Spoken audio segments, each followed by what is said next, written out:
Okay, we're back. Should be ready to get started here. Just a moment to pop this out. And... my gosh, what is happening? It's my headphones. Oh god.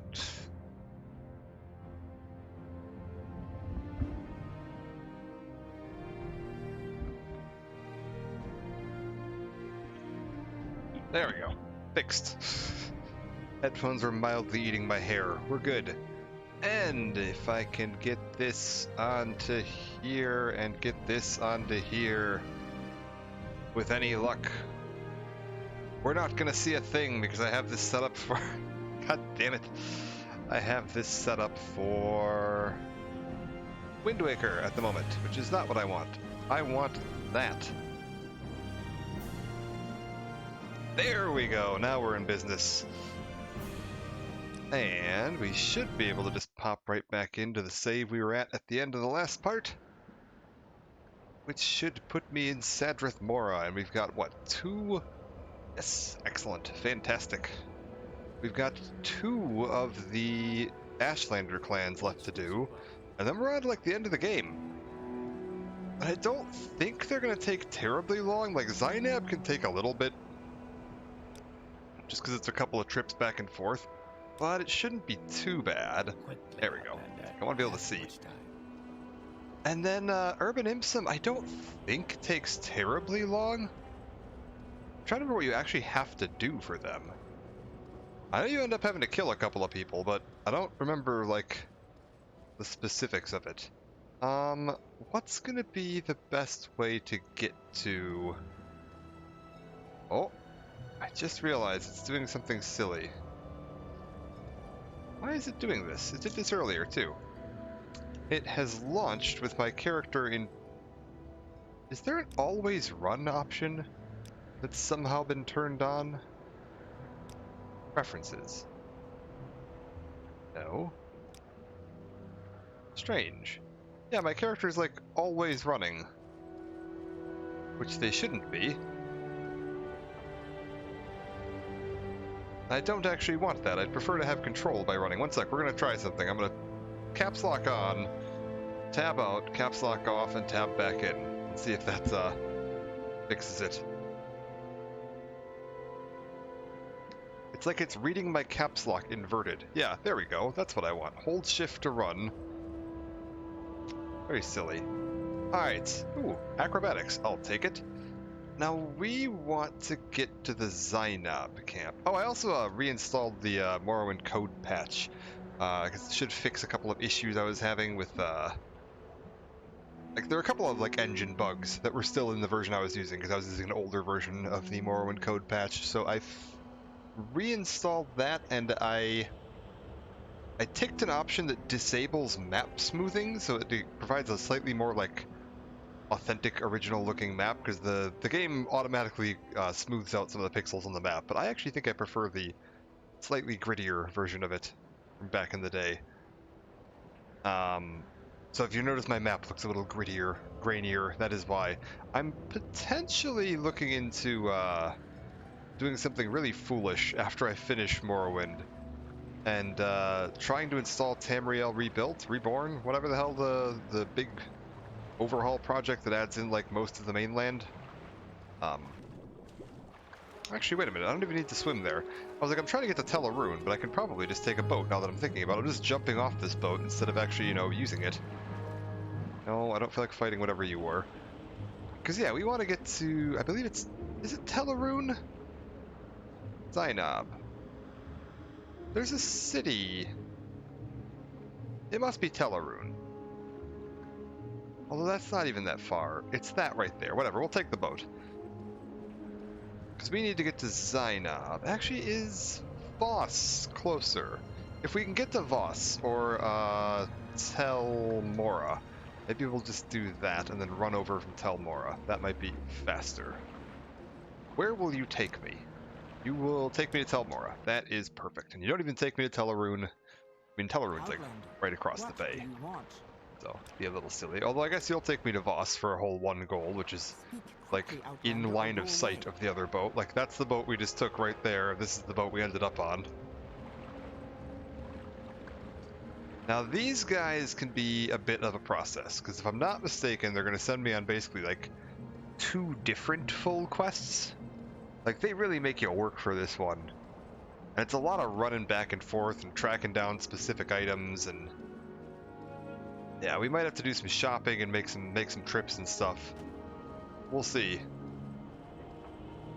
This is gonna be one of those instances where I really wish I had like a reliable version of Mark and Recall.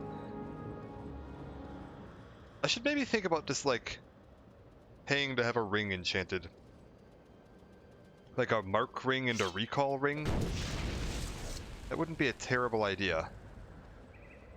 Then I could just use that every time I wanted to Mark and Recall, because there's no spell, fail chance on rings.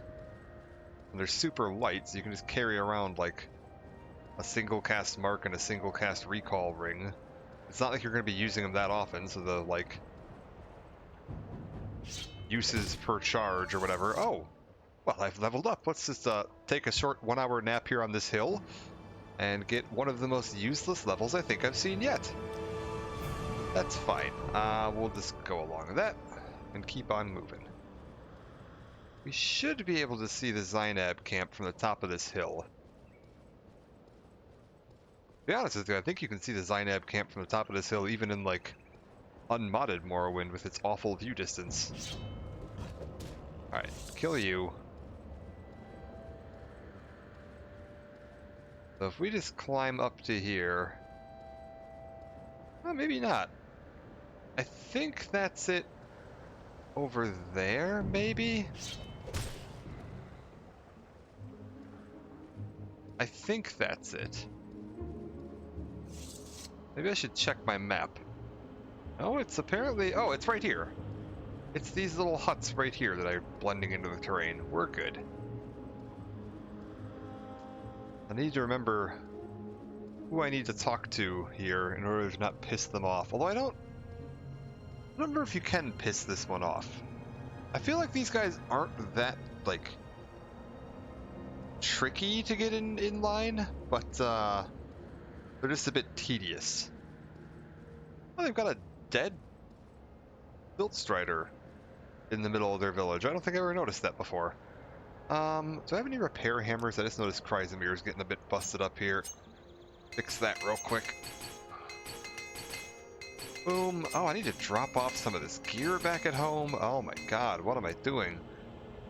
Why am I carrying around so much useless crap? I've got 2 Daedric Daikatanas here. That's 120 pounds of pointless. Alright. Eventually we need to make our way back to Balmora and sell some of this crap. Let's start with you and say... Nerevarine. No, nothing? I don't suppose you want to let me, okay. Let's try ignoring that, and we'll just, pop in one of the Gulakons here. You cool with me being in here? How about Ashlander Courtesy? You want a thoughtful gift? Are we doing thoughtful gifts today? No, we're not. We're not one of the thoughtful gift types of Ashlander camps. Very good. How about the Nerevarine? Nerevarine prophecies? Tell my story and show my proofs. Alright, is this all true? Very interesting ring. It's part of the story of Nerevar, the Ring of Moon and Star, that none may wear but Nerevar himself. You should talk to Ashkan Quashad. The Ashkan is very curious about this outlander who claims to be the Nerevarine. Okay, cool. So we can just go ahead. Now we've got an invite. So we should be able to just pop in. We're just going to save before we talk to anybody, because sometimes they get touchy. You there, Nerevarine prophecies. You know of the prophecies? We know there are many prophecies, all of them mysterious and obscure. Our wise woman, Sonomu Zabamet, has told her chief all about these prophecies and given her interpretation. A certain day to uncertain parents, the curse of flesh before him flies, in caverns dark Azura's eye sees and makes to shine the moon and star. Standard prophet talk, voices and verses, very interesting, but true, who can tell? Okay. Nerevarine, okay. We know you to be the Outlander who claims to fill the prophecies, but teach us, how could an Outlander be Nerevarine? Tell my stories, show my proofs, and ask to be named Reverend. Excuse me, don't think me rude, but seriously, do you believe this story yourself? I mean, no offense, but you must admit you're an outlander and completely ignorant of our ways. How could you ever be our war leader? What sensible Ashkan would ever choose you to lead the tribes? And yeah, set me a task. A vampire named Calvario has taken refuge in nearby Nerano ancestral tomb. If you're as worthy as you say you are, it should be a small matter for you to dispose of this vampire. There you have your task. Now perhaps you would leave me in peace for a bit. Calvario, a vampire, a young one, but quite dangerous, of course. As I'm sure an adventurer of your wide experience would know, probably driven out of his lair by older, more powerful vampires, I would never offer advice to someone of your reputation, but perhaps a visit to the potion makers and enchanters of Telvos and Telmora might be in order. I don't use them myself, but they say potions and scrolls can be quite handy in a tight spot. And the tomb, it is to the north, but you're a stranger and may get lost. Listen, go west from our camp until you reach the mountains, then turn north and follow the mountains, keeping them on your left. When you pass the ruins of Nachuleft, keep your eyes to the east, looking for an entrance flanked by 2 trees on the western slope of a hill in the center of the Grazelands. Okay. Is there something? And Morrowind directions are just the best. Alright, so we need to head to the mountains. Then turn to the north. While keeping the mountains... No. While keeping the mountains on our left. So I think we go to, like... The hell? Now he's attacking me. Oh my god. The wildlife out here, I swear. To the mountains. Head north. Keeping the mountains on our left. And then when we get to the ruins of Nachuleft, which I'm assuming is this right here... My god, I'm also getting horribly fatigued. My character can't run worth a damn. What's my athletics at? 70. 70? I'm this bad? Good lord. What's wrong with my character?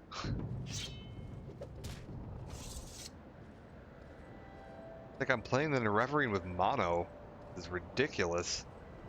Alright, keep running. I mean, I'm supposed to be immune to disease. Okay. We found a Nachuleft. Ooh, look at the big dwarven ballista here. Very cool. Back before they were an enemy. They're just set decoration. Okay, so we made it. Made it to the Nachuleft. We're supposed to pass the Nachuleft. This is Nachuleft, by the way, right? Like, I'm just assuming it's Nachuleft, but I suppose I should probably check. Look at this thing. It's so cool. Oh. Give that one a smack. Oh, look at all the... Man, the engraving and stuff on this in this texture pack look really gorgeous. That is fantastic. This is one bit of text I don't know how to read. I can read Daedric, but I can't read Dwemer. I know people have translated it. Yeah, this is the Nachuleft. Alright. But I certainly have never learned how to read that one. Okay. Hello? Oh, we got stuck on that. Gotcha. Let's see here. Nerano Ancestral Tomb. When you pass the ruins, keep your eyes to the east, looking for an entrance flanked by 2 trees on the western... Okay. And keep in mind, we're talking like... When you pass it, look to the east in Morrowind unmodded view distance. So, like, theoretically, this should be very close. Where is it? Where is it? The fact that I'm not seeing an enemy means it's a fucking cliff racer stuck in a tree somewhere.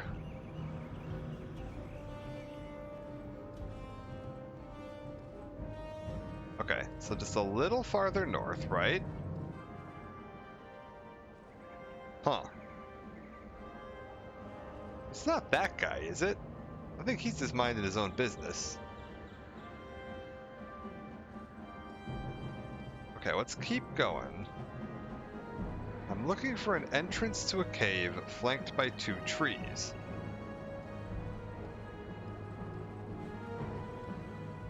It's gotta be like right near here, right?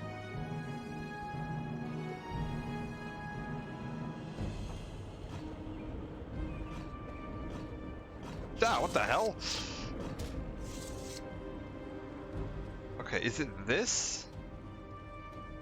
I mean, I only see one tree here. Oh, is it one big tree and one little tree?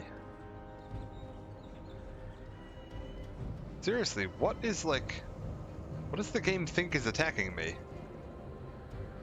Wait, is it you? Where did you even come from?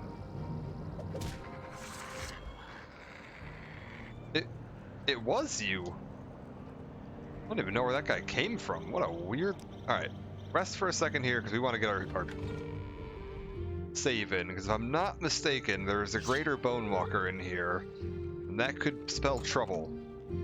Yep, we're good. Oh. I don't think he got a hit in. Hi, Poss, how's it going? Oh, thank God. Okay, we're good. He didn't get a hit in. Get this guy down. Get this guy down. Ransom of Zarek. Athletics, I'll take that. Boys better clear out. Our position was given away and we were raided by that bastard Gorus. He sent a small band of the dead to Dralis and wiped out all but Leuven. We were able to make it back here. The Nellis to warn us we're clearing out and heading for a new location. I suggest you and your boys get out of here as soon as possible. We have a snitch in our organization. You let me find out who it is and I'll feed their flesh to the crabs. It seems as though he knew all of our raiding routes. It's just a matter of time before Gorus sends them damned and dead your way. Was it supposed to be damned undead? Was this like a early 2000s voice to text error? Who knows? I'll never turn those goods over to that necro.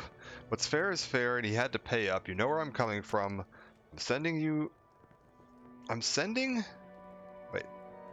know where I'm coming from. I'm sending Ursine to deliver this message to you. She will deliver a key so you can gain entry into the rendezvous point. See you soon, and good luck. Okay, Ursine with a key for the rendezvous point, and Gorus is coming after them. You're Ursine.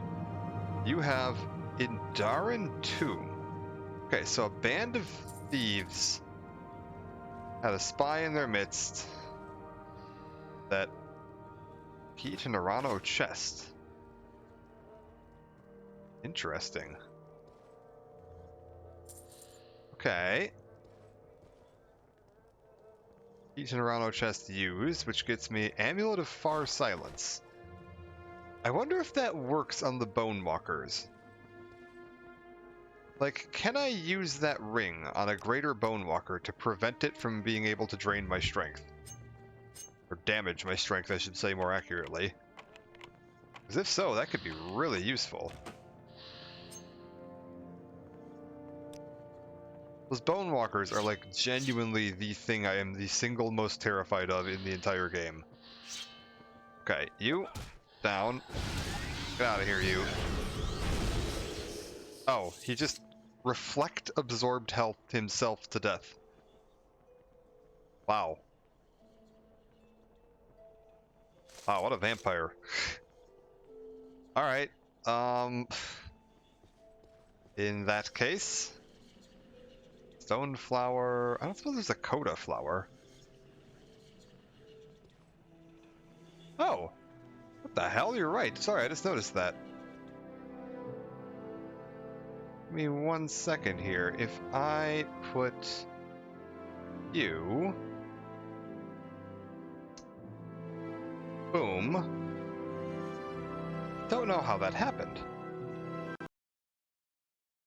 Ah, god damn it. I think it's because of this damn... I don't know what's causing this, but for whatever reason, occasionally my cursor will, like, read through on the other screen. So, like, okay, I'm going to give you a brief description of my setup here. I have a left monitor with Morrowind on it, and I have a right monitor with my Streamlabs software on it. And for some reason, my cursor will occasionally, when I'm playing Morrowind, like... I can't see the cursor on the right-hand screen where, like, Streamlabs is, but occasionally I'll get, like, the, what do you even call those? Like, if you hover over something and you see the little, like, mouse pop-up menu that gives you a brief description of what the thing you're hovering over is, I'll see that appearing over random things on my Streamlabs. So like it's reading as though my cursor were there. And I've sometimes if I like click to do something in the game, it will interact with something on my Streamlabs, which is I don't know what the hell's going on because it's on the other monitor. It's very strange, and it only seems to be happening with Morrowind, and I don't know why. I don't even know where to, like, how to Google that to get an answer to what the hell could be causing that. It's just such a bizarre little, like, glitch. Well, at least that fight went just as well. Yeah, like there, I couldn't click to put that in my bag. So weird. Oh god damn it! Now it's doing the thing again where I'm constantly running. Okay, hold up. Caps lock, escape, caps lock, unescape. That fixes it. Okay. I don't know why the hell. Morrowind, what are you doing to me today?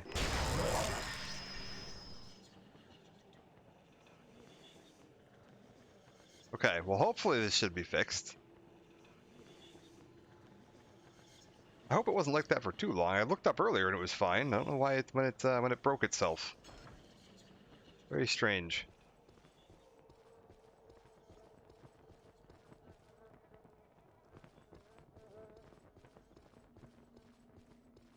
Yeah, like all I can see out of the corner of my eye is just like a little preview. Because I play on the monitors I'm using are far too big. I'm playing on like oh god, even screw it. I've got a tape measure thing right here. What is this? Subtract 3 off of this. A 27-inch monitor for the main monitor, and I think a like a 32-inch monitor for the second monitor, which is honestly way too big for the distance I'm sitting from it, but it's fine. I need to get back to the Zainab camp.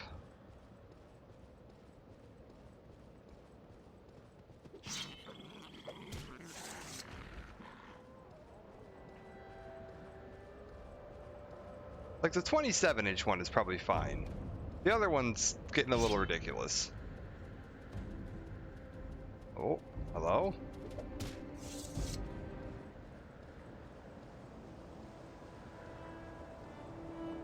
That's one thing I will say is like, oh, for the love of God, now what? Well, whatever it was gave up real quick. What the hell? What is causing that? Okay, hold up. Hold up. We're gonna save. We're gonna try something different. We're going to... Ah, God. Is there a way to lock this? Where it can't be interacted with? Like if I try to move it right now, does this... No, and that's off center now too. What the fuck?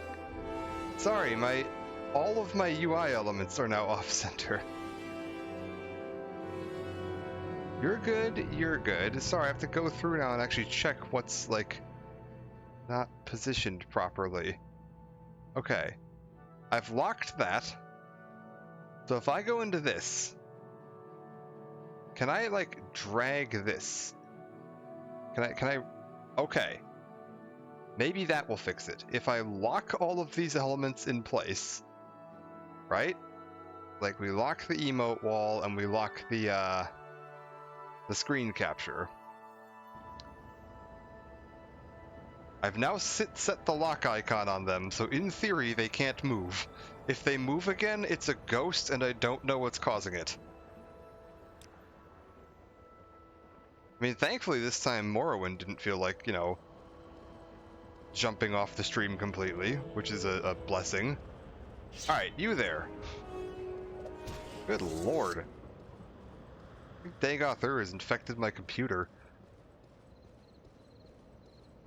He knows I'm coming for him.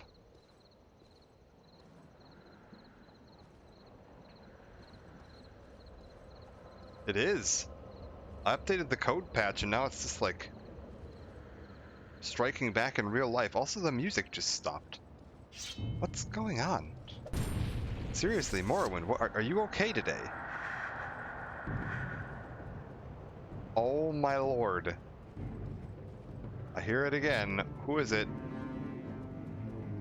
I know you're out there.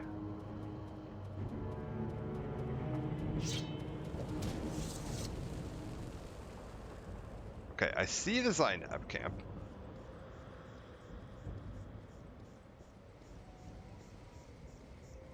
I also see that my cursor, it's happening like really aggressively today. Normally it's not this aggressive. I can see that my cursor is hovering over the chat preview in my Streamlabs. Why is it so aggressive with this today? This is so strange. I can't think what would possibly cause that. If I go like this a little bit, will that... Maybe I'll spin it onto my monitor. Maybe that'll fix it.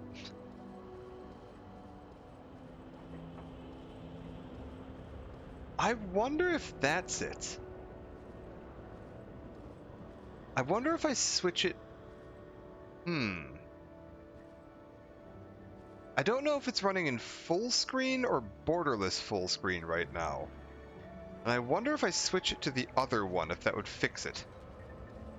Granted, I don't entirely know how to do that, but I'll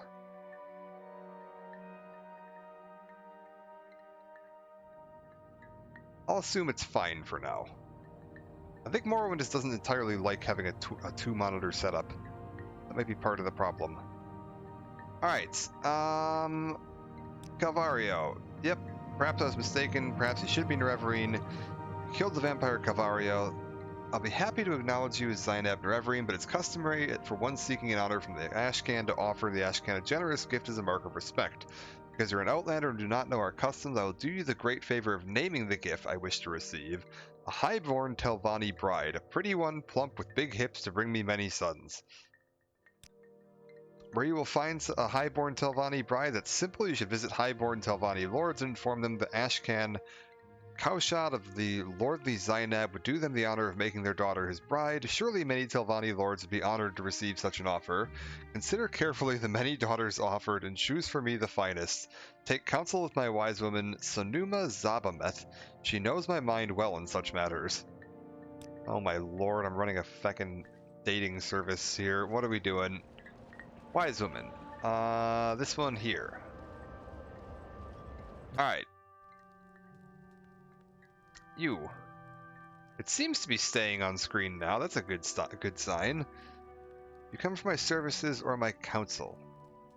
I could use your counsel.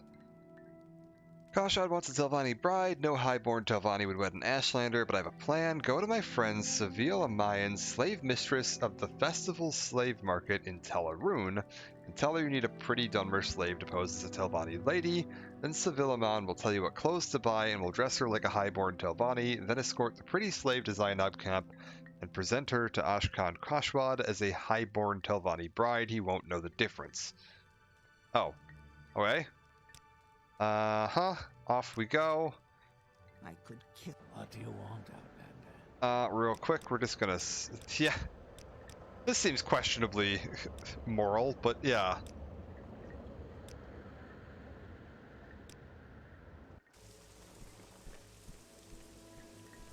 I guess off to Telarune, and that's for at least, and start with this.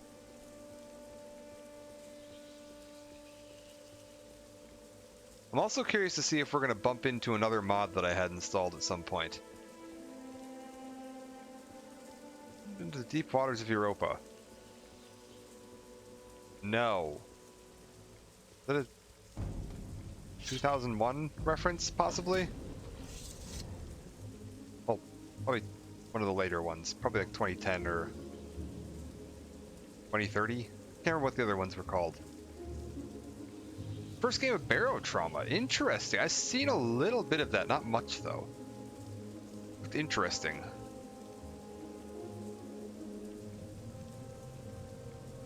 I've seen maybe, I don't know, 20 minutes of that. Oh. Oh. I always feel like so silly when you're running around with like an endgame weapon like this, like Chrysamere, and it's just like a rat. Like, what does this rat think it's doing? One sec, if I do that, does that fix the music? No, it doesn't fix the music. I swear Morrowind is getting like more and more broken as I play it. If anything, it should be working better. I don't understand why. Alright, I know you're going to end up aggroing. Let's just get this over with. Stalker's going well. I haven't played as much of it this week just because I've been pretty busy between work and streaming. So, haven't had as much time for video games in my free time. I wonder... Ooh, I should check that out. I just thought of something. I wonder if one of the music files in my music directory is corrupt. And that's why I'm occasionally not getting exploration music, because it's like playing a blank file. That's a possibility. I should take a look at that. Hello? Okay.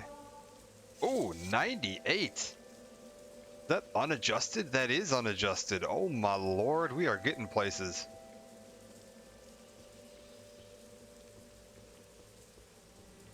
Okay, Tellarune, I think, is that one right there. So we're really close to Tellarune. I probably don't have the clothes I'm going to need, but hopefully, I think there's a shop you can go to pretty easily that'll get you the clothes you need. Hold up. Let's just real quick go and get this, this buddy here.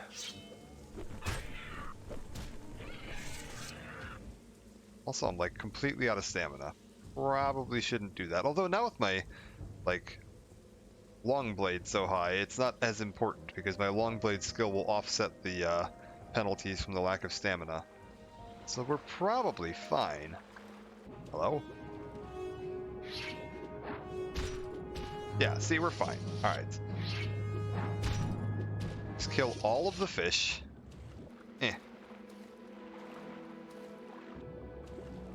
We'll make our way over. We're almost there.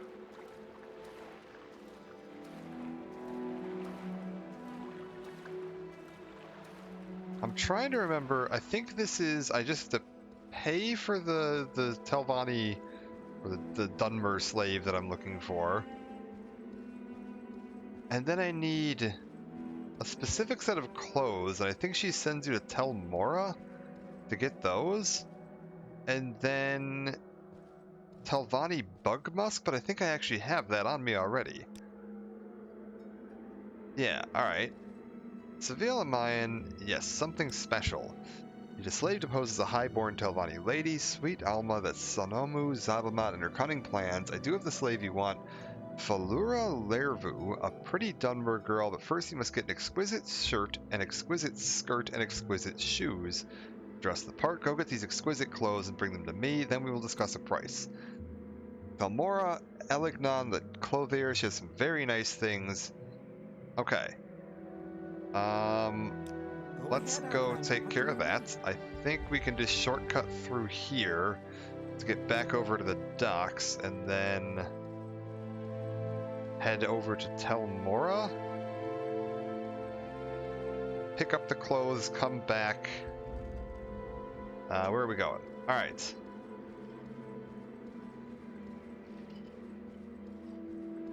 We head this way.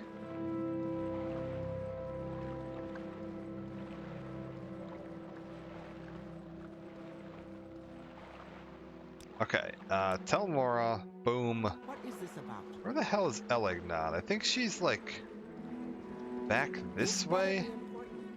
Speak, traveler. Who is this? This is Berwyn. Is she back in one of these? Clothier, clothier. No, that's a house. Hello? Oh, how are you even here? How does this even happen? Okay, none of these appear to be the person I'm looking for. No. Is it off the other little mushroom stalk? Is it like down here? Ah, that looks like a clothier symbol. Alright.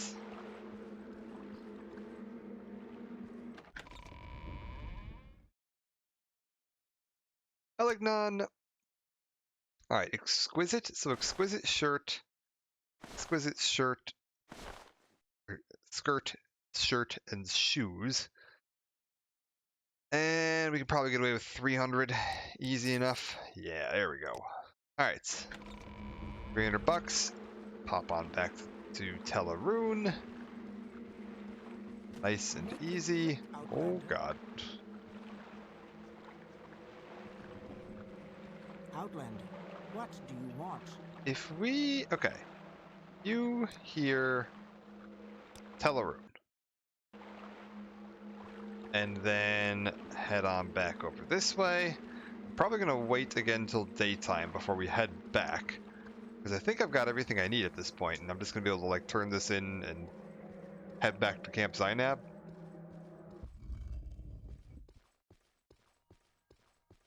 So hopefully... I just head on this way.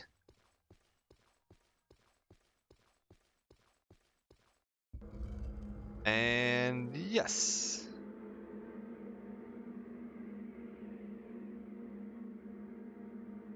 Let's do something special, yes. Clothes are perfect, hold on to them. You'll give them to her when you've bought her, but I need a little more time to coach Flara Lervu to play the part of a highborn Telvanni lady.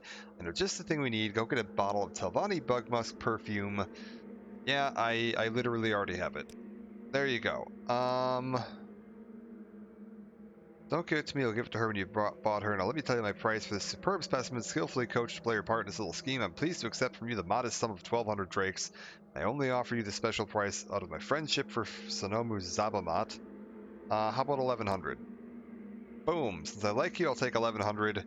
Thank you for your custom and come back soon. Here's the key to her cage. I removed her slave bracers. When you're ready, you should speak to Falaru Lervu and give her the presents, the exquisite clothes, and the Telvanni bug musk, and explain to her that she has to follow you to Zainab Camp to meet her future husband. This is very questionable, but May I help you? alright. Looks down at the ground, waiting for you to speak. Hi. Yes, Flare Lervu of Velothis Haven. Velothis Haven? Where the hell is Velothis Haven? I don't know if I know that one. Daughter of Andranu Lervu, Lord of Tel Lervu. Please tell Lervu. Lord of Wait, are you actually a highborn Telvanni daughter, or is this just your training? Please make her... Oh, yeah, see, she's taught me well. I will be... Okay, no one will know the difference. Fair enough. Okay, well, I bought it, so apparently this must be working. I admit I'm a little nervous about marrying an Ashlander, even an Ashlander chief, but anything is better than being a slave. I'm very tough and smart, determined to make the best of my chances. Seville Mayan said you wanted to give me some presents. Yep, there you go. Clothes, they're divine. Such a perfume, only the very rich can afford this. I shall do everything I can to please you and my new master, that is my gracious lord and husband-to-be. Come, I'm so excited, I cannot wait. You can always murder him later. Yeah, true. Let's travel together to Zainab Camp and meet this Zainab Lord. I mean, this is probably an upgrade. Like, it's still not great, but it's probably an upgrade. Please accompany me to Zainab Camp. Very well, and I'll travel together. When I arrive at the Ashcan Zert, we'll speak further. Alright. Think I can make it back before the sun sets?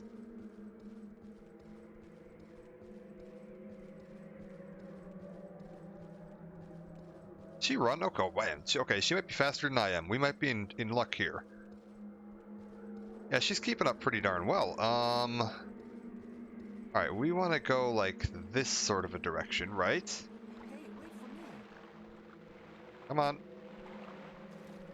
I see those fish I murdered earlier. If we just head this way... Hopefully, and yeah, it's like, it's again, just not playing any audio. I'm willing to bet that what's happening is, there is a music file in my data files folder, like one of the exploration files, like a mod tried to replace it or something and failed. and there's just like a blank file sitting there. I'm gonna take a look at that when I finish today. Oh, hello, Scrib. All right. Where are we going? Yeah, farther this way. Make sure she's keeping up. We don't want to lose her. There we go.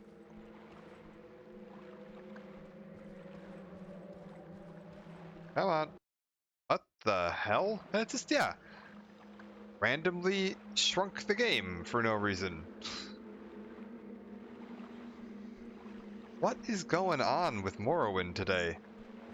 This is the most cursed I have seen it since we started streaming it.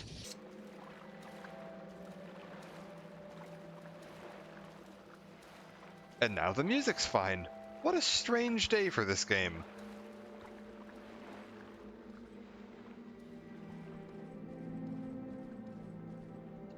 I have no idea what's going on with it today. Very odd. It just doesn't want to behave. Yeah, I know. We're waiting. Come on.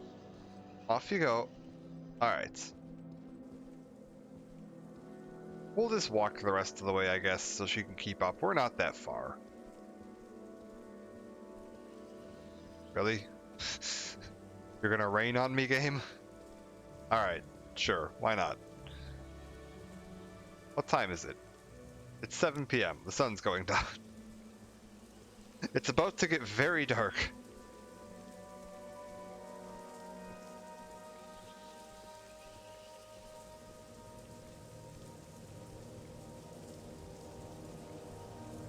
Okay.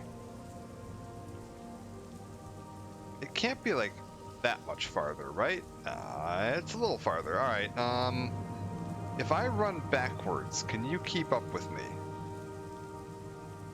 You can. Okay, this is the plan then. I'm gonna run backwards. And then you'll just keep pace, right? And you'll let me know if there's any monsters, like, right behind me that are about to attack me, right? You're not just gonna let me run, like, head first into a monster den, right? I'm sure it's fine. How are we looking? A little farther. Maybe a little bit more this way.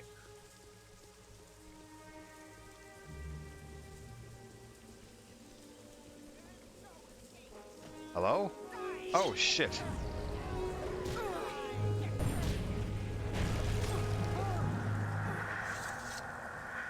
Okay, we're good.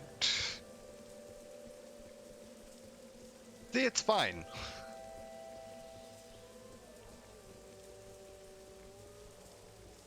Okay. Oh. Oh. Oh. We're getting a little stuck in the terrain here. I don't like that. Okay, get out of there. What is going on over on the left? Oh, for the love of God. Gonna do a quick spin to try to reset my cursor. My lord, Morrowind. We may take a brief break after I finish this quest up for me to try to address some of the technical issues that that Morrowind seems to be having today. We're gonna try one potential fix on that in a minute. Where the hell am I supposed to be going? Synab camp. Synab camp. Claims it's this way. Like, I might do like a I'll probably keep the audio live, but I might just real quick like BRB the stream and pop into some settings to see if I can maybe sort out whatever the hell is possessing Morrowind today. I might see if I can switch it over to like from full screen to like borderless full screen or the other way around to see if that maybe addresses whatever the hell is causing it to freak out today.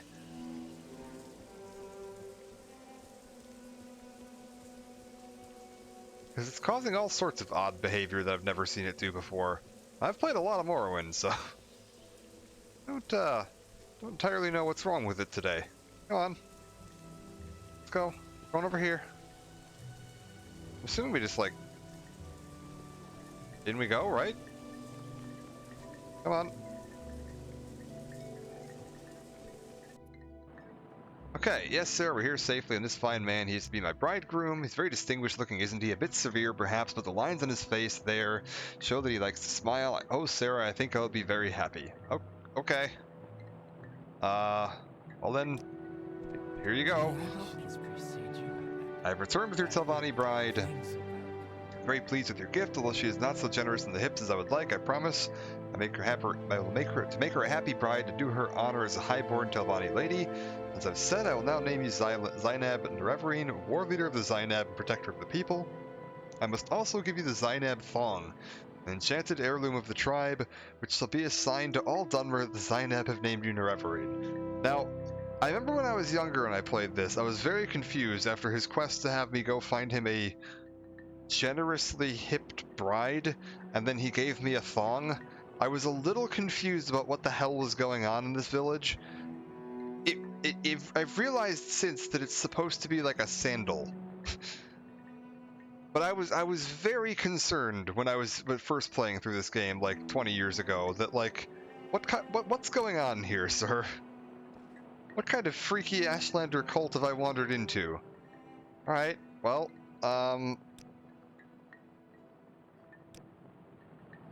very pleased with the Ashlander Crossride. He's a good-looking, clever, and rich, though a bit full of himself like all men. Thank you for being my matchmaker and benefactor, and I hope you will return to visit when I have brought many fine sons and daughters to Ashcan Kashwad. What the fuck ever, lady? This is weird. I'm getting out of here. What is the thong of the Zainab? Where is it? It is shoes, right? Like, if I put this on, it takes my, like, my boots off, right? Didn't take my boots off, did it? Oh, I don't like that at all. What did it take off? Necklace?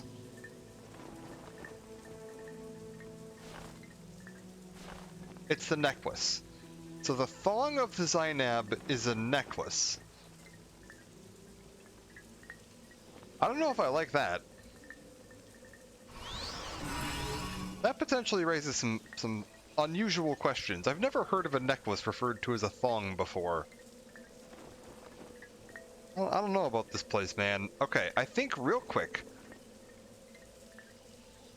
Morrowind doesn't have underwear. I feel like my character probably should know how to wear underwear though. Give me 1 second though. We're gonna try something real quick. I'm gonna BRB the stream, and I'm gonna pop back in and close it out. I don't remember if the earlier test games had underwear. I know some of the earlier, like Daggerfall, had nudity, but I don't remember if there was actually like equipable underwear. Because it wasn't like player nudity; it was just the like priestesses of Debella or whatever. All right. If I go in under, oh God, I'm opening everything. What am I doing? No, I don't. I don't want that. Thank you. I don't wish to open this. I wish to open this. If I go in under Morrowind.ini, under my Steam settings, Steam library, common, bingo, bango, Morrowind, Morrowind.ini. What is it set to right now as far as like full screen goes? Got a lot of strange settings here. Okay, well, max FPS is set way too high. I don't need that at 120. That can be down to 60. Where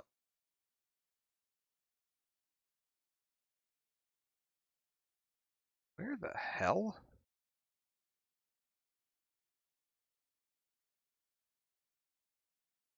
Water, blood, preload, weather.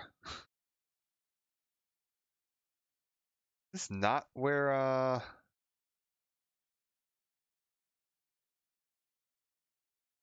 this is not where full screen lives? Is there a different INI that full screen would live under by chance? How about if we open up the MGE? Good old MGEXE.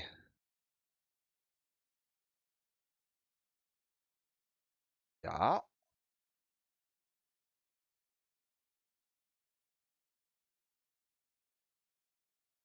In-game. 1 second, I'm just trying to figure out what the hell would cause.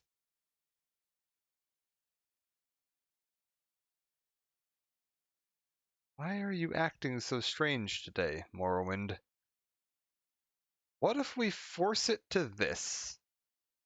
And then I close this. Then we launch Morrowind. Is this going to launch it in... Oh, I don't like the fact that there's a cloud conflict. Go with the local save and hope to God it didn't just delete my progress. Alright. Relaunch Morrowind. Is it going to launch in... It looks like it's full screen.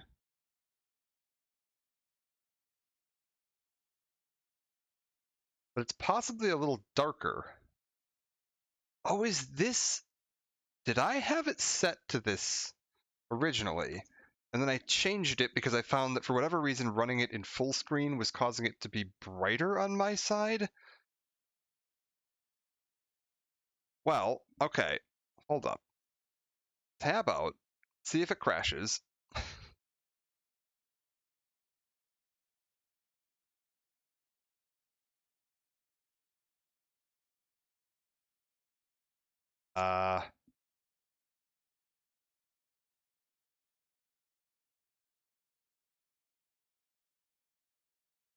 Okay. Are we feeling okay, game? We're back in. Is it still having... It's still having the exact same issue that fixed nothing. Ah! I don't know what's causing this. It's so strange. And all this did was make my game incredibly dark. Okay, no, that won't do. I need to fix that. I wish to God I knew what was causing this to do this, and I have no idea what it could be. It's very obnoxious, though. I guess we'll just turn the setting back. What's it doing? Hello, Kool-Aid. How's it going? For some reason, and this is going to be potentially a little confusing sounding. So I have a 2-monitor setup right now, right?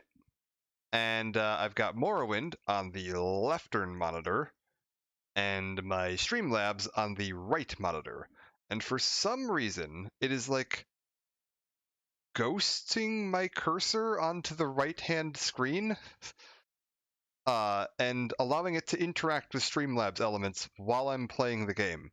So if I like left-click or something, it will cause things to happen on the Streamlabs like setup, so that if I like click to swing or interact with an object or whatever, it can occasionally like change which scene I'm in, or mute my mic, or move the entire stream slightly down and to the left so that it's off the screen. Or the one that has me particularly concerned that I don't want it to do is that it occasionally, my cursor will be hovering over like ban or block a user in chat. And if I were to happen to left click when that is happening, I could potentially ban or block someone in chat without meaning to, which I don't want to do.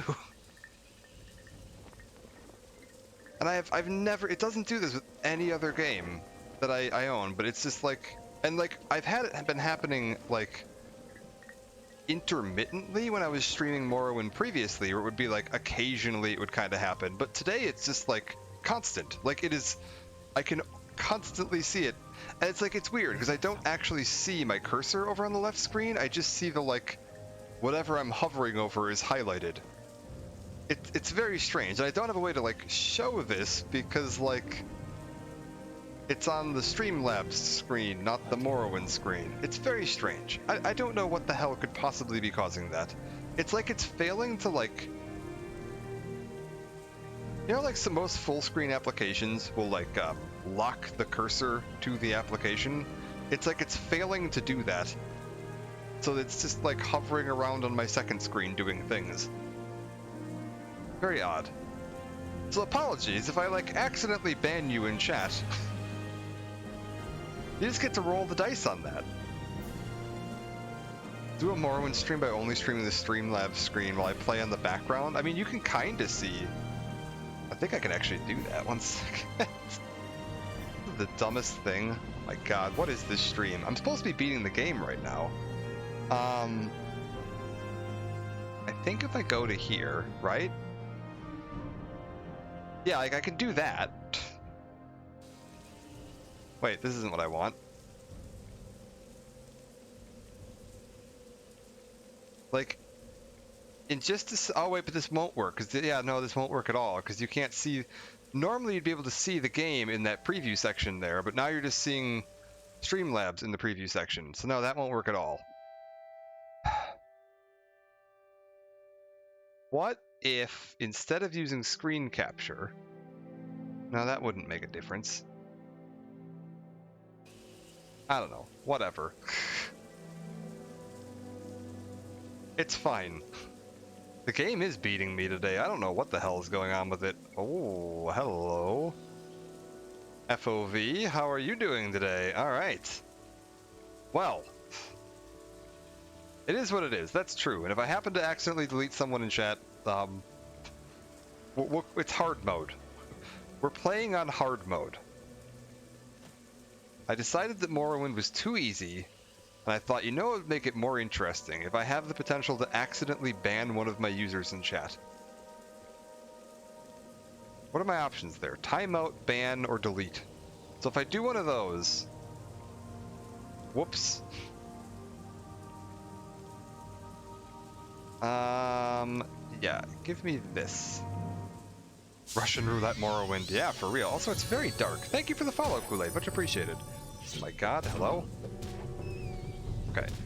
Okay. Kill all the rats so that I can real quick rest until... Oh my god, it's doing it. It's doing it. I can see it over there. I'm just gonna try not to look at that screen. If I just pretend that that screen isn't there, it can't hurt me, right? Maybe I'll just unplug that. Oh, no, I can't unplug that monitor because then I can't see chat. Oh my god. What is this game doing to me? Also, it stopped using the Steam overlay. I don't know why. The Steam overlay is like clicked like it should be enabled, but for some reason it just doesn't use it. Because I can't see my like FPS counter and I can't use any of my other overlays, but I can use the Discord overlay. I don't know what's going on with Morrowind today, man. It is. Like I said, I think Dagon 3rd possessed my computer. What? What? What? What's happening? Stop this. Stop this at once. Oh, but it's... There we go. Every time I relaunch it today, too, it also has auto, like, always run turned on. Like, it's as if my caps lock key were clicked, even though it isn't clicked. Morrowind behaving very oddly today.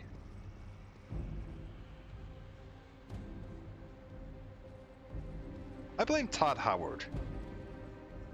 I don't know how, but I'm sure it's his fault. Hello? Oh, is it you? Okay, you're done. No, there's still something attacking me out here. Have I been having... You know what the thing... You know, it's funny you say that. I have been having weird dreams lately, but like really weird. Like, not like Morrowind weird. Like, what the hell is wrong with you weird? So I had a dream the other day. I guess while we're walking to the Urban Imsum camp, we'll talk about my weird dreams. That makes sense. It's actively attacking me in the real world. Yeah. Is there a cliff racer? It's this scamp. Where do these keep coming from? Oh, no, it wasn't the scamp. Hello? Whatever, we're just gonna go to the south. I don't know what's going on, man. Anyways, weird dream, right? So I was waking up the other day, right? My alarm wakes me up. And usually I don't remember my dreams, or I don't have dreams, or whatever. It's very rare that I remember a dream. If I, okay, we're good. It was these guys, apparently. I don't know. If I get like woken up in the middle of a dream, I'll remember it. I had a dream that I was at a 24-hour Denny's in the middle of the night with a coworker of mine from a little over 10 years ago and Chris Angel, the street magician. And we were having pancakes. And we were getting kind of rowdy in the Denny's. And then the table behind us got mad and asked the staff to kick us out. But apparently I was a VIP at the Denny's, and so they kicked the table behind us out instead. And then we all went outside to have a cigarette break, even though I don't smoke anymore. And then Chris Angel appeared, like, materialized some cigarettes out of the air, and then my alarm went off. What does that dream mean? It is very specific. The worst part is now I just want Denny's pancakes.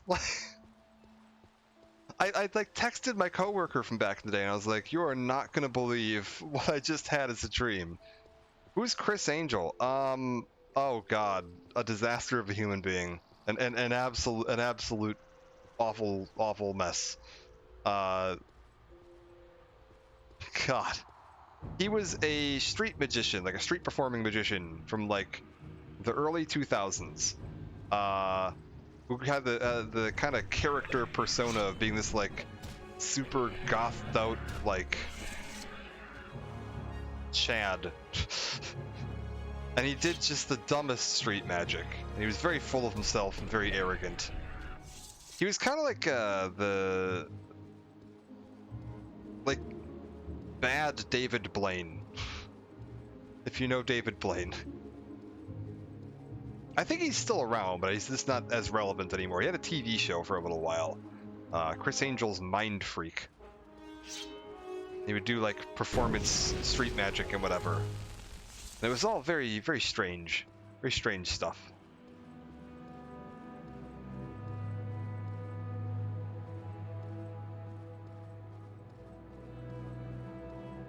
I don't know Chris Angel. I just want to point that out, like, real quick before anybody's like, "Oh my God, you know Chris Angel?" Like, no, I don't know Chris Angel. I don't know why I had a dream that I was having pancakes with Chris Angel. I don't know why my brain decided that it was time to think about Chris Angel for the first time in a decade or more. I'd say probably the last time I'd thought about Chris Angel was like 2007. So I don't know where that came from.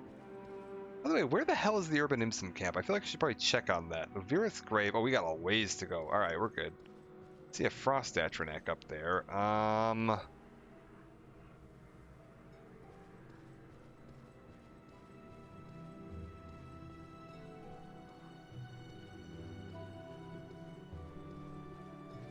Yeah, it's very strange. That's why I said when you were asking, like, have I had any strange dreams lately? I was like, you know, funny you should mention. Like, ironically, I have had some very strange dreams. Like, I don't know what's going on with that. If dreams are supposed to mean something, I don't want to know what the hell's going on in my brain. Oh yeah, Morrowind's fantastic. I don't know if this is still true, but if you happen to be an Amazon Prime subscriber, this is the current, or was the current, free game with Prime. I don't know when they reset their game, but for like the January game, it was Morrowind. So if you happen to have that, you might be able to log in and redeem that right now. Who the hell are you and what are you doing out here? Sir. It is the middle of Molag. Oh my God! I swear to God. No, no, boss. If I walk into Red Mountain and Chris Angel is there, I am freaking the hell out. Like, we are Alt F4ing and I am setting fire to my computer. I have installed a mod today. There is a very strange mod that we have a potential of running into at some point here, but it is not Chris Angel related. Could use a little rain, don't you think? Every version of Elder Scrolls except Redguard Adventures on Xbox PC Pass. That's cool. Do they have a Battlespire? Any thief? Take care, Dark Elf. There are thieving Ashlanders about.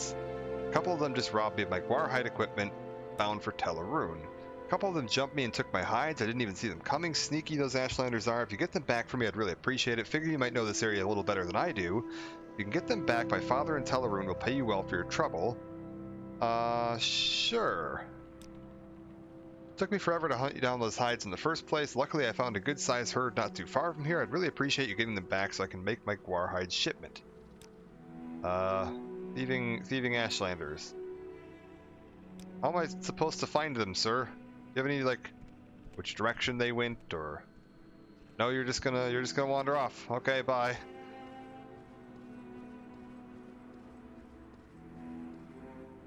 I don't know. I think if I remember correctly, if I remember how this quest plays out, they did actually steal them from him.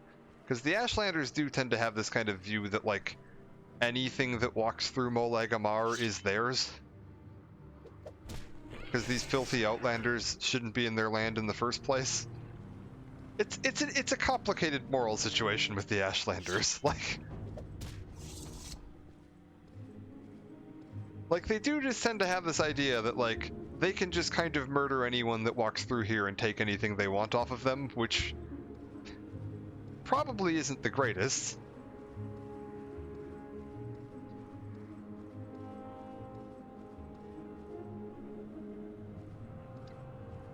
Yeah, Morrowind has a lot of interesting moral dilemmas.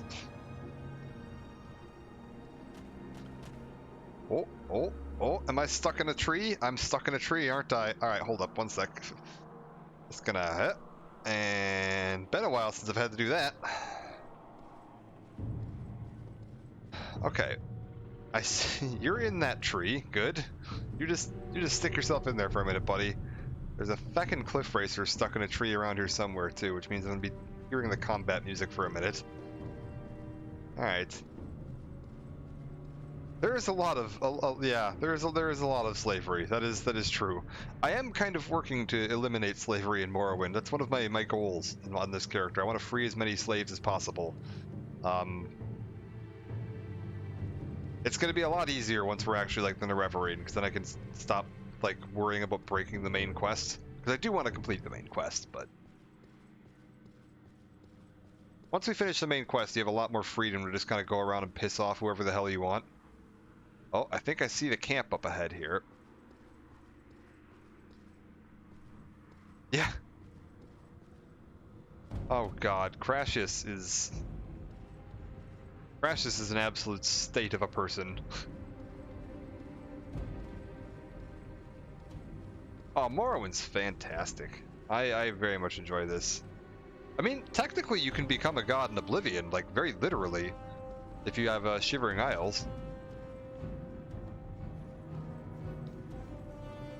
Like, maybe not as powerful as the character in Morrowind. Like, the character in Morrowind's not so powerful, but, like, you very literally become a god in Shivering Isles. I feel like maybe we should do Oblivion at some point, too. I don't know. I'd like to do Oblivion. Alright, Reverine. Ashcan and Gulakan say they're foolish superstitions. There'll be trouble if you speak with them. Perhaps you should speak with our wise woman, Manarai. Alright, if we go talk to the wise woman. There's someone watching me. Thought you did Morrowind as well. I mean, like, you become the reincarnation of a hero. I don't know that you become, like, a god, officially. I think post Morrowind, there's some implication that, like, the character, like the Nerevarine, ends up becoming immortal and, like, universe breaking in some respect. Your actions precede you. There's some weird stuff with the Nerevarine and Vivek after Morrowind. Outlander claims to fulfill the Nerevarine prophecies. Yes. You wish to be named Urbanimsum Nerevarine, never, not while Ashcan Ulath Pal and his war-loving Urbanimsum live. They all hate Outlanders and are proud and haughty and will never suffer an Outlander to rule them. If you would be Nerevarine of the Urbanimsum, you must kill Ulath Pal and his supporters, the Gulakans Ahaz, Ranabi, and Ashu Ahe. Then you must help me make peace-loving Urbanimsum Gulakan Han Amu or Ashkan. Ashkan Hanamu could then name you Urban Imsum Nerevarine. But before anything can be done, we must first eliminate Ulath Paul and his supporters.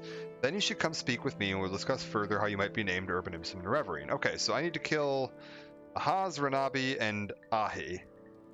Okay. Ahaz, Ranabi, Ahe. Got it. I'm gonna forget that before I walk across this place. Living's great, everyone stares in your souls. I actually really like Daggerfall, like especially if you play Daggerfall Unity. I'm a big fan of that. I genuinely enjoy it quite a bit. It is very old though. Nerevarine prophecies. Oh my, this problem has an easy solution.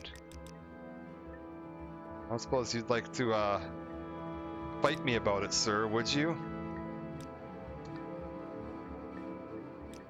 Can I maybe persuade you? Oh wow, he just immediately went for it. Alright. Sir?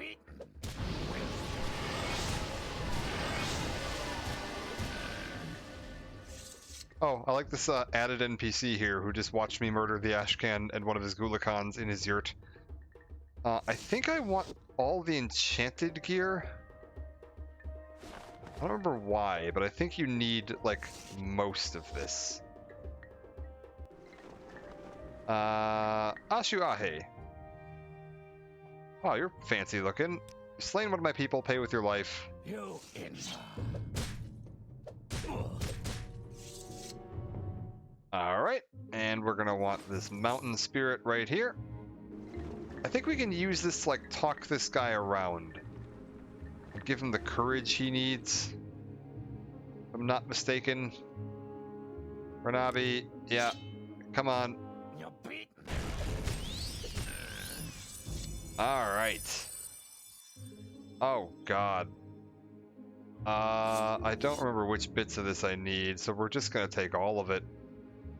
I'll take the Bone Weave Gauntlet, and the Bone Dancer Gauntlet, and Ember Hand, and Bitter Hand. Okay, cool. We've got all the unique, like, named stuff. Is she cool with me still? Yes, Council. Let's consider Nerevarine prophecies and how you might be named Urban Imsum Nerevarine. With Ulath Paul and his supporters out of the way, it's a simple matter to be named Nerevarine. All you need to do is persuade Gulakan Han Amu to become the Ashcan of the Urban Imsum. Seek him out in his Gulak yurt. Be prepared, however. Han Amu is not the material one would choose when looking to make an Ashcan. He may be difficult to persuade. Son of the former chief Iron Amu, but he's nothing like his father. His birth gives him a strong claim to lead the tribe, but many of his virtues required by an Ashcan. He lacks only 3 things: strength, courage, and wisdom. I think we can just, like, walk over here, right? And is he this one? Yes. Are you Han Amu? No, you're Yantis. You're Han Amu. I don't care what Minari says. I don't want to be Ashcan. Everyone despises me. I'm a weakling, a coward, and a fool. I hate it, but it's true. I just want to be left alone. I recognize it. Ahaz wore that amulet. Sonnet kills Heartfire. Ahaz had it from his father, and Ahaz's father had it from Kinitu Nila, and Kinitu Nila had it from Sonnet Kill, a great witch warrior. But what does this have to do with me wanting to be Ashcan? Give him the Heart of Fire and make a little speech. Thank you, your lesson is clear. It's the amulet that gives courage in battles, and it is the idea of the amulet that gives confidence to the tribe.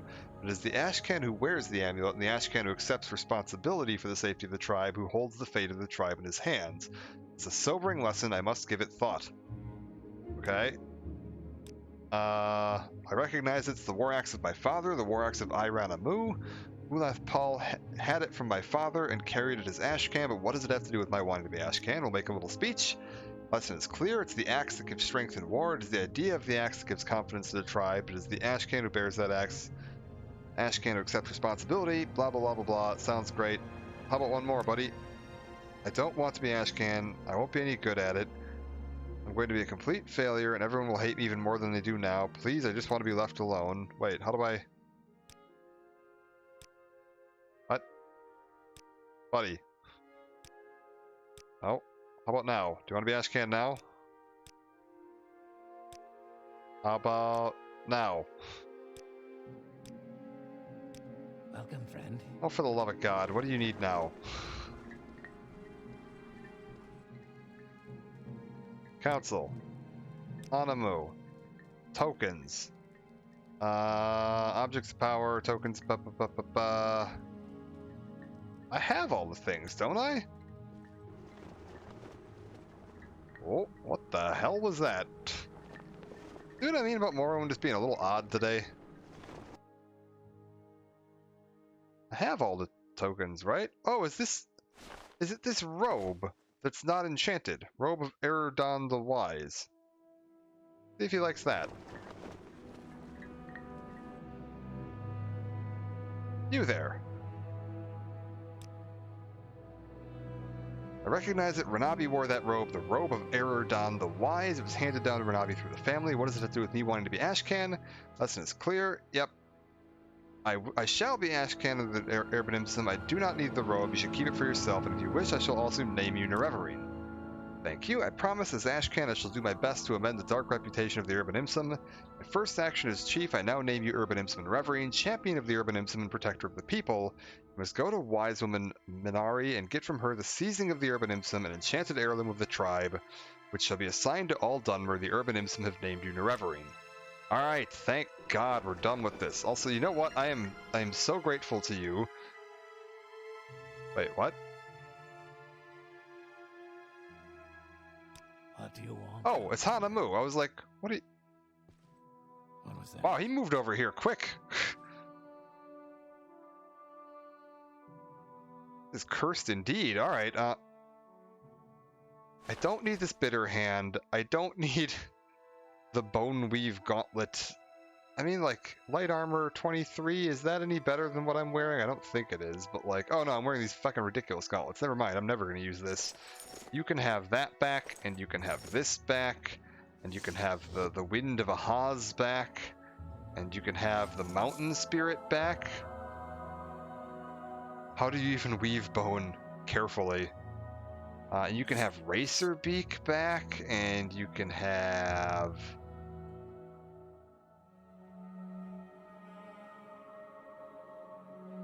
I mean, I think that's most of the stuff that I wanted to give back successfully handed back, right?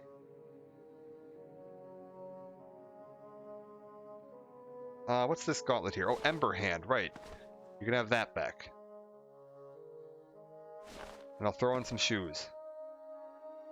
And a shirt. Okay. Oh, and you know what? I know you said I could have this, but I really don't want it. You can have the robe of Eridon the Wise. There you go, buddy. I will give you all of this stuff if you agree not to keep it in my inventory. Bye! Alright, let's go see if the wise woman will give me that whatever. The seizing. Nerevarine, yes. Han Amu is our Ashcan. Seizing of the Urban Imsum, tribal heirloom to be held by our chosen Ashcan. Yes! Alright. I think that's it.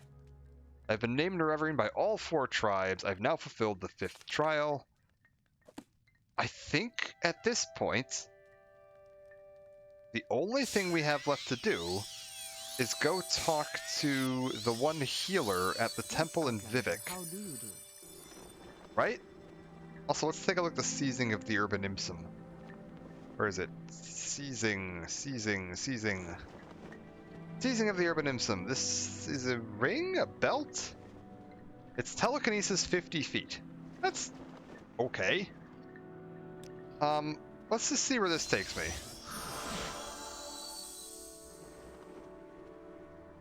Molag Mar, I guess that makes sense.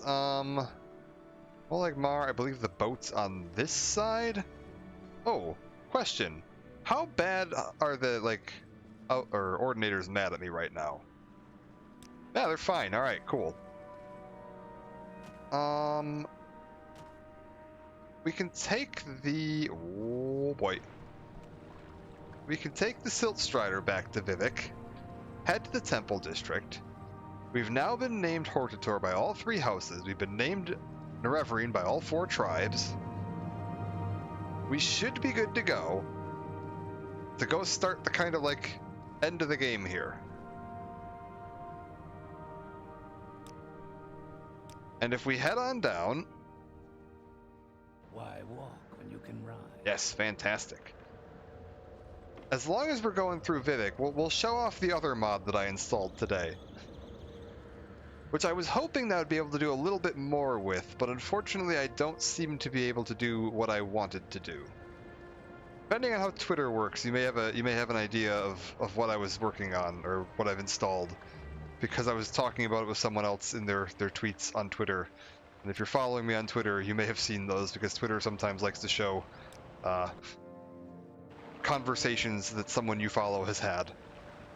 So if we go over to here, and we pop over to the arena, and we run all the way up to the top, I was hoping that I was going to be able to get a follower companion to join me on the final trip, leg of this trip, and head with us into Red Mountain to fight Dagoth Ur. Unfortunately, it seems that this mod doesn't actually add the person as a follower, it just adds them as a horde of NPCs. And you can't have them follow you, which is sad, because apparently setting up followers in Morrowind is honestly, like, a real pain in the ass, because Morrowind didn't really, like, have a follower system, it was just kind of, like, quest-based. But yeah, if we just head over to here, right, and then we just jump on into the arena, we got Mickey D! Somebody made a Mickey D, if you don't know Mickey D, YouTuber, does a bunch of great Morrowind content. Somebody made a Mickey D face swap mod. And I was really hoping I'd be able to get him to come with, and we could go beat Dagoth Ur together. But there's supposed to be audio playing, by the way, too, but apparently that only works in open Morrowind, which I'm not using. But instead we've just got, yeah, like 50 of them hanging out in the arena. It's fine. It's so cursed. Like, I love it. He's great. I wish I could bring him with, but apparently no, I can just talk to him and he'll just say, "Hi, I'm Mickey D. Are you looking for services?" And then you got the usual, like, generic Vivek City resident dialogue. But sadly, I can't ask him to come with me and fight Dagoth Ur. I was really hoping I could. That's okay, though. God, look at him go. Oh, they're fantastic. I love them. Is that orcish boots? What are you wearing, sir? It's fantastic. I'm like half tempted to try and kill one of these guys to see what they're wearing, but I can't do that. Alright.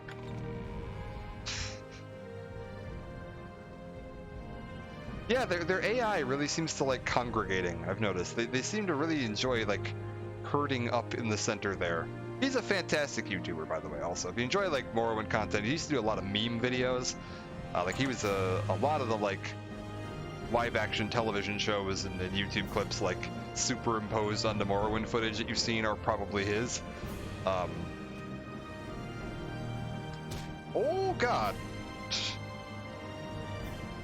Wow. Straight through the floor. But yeah, it's a lot of those, and he's done a lot of like playthrough stuff. I think he did a challenge playthrough a while back, over like the last year or two, which was extremely difficult looking. He did a Blood Moon at level 1, where he just ran straight to Solstheim and just started tackling the Blood Moon main quest at level 1, which is absolute lunacy. And he didn't bring like outside items or anything. Like he didn't go like track down Chrysamir and bring it with or anything. He just went straight in with whatever you had laying around in the old inventory at the time. Is it you? Do I talk to you? Yeah, it was nuts. I watched quite a bit of it. He started it like about 2 years ago and then kind of got like frustrated with it and took a break because people were making it not fun, because that's what YouTube does, is makes things not fun, because people in the comments like to tell you how to play your damn game all the damn time, which gets extremely frustrating. So he kind of got burned out and took a break. Then he came back and streamed it on Twitch and finished it up on Twitch. So good on him. Congrats, Mickey.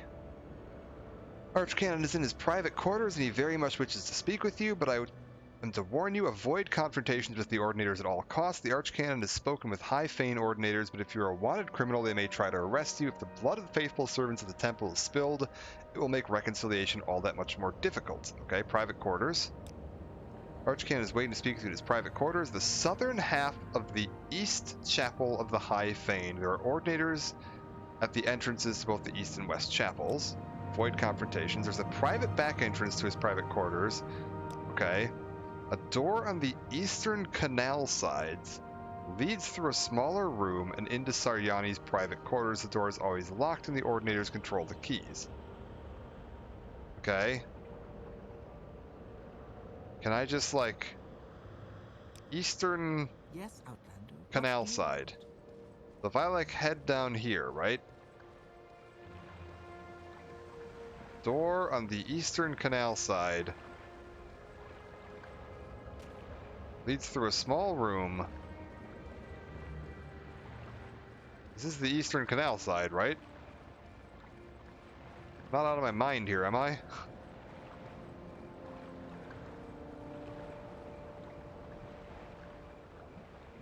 Where the hell does this game want me to go? I mean, thankfully the Ordinators aren't, like, mad at me.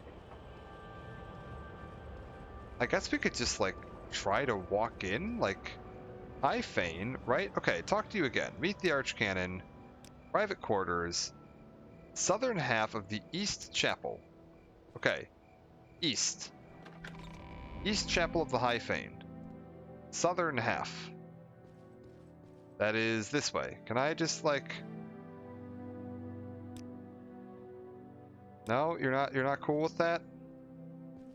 Southern half of the East Chapel. What do you think of It's our gotta city? be this, right?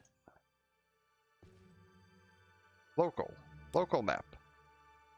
Like, he's gotta be in here, but, like, how would I... Where's this secret entrance they're talking about? Hello? What's this?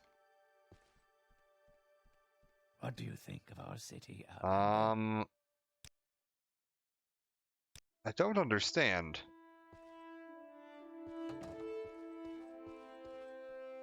Go ahead, Outlander. What do you need? Where does the game Yes, want me Outlander. to go? What do you want?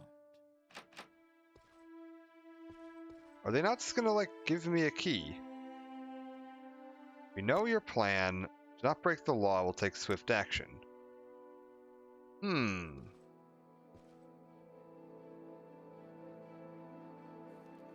Confusing directions in Morrowind indeed. Okay, one sec. We're gonna try something else.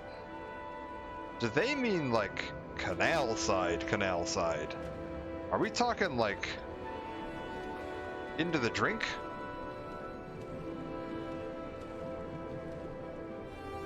Hall Underworks.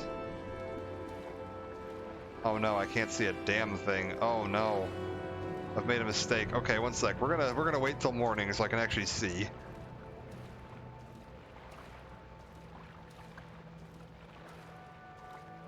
Cause, like, the problem there is there's an Ordinator, like, right on top of me, who's definitely gonna see if I try to pick the lock to that room and is going to take offense to that. And I'm not supposed to kill anybody. And I have a feeling like bursting in the door with the cops in pursuit probably ain't the best idea. So we're gonna real quick try like 10-hour nap.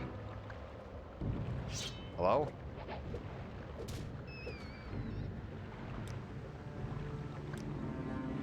Hop over to here. There we go. Okay. Door on the eastern canal side.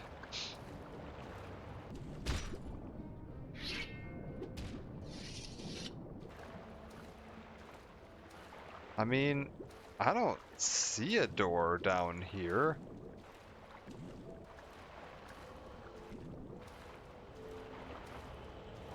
What if we try around the back? Also, there's a shipwreck behind Vivek's palace? What's that all about? I don't think I've ever been over there before.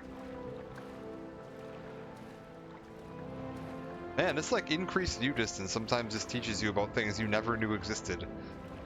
We'll go take a look at what that is in a minute, but for now, yeah, like I don't see a door anywhere along here. Huh.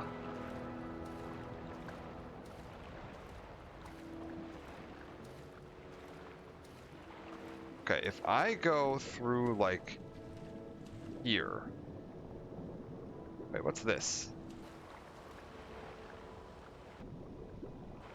Nothing. Okay. Go in here. It's the Underworks, right? It's very dark. It is very dark in here. Okay. Hello?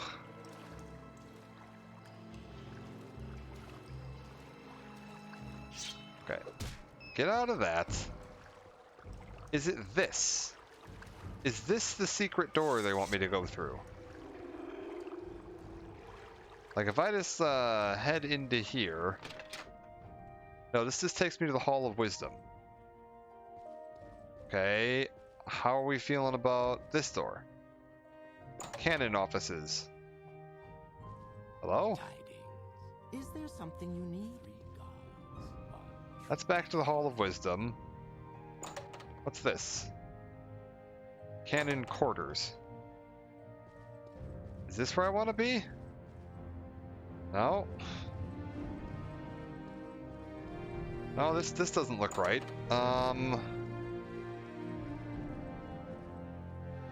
Library of Vivek. No.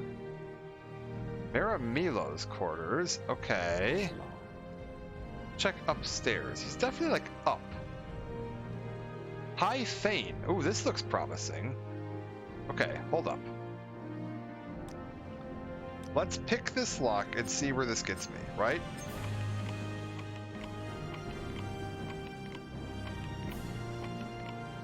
Oh my god, pick the lock faster. Oh my god, pick the lock faster, please. Okay. Hello? Tholar Saryani, we found him! Okay. You know the temple's doctrines on the Nerevarine, perhaps it's time to change that doctrine. You're the one they call the Nerevarine, you're a heretic, and all who support you are heretics. You may think Imperial law protects heretics, and you may be right, but some of the temple faithful have little care for Imperial law. Oh, pardon me. Buddy, you invited me here. Temple doctrine. A temple must protect the people from false doctrines, and your association with Imperial intelligence makes your motivations and integrity suspect, but you've been chosen Hortator and Nerevarine by the Dunmer people, and we've reached a crisis with Dagoth-Ur. We can no longer defend the people against the awakened Sixth House, and your prophecies may represent our last hope. Our situation is desperate, but I would rather hear the details of you hear the details of our situation and the circumstances leading up to that situation from Lord Vivek himself. He's asked to see you. Would you agree to a private meeting with him and hear in person what he has to say? It said a full paragraph and all he was saying is you be sus. Oh no. Yes, I'll meet with Lord Vivek. Good, here are 2 keys, one to the private back entrance to my quarters, the other to a locked entrance to Vivek's palace. I regret that at present the Ordinators are not completely under my control, so for now I ask you avoid confrontations with them. Lord Vivek is expecting you. Lordship is remarkably patient, but perhaps it would be better not to keep him waiting. Alright. Let's go. Also, do you have any, what are your books? Blasphemous Revenants. Not into this world, nor out of it, but between worlds they linger. Oh, so he's talking about a book about ancestor spirits. Oh my god! Wait. What's this? This was spear training. Is this the one? No, this isn't the one. Okay. Wait, is it the one? I saw a Molag Ball. Hold up. Which one is this? No. Okay, this isn't the one. Alright, sorry, sir, I'm just looking through your skill books here real quick. See if you happen to have anything that I don't already have. Ooh, light armor, I actually needed that. That is quite useful. Cool, any more books in your room? Anything around here? No? Okay, that's fine. I think we're good to just walk on out of here. We're good, and then through here. And we get to go say hello to Vivek again. We did technically do this, I think, the first stream that we were streaming Morrowind, just because I didn't know if we were going to be doing more parts or not, and I ended up being horribly addicted and going back into it. But just because I wanted to show him off, we did break into here in the first part just to say hi. I don't think I kept that save, so the door is probably relocked again. Yes. Now, I have the key. Why the hell did the trap still go off, even though I had the key? What the fuck, Vivek? Okay, Vivek, I'm healing myself real quick.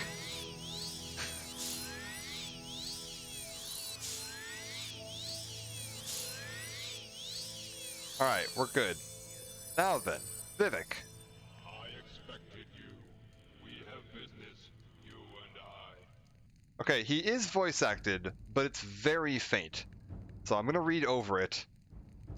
I expected you, we have business, you and I. When I was young like you, I was very impatient. Like, can you guys even hear that? I would keep our business short.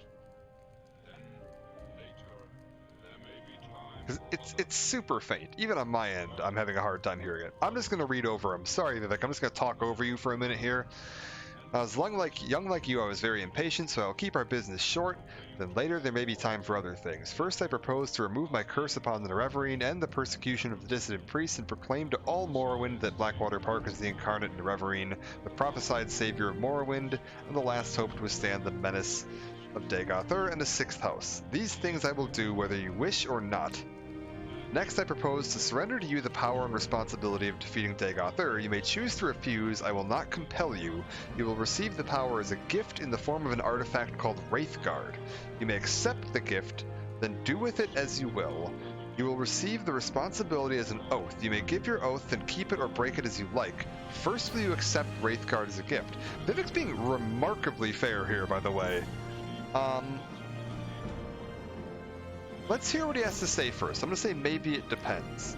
I'll take your maybe as a no. That concludes our interview. I hope it's not been an inconvenience. If you change your mind, come back. Oh, interesting. Also, Morrowind theme. Chill out for a minute here. It's fine. Okay. I propose to give you a gift. Okay, I'll accept Wraithguard for. Good, sensible of you, and now you will give your oath before gods and men, before all spirits visible and invisible, for my honor and your honor, to dedicate yourself and Wraithguard to the defeat and destruction of Dagoth and the preservation of Red Mountain and its people. Yes.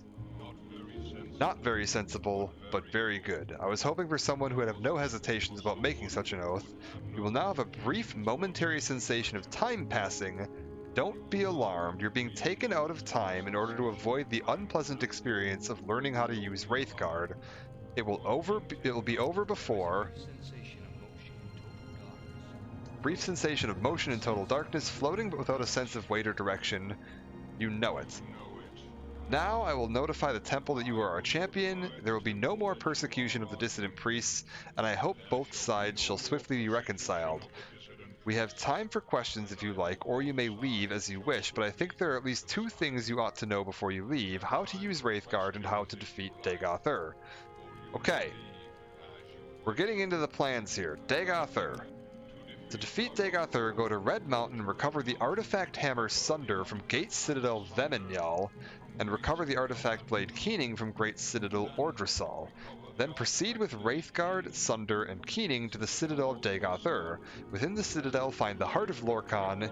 Use the 3 artifacts to sever Dagoth's connection to the Heart, and he will be destroyed, and the Blight ended on Morrowind. To destroy Dagoth, you must sever his connection to the Heart of Lorkhan. To do this, strike the Heart with the artifact hammer Sunder once.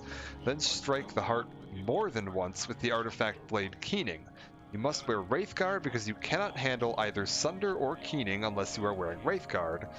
That is the short, simple explanation. Here is the long, detailed explanation written down for your convenience. Read it, study it, commit it to memory. Plan to defeat Dagoth, add it to inventory. We're going to read that in a minute. Let's see what else he's got here. If I ask him about this again, I've given you a copy of my proposed plan. Read it, study it, commit it to memory. Red Mountain. In my library, I have made available 2 conflicting accounts of the events of Red Mountain. My own true account and another false account common among the Ashlanders and preserved in the Apocrypha. I don't care whether you believe my account or not. I leave it up to you to judge which is true. Alright, we'll read those in a second here. This little stand behind him. Business. Actually, I believe we've finished our business. I will notify the temple that you are our champion. There will be no more persecution of the dissident priests. I hope both sides will swiftly be reconciled. Now, you are my guest. I am your host. And we have time for explanations or counsel or questions or bitter recriminations if you like. Or you may leave if you wish. As you wish. But I think before you leave, you should learn how to defeat Dagoth. Okay, we've already got that. Explanations. You want to know Why did I wage a war on the Nerevarine? Why did I try to suppress the Apocrypha? Why did I persecute the dissident priests? Why is Dagothr winning the war? How does the Tribunal fight Dagothr? What are Wraithguard's powers? So we've got a lot of questions we can ask here. Let's go through them all, why don't we? War on the Nerevarine. Why did I try to kill you? Because you threatened the faith of my followers, and I needed their faith to hold back the darkness. And I thought you were my enemy, a pawn of the subtle Daedra Lord Azura, or a pawn of the Emperor Uriel Septim, or a simple fraud. Perhaps a hero, but not much of one if my faithful could destroy you. Now circumstances are altered. I need you, and you need me. Okay, suppress the Apocrypha. Why did I try to suppress the Apocrypha? Because it was such an unfortunate mixture of truth, falsehood, and speculation that I couldn't afford to manage the confused reaction of our faithful. Any doubt whatsoever weakened their faith, and we needed their faith to give us the power to maintain the ghost fence. In retrospect, perhaps we lost the faith of those we most needed while preserving the faith of the meek and indifferent. Perhaps a mistake was made, who can say?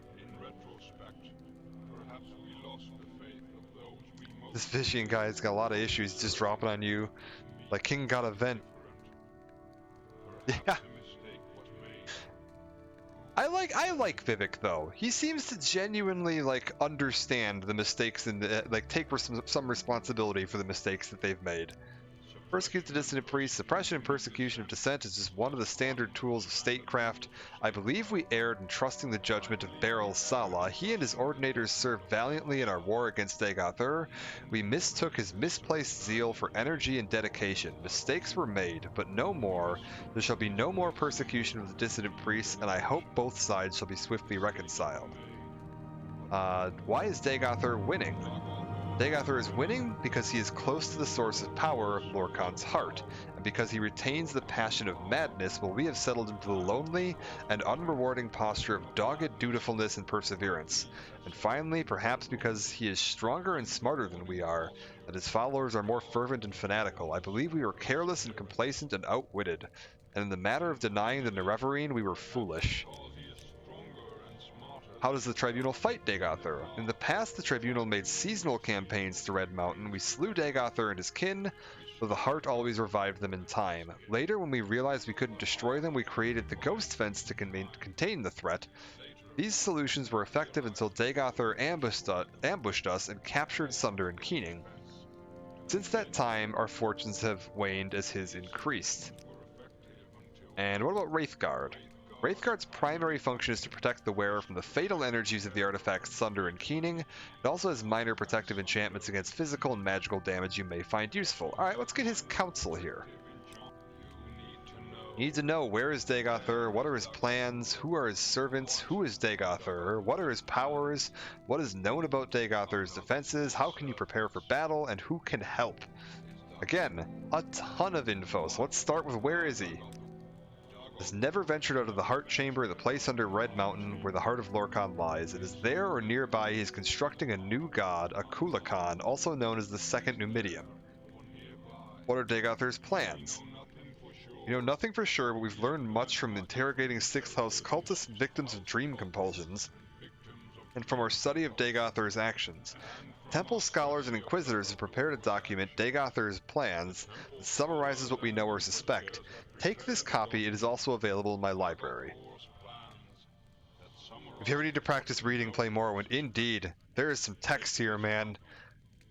I know when they did More Oblivion, there was a group that was working on trying to voice the entire game. Like, it was going to be fully voiced, which was a separate mod, and it was like 8 gigs of voice lines or something like that. Just absolutely ridiculous, but man, it's cool. There's a ton of cool lore here.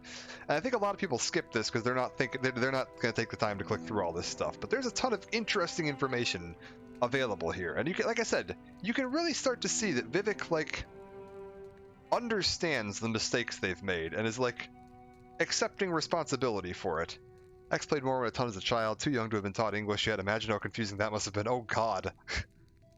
Yeah, that would be a nightmare if you were reading it and trying to play it in a language you didn't... I mean, to be fair, probably really interesting practice to try to learn a language.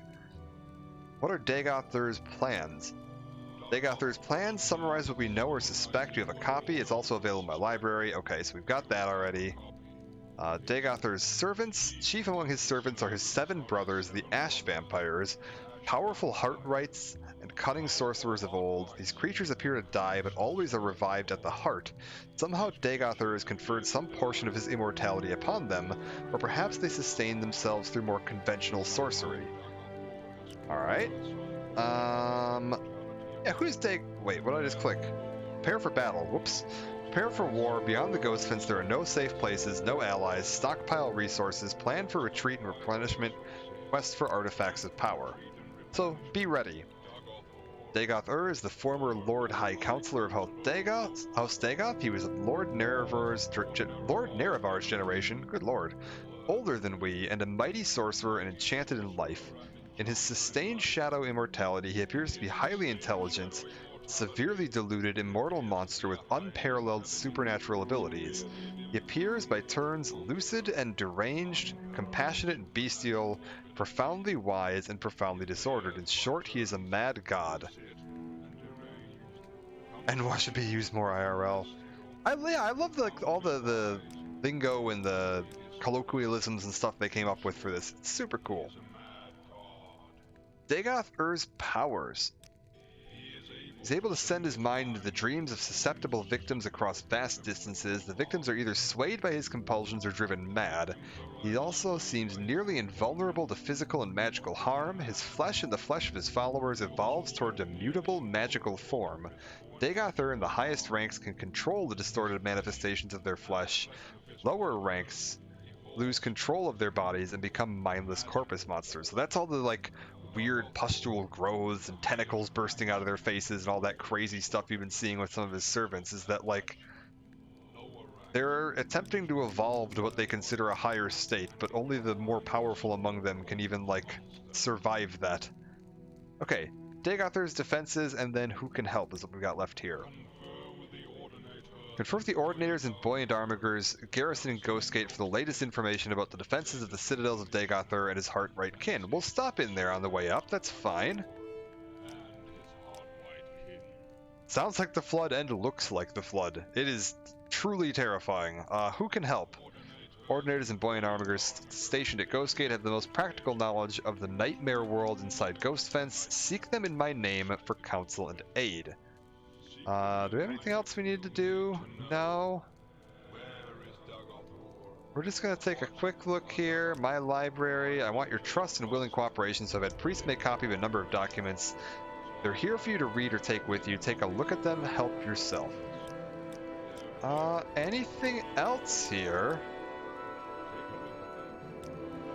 I believe that's it. What's bitter recrimination? You want to chide me. Why did I murder Nerevar? Why did I break my oath to Azura not to use Kagranak's tools? And why did I cause others to suffer? And this is the real heart of the matter, which we're going to read up on in a minute, but he flat out admits to some of this here. We did not murder Nerevar. The legend we murdered Nerevar comes from a story told by Shield companion Nerevar, Alandro Sul, who lived among the Ashlanders. The Ashlanders have retained Alandro Sul's account as part of their oral histories. The account is persuasive in some details, implausible in others, and in any case false. I have 2 accounts of Nerevar's death here in my library. Read them and judge for yourself. We'll get into that in a second. I think he's twisting the truth a little bit here. Shows another 68 options. That's true. Why did I break my oath to Azura? Along with Lord Nerevar, and at his insistence, Almalexia, Silthasil, and I swore before our god of oaths at the time, the Daedra Lord Azura, never to employ the tools of Kagranak for any purpose. We broke our oaths. We turned our back on the old gods.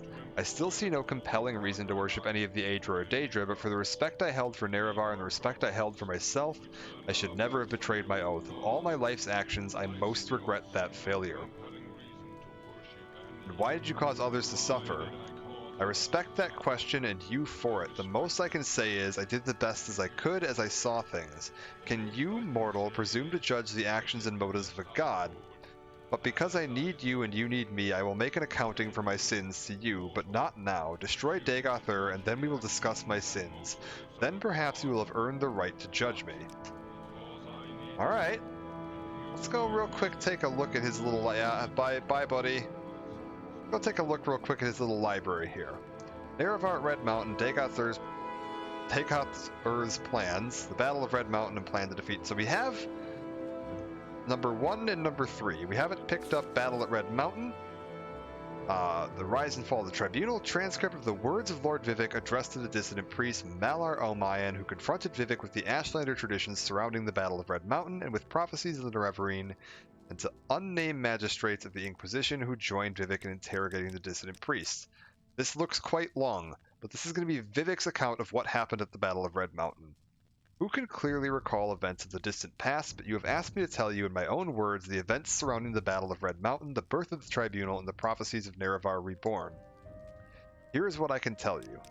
When the Chimer first abandoned the herds and tents of their nomadic ancestors and built the first great houses, we loved the Daedra and worshipped them as gods, but our brethren the Dwemer scorned the Daedra and mocked our foolish rituals, and preferred instead their gods of reason and logic. So the Chimer and Dwemer were always at bitter war until the Nords came and invaded Resdayan.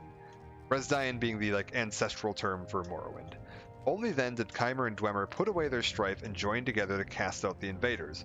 So in this account, the Chimer, which is the ancient term for the Dunmer, and the Dwemer worked together to fight the invaders. Once the Nords were driven out, General Nerevar of the Chimer and General Dumak of the Dunmer, who had come to love and respect one another, resolved to make peace between their peoples. In that time, I was but a junior counselor to Nerevar, and Nerevar's queen, Almalexia, and his other favorite counselor, Sotha Sil, always doubted that such a peace might long survive, given the bitter disputes between Chimer and Dunmer, but by negotiation and compromise, Nerevar and Dumak somehow managed to preserve a fragile peace. So Nerevar makes peace with Dumak, the Dunmer, or Dwemer, and Almalexia and Sotha Sil didn't believe it was going to last. When Dagoth Lord of House Dagoth, and trusted as a friend by both Nerevar and the Dwemer, brought us proof that High Engineer Kagranak of the Dwemer had discovered the heart of Lorkhan, and that he'd learned how to tap its powers and was building a new god, a mockery of Chimer faith and a fearsome weapon, we all urged Nerevar to make war on the dwarves and to destroy this threat to Chimer beliefs and security. Nerevar was troubled. He went to Dumak and asked if what Lord Dagoth had said was true, but Kagranak took great offense and asked whom Nerevar thought he was, that he might presume to judge the affairs of the Dwemer. Nerevar was further troubled and made pilgrimage to Holamayan, the sacred temple of Azura, and Azura confirmed that all Dagoth said was indeed true, and that the creation of a new god of the Dwemer should be prevented at all costs. When Nerevar came back and told us of what the goddess had said, we felt our judgments confirmed and again counseled him to war, chiding Nerevar for his naive trust and friendship, and reminding Nerevar of his duty to protect the faith and security of the Chimer against the impiety and dangerous ambitions of the Dwemer. Then Nerevar went back to Vardenfell one last time, hoping that negotiations and compromise might once again preserve the peace. But this time, the friends Nerevar and Dumak quarreled bitterly, and as a result, the Chimer and Dwemer went to war.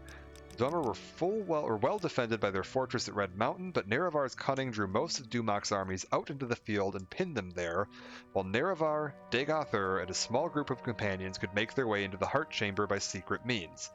There, Nerevar, the Chimer King, met Dumak, the Dwarf King, and they both collapsed from grievous wounds and draining magics. With Dumak fallen and threatened by Dagoth and others, Kagranak turned his tools upon the heart, and Nerevar said he saw Kagranak and all his Dwemer companions at once disappear from the world. In that instance, Dwemer everywhere disappeared without a trace. But Kagranak's tools remained, and Dagoth seized them and carried them to Nerevar, saying that fool Kagranak has destroyed his own people with these things. We should destroy them right away, lest they fall into the wrong hands. So Dagoth wants to destroy the tools. Kagranak is building a new god using the heart of Lorkhan. Lorkhan being the former Daedric prince that created Nirn and all of reality, and was killed for it, and his heart was cast into the earth, creating Red Mountain. They found the heart. We're going to experiment on it to try to create a new god. His use of the tools caused all of the Dwemer to simultaneously vanish. Dagoth was like, these tools are dangerous, we need to destroy them. Nerevar was resolved to confer with his queen and his generals, who had foreseen that this great war would come and whose counsel he would not ignore again. I will ask the tribunal what we shall do with them, for they have had wisdom in the past that I had not. Stay here, loyal Dagoth, until I return. So Nerevar told Dagoth to protect the tools in the heart chamber until he returned. Then Nerevar was carried to us where we waited on the slopes of Red Mountain, and he told us all that had transpired under Red Mountain. What Nerevar had said was that Dwemer had used special tools to turn their people into immortals, and that the heart of Lorkhan held wondrous powers. Only later did we hear from others present that Dagothr had thought the Dwemer destroyed, not made immortal, and no one knows for sure what really happened there. After hearing Nerevar, we gave our counsel as he requested, proposing we should preserve these tools in trust for the welfare of the Chimer people, and who knows, perhaps the Dwemer are not gone forever but merely transported to some distant realm, from which they may someday return to threaten our security once again. Therefore we need to keep these tools, study them and their principles, so that we may be safe in future generations. Though Nerevar voiced his grave misgivings, he was willing to be ruled by our council under one condition, that we all together should swear a solemn oath upon Azura that the tools would never be used in the profaned manner that the Dwemer had intended. We all readily agreed and swore solemn oaths at Nerevar's dictation. So we went with Nerevar back into Red Mountain and met with Dagothr. Dagothr refused to deliver the tools to us, saying they were dangerous and we could not touch them. Dagothr seemed to be irrational, insisting that only he could be trusted with the tools, and then we guessed that he had somehow been affected by his handling of the tools, but now I feel sure that he had privately learned the powers of the tools and had in some confused way decided that he must have them for himself.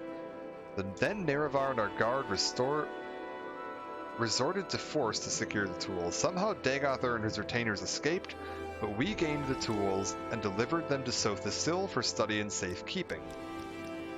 For some years we kept our oaths we swore to Azura with Nerevar, but during that time in secret Sotha-Sil must have studied the tools and divined their mysteries, and at last he came to us with a vision of a new world of peace, with justice and honor for nobles, and health and prosperity for the commoners, with the tribunal as immortal patrons and guides. And dedicating ourselves to this vision of a better world, we made a pilgrimage to Red Mountain and transformed ourselves with the power of Kagranak's tools. And no sooner had we completed our rituals and begun to discover our newfound powers, the Daedra Lord Azura appeared and cursed us for our forsworn oaths. But by her powers of prophecy, she assured us that her champion Nerevar, true to his oath, would return to punish us for our perfidy, and to make sure that such profane knowledge might never again be used to mock and defy the will of the gods. But Sotha-Sil said to her, the old gods are cruel and arbitrary and distant from the hopes and fears of Myr. Your age is past. We are the new gods, born of the flesh and wise and caring of the needs of our people. Spare us your threats and chiding, inconstant spirit. We are bold and fresh and will not fear you. And in that moment, all Chimer were changed into Dunmer, our skin turned ashen, and our eyes into fire. Of course, we only knew at that time that this had happened to us, but Azura said, this is not my act, but your act. You have chosen your fate, and the fate of your people, and all Dunmer shall share your fate from now to the end of time. You think yourselves gods, but you are blind, and all is darkness. And Azura left us alone in darkness, and we were all afraid, but we put on brave faces and went forth from Red Mountain to build the new world of our dreams. And the new world we shaped was glorious and generous, and the worship of the Dunmer fervent and grateful. The Dunmer were at first afraid of their new faces, but when Sotha-Sil spoke to them, saying that it was not a curse but a blessing, a sign of their changed natures, and a sign of the special favor they might enjoy as new Myr, no longer barbarians trembling before ghosts and spirits, but civilized Myr, speaking directly to their immortal friends and patrons, the three faces of the tribunal. And we were all inspired by Sotha-Sil's speech and vision, and took heart. And over time we crafted the customs and institutions of a just and honorable society, and the land of Rezdian knew millennia of peace, equity, and prosperity unknown to other savage races. A little bit of prejudice in there still. Beneath Red Mountain, Dagothr had survived, and even as the light of our bold new world shined even more brightly, beneath Red Mountain the darkness gathered, a darkness that was close kin to the bright light that Sotha-Sil coaxed from the heart of Lorkhan with the tools of Kagranak.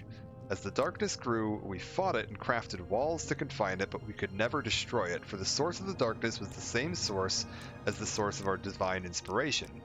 And in these latter days of Morrowind, reduced to a subjugated province of the Western Empire, as the glory of the temple fades and the dark tide rises from Red Mountain, we are reminded of Azura and her promised champion's return. We have waited, blind and in darkness, mere shadows, drained of our ardent vision, in shame of our folly, in fear of our judgment, and in hope of our deliverance. We do not know if the outlander claiming to fulfill the prophecies of the Nerevarine is our old companion Nerevar reborn, or a pawn of the Emperor, or a cat's paw of Azura, or some simple twist of fate. But we insist you adhere to temple doctrine and conform to the strictures, dividing the hieroglypha from the apocrypha, and that you not speak that which must not be spoken openly. Act as a dutiful priest should, in accordance with your vows of obedience to the canons and archcanons, and all will be forgiven. Defy me, and you'll know what it is to stand against a god. So still, Vivek directly intimidating the dissident priest at this point. And this is after I've arrived, because he mentions me being a potential tool of the Empire.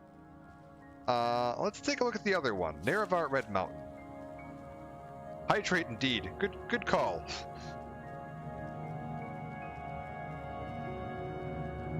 That is a good call. Because we've got another one to read. This is from the Apocrypha, the hidden writings of the temple, scholarly retelling of a tradition transmitted through the Ashlanders concerning the battle at Red Mountain and subsequent events. Ashlanders associate this tale with the telling of Alandros Sul, a shield companion of Nerevar, who came to live among the Ashlanders after the death of Nerevar and during the ascension of the tribunal. There are many variant treatments of this story, but the primary elements are consistent throughout the tradition. The murder of Nerevar, the tragic fate of Dagothar, and the profane source of the tribunal divine power are denied by temple doctrine as ignorant Ashlander superstition and not widely known among civilized Dunmer.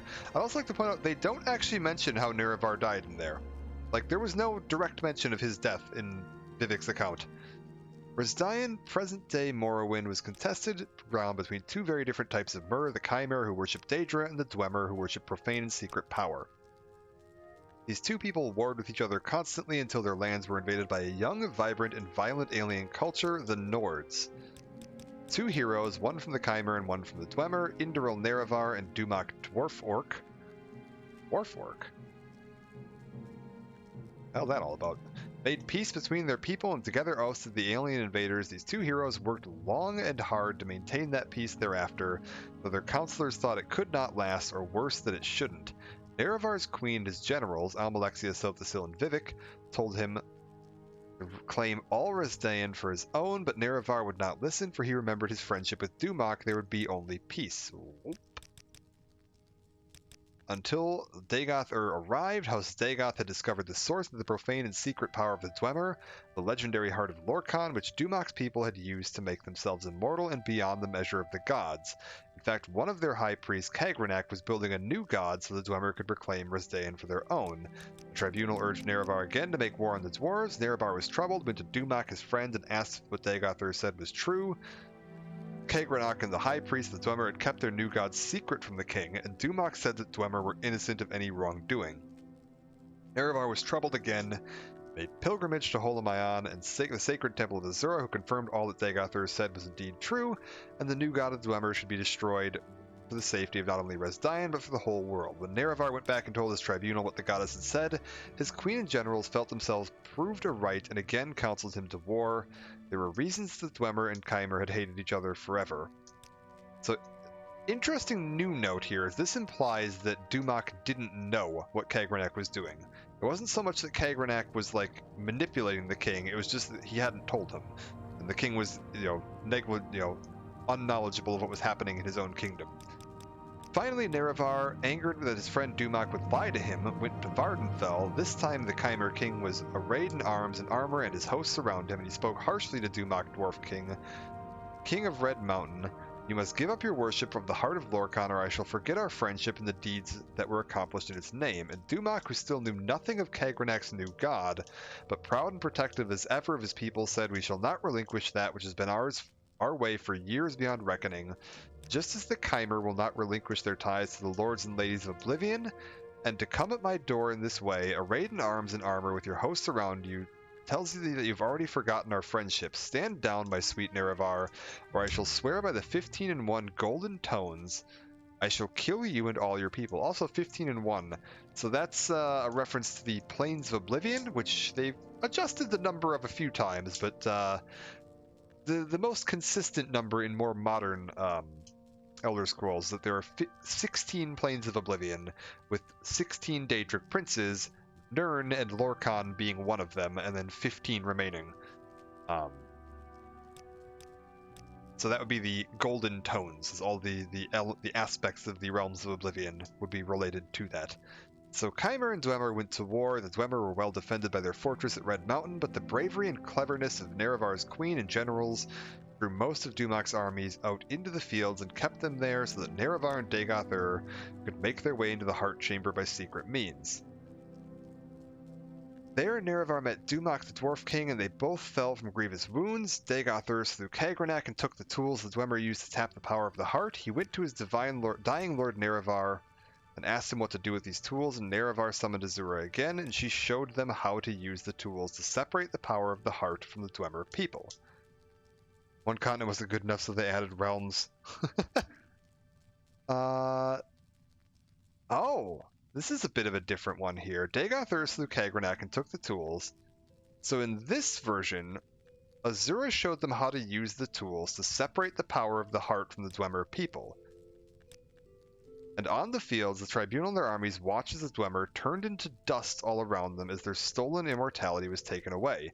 So in this version, Azura taught Dagoth how to sever the connection that the Dwemer had to Lorcan's heart, and severing that connection is what wiped out the Dwemer people. In the previous version, Kagranak used the tools, and they all blinked out of existence. So we've got a conflict there. Back in Red Mountain, Nerevar told Dagoth to protect the tools in the Heart Chamber until he returned. Dagoth said, but shouldn't we destroy these tools at once so they might never be used for evil again? That's consistent. But Nerevar was confused by his wounds and his sorrow, for he still loved Dumac and the Dwemer people, and so went to the fields outside of Red Mountain to confer with his queen and his generals, who had foreseen that this war would come and whose counsel he would not ignore again. I would ask the Tribunal what we would do with them, for they have the wisdom in the past that I had not. Stay here. Yep, that's all consistent. Nerevar told his queen and generals all that transpired under Red Mountain and how the Dwemer had used special tools to turn their people into immortals, and of the wondrous power of the heart of Lorcan. The Tribunal decided the Keimer should learn how to use this power so that Nerevar might reclaim Resdayan and the world for their people. Nerevar did not expect or want this, so he asked his queen and generals to help him summon Azura yet again for her guidance. But the Tribunal had become as greedy as Kagranak upon hearing of the power of the heart, and they coveted it. They made ritual as if to summon Azura as Nerevar wanted, but Almalexia used poisoned candles, and Silthasil used poisoned robes, and Vivek used poisoned invocations. Nerevar was murdered. Then Azura came forth anyway and cursed the Tribunal for their foul deeds. She told them she would use her powers over dusk and dawn to make sure Nerevar would come back and make things right again, but the Tribunal laughed at her and said they would soon be gods themselves, and that the Keimer people would forget their old ways of worship. Azura knew this would be true, and that it would take a long time before her power might bring Nerevar back. What you have done here today is foul beyond measure, and you will grow to regret it, for the lives of gods are not what mortals think, and matters that weigh only years to mortals weigh on gods forever. And so that they might know forever their wicked deeds, Azura changed the Keimer into Dunmer. Their skin turned ash and their eyes turned to fire. Let this mark remind you of your true selves, who like ghouls fed upon the nobility, heroism, and trust of their king. And the Tribunal went into Red Mountain and met with Dagoth. Dagoth saw what had been done, for his skin had changed as well, and he tried to avenge the death of Nerevar, but to no avail. He was driven off and thought dead. The Tribunal found the tools he had been guarding, and through study of Kagranak's methods, turned themselves into gods. Thousands of years after their apotheosis, the Tribunal are still the gods of Morrowind, and the old ways of worship are remembered only by a few, and the murder of Nerevar is known to fewer. But his queen and generals still fear his return, for the words of Azura linger long, and they see the mark of her curse upon their people every day. Okay, so, two conflicting stories here. The version of this that I think is most likely true, like my interpretation and collection of all of this, and we're going to hear a little more from, I believe, Dagoth when we go talk to him, is that I don't know whether it was Kagranak using the tools that blooped the dwarves, or whether it was Azura teaching Dagoth to use the tools that blooped the dwarves. I don't think there's a confirmed answer on that one way or the other. They've been pretty vague about the dwarves overall, but it was related to Kagranak's tools. Something with Kagranak's tools blooped the dwarves. As for what happened after that, it does seem that Dagoth was left in place. Nerevar left, came wounded, came down to the tribunal, said, "Hey, what do we do with these tools?" And in this version, Azura cursed them before they used the tools. In this version, Azura cursed them after they used the tools. And I think it's not either of them. I think she cursed them while they were in the process of using the tools, which would, in that version of it, it would make the most sense that they had murdered Nerevar, because they were using the tools like before before they'd even gone into Red Mountain. And part of the reason I think this is Vivek. If you look at Vivek, he's half Chimer, half Dunmer. Like, the Chimer used to have the old, like, high elven skin, this golden skin that you see there. Dunmer have this ashen skin. If you look at Sotha Sil when we go meet him, even after he becomes one of the tribunal, he's entirely Dunmer. And if you look at Almalexia, she is entirely Chimer. And I think that that lets you know the order that they used the tools to become gods. I think Almalexia used the tool to become a god. Vivek was in the process of using the tools when Azura cursed them, which is why he's half and half. Almalexia was already immune to this curse because she was a god. Vivek was mid-transformation when this happened, and as a result ended up split 50-50. And Sotha Sil, well, like, he'd already been transformed before he got a chance to use the tools, and so he's fully Dunmer.